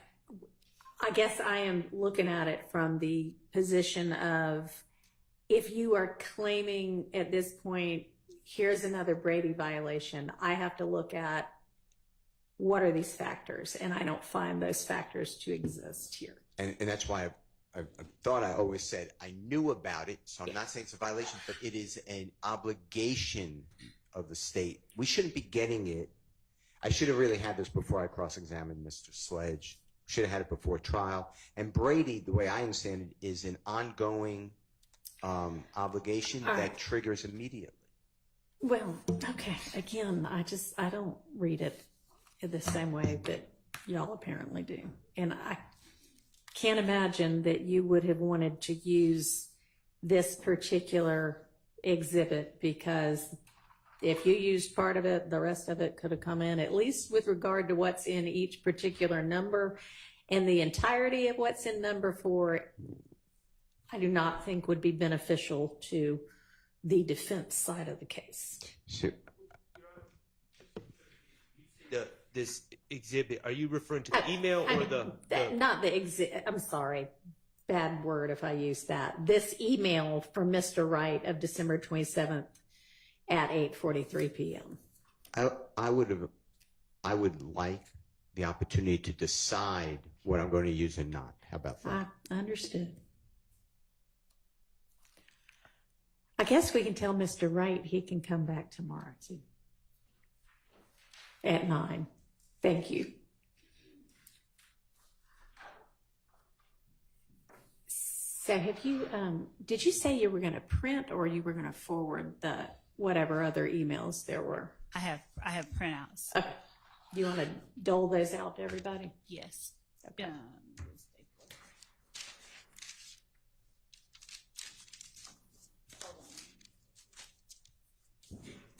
Since I gave the court a statement back to the court, trust me to hold it. Yes.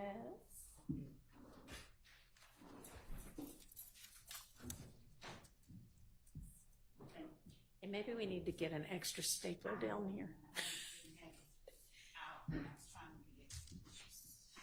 Somewhere around.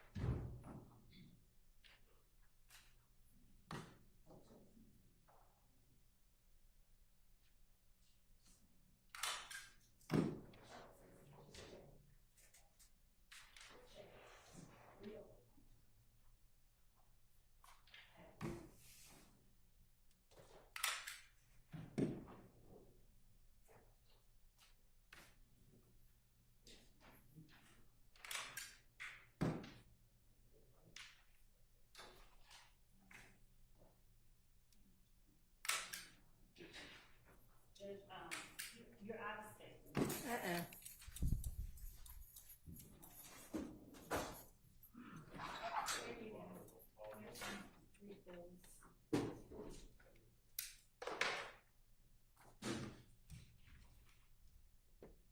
Thank you, John.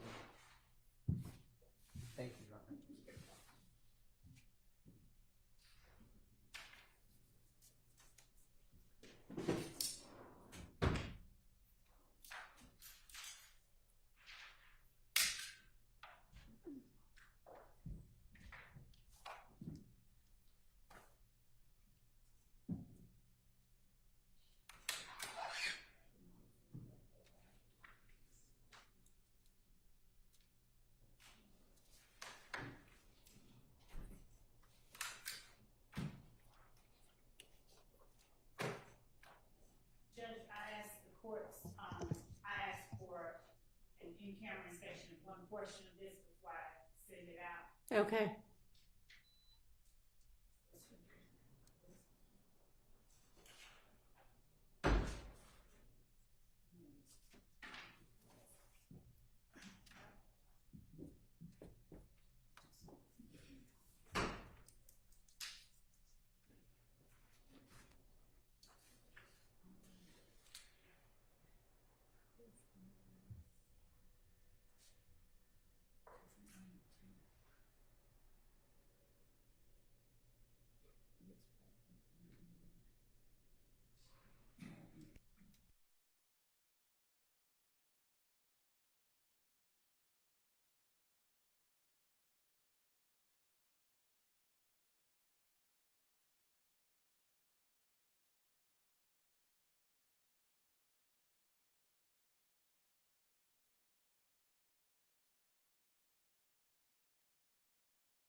He's going to give the whole thing.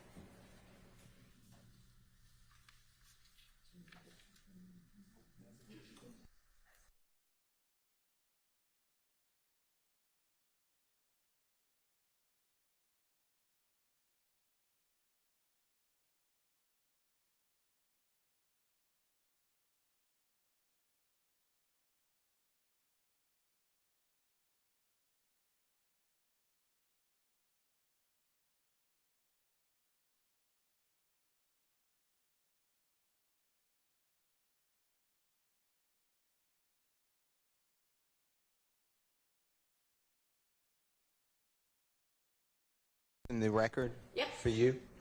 In Ray Haney, Haney. And that's 355 Georgia Peel, 658. It's footnote 1. It's 2020. And it reads, the state has a duty under Brady versus Maryland and Giglio versus United States. Giglio is Giglio, to disclose favorable evidence to the defendant in a criminal matter. This includes disclosure of impeachment evidence which could be used to show bias or interest of a party on the part of a key state's witness. And I say that solely because I don't believe what the court was saying about the 4-part test. That comes afterwards, after a person is... Right, I thought I clarified that. All right, thank you.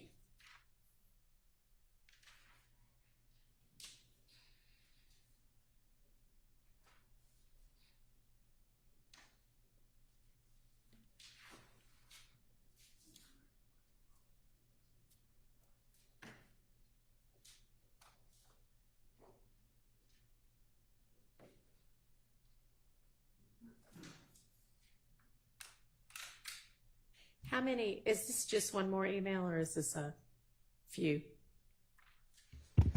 This is a series of emails, the emails that I got from Mr. Wright. I think I printed out, I had him print out all of the ones that he sent me. Okay, and so this will be, will this stack include the 2 that you sent electronically or no? It's fine either way, I'm just wondering. I think so. I think I asked her to send out all of them. Okay, all right. And you've got a copy for each of the 6 defendants and a copy for the judge? Yes, okay. And also, to the extent that I enter any of these, the copies that I'm giving to everybody, it includes everyone that I email them to. I'm going to take off that portion, and it will only include the email correspondence between me and Mr. Wright. Thank you. So.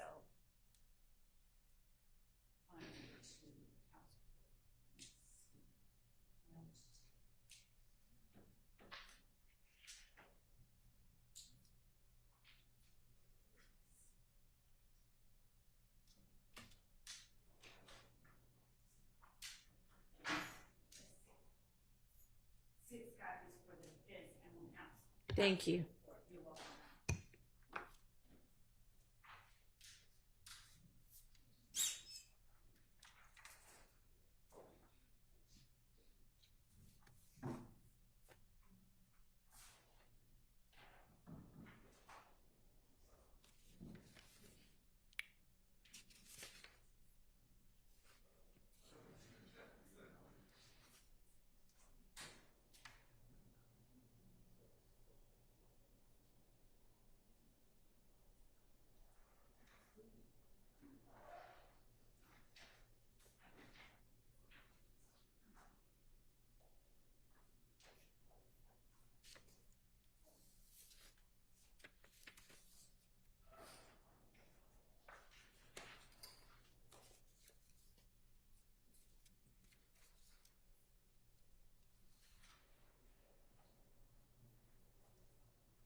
Your Honor? Yes.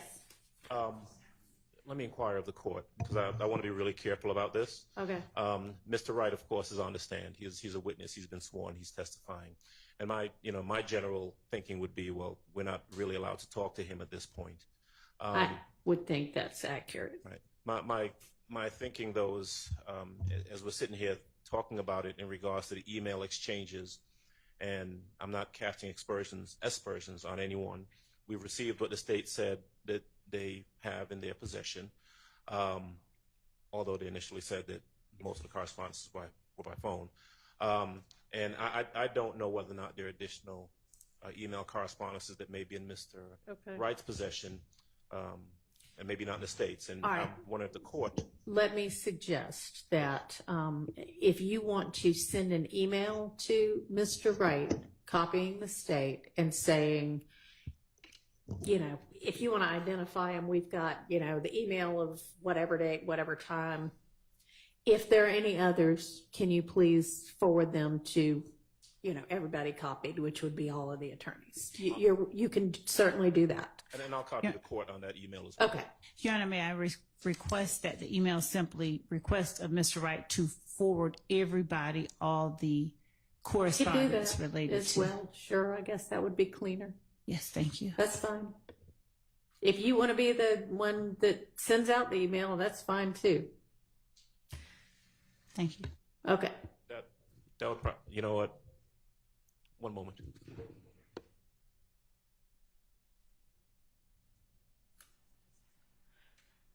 And you know what? Whoever sends it out, you can say, we all discussed it in court with the judge and the judge is fine with it. Sure. We don't have any problem with the state Okay. sending that out. He's their witness technically at this point. All right. So Miss Love, if you wouldn't mind doing that this evening. Okay, great. She's happy to provide him with this copy here.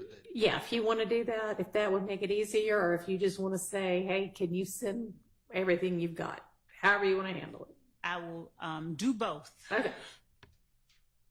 All right. So, the additional ones that we all just got handed, it doesn't look like there's much substantively that's new from what Ms. Love already had provided electronically. It's more, but it's not really new. Is there anything else we need to talk about before we break for the evening? Yes. And then the investigator who's been in court, so I don't know if that matters, but. So will you call both of them, or? I will call both of them. So Lieutenant Lancigo she's been tasked with specific things as relates to this case, but I did not, at the time that we put Mr. Sledge on the stand, have any idea you'd be calling I didn't either expect of to them? have to call either one of them. But since we do, obviously there's case law that. Yeah, it doesn't exclude them from being a witness. If you want to bring up you've been in court the whole time, that's fine. But And then the next witness is what I was getting. so hopefully the two of them won't take the entire day, or to borrow a phrase from Mr. Steele, God forbid, more than a day. Do you have the next witness available tomorrow as well? We are attempting to secure a person who's not trying to be secured, but who is under subpoena. Okay. And we also have Mr. Thomas Burnett. Okay. So you'll have somebody available tomorrow. We do. Do good. Okay. Yes. Yes, sir. I'm waiting for you to finish that I'm topic. done. I'm done. Yeah, the only thing I was going to request is for the other defendants who have pled out, if there are similar email communications between the state and that attorney where they were going back and forth on their acknowledgments. So, for example, for Mr. Murphy, Mr. Arnold, Mr. Stevens, Greer, Kitchens, Mr. Lee, Mr. Sumlin, Mr. Beebe, instead of waiting till the last minute or maybe not getting it at all, could we have that email communications as well? How do you feel about that, Ms. Love? Judge, why don't you take a really careful look at any of those that might exist? Okay. And if there needs to be an in-camera inspection, there can be an in-camera inspection. If you want to just share it, you can just share it. But go ahead and take find whatever might exist and take a careful look at those, and then give us an update. Thank you. And thank you, Judge, for saying what I think you said.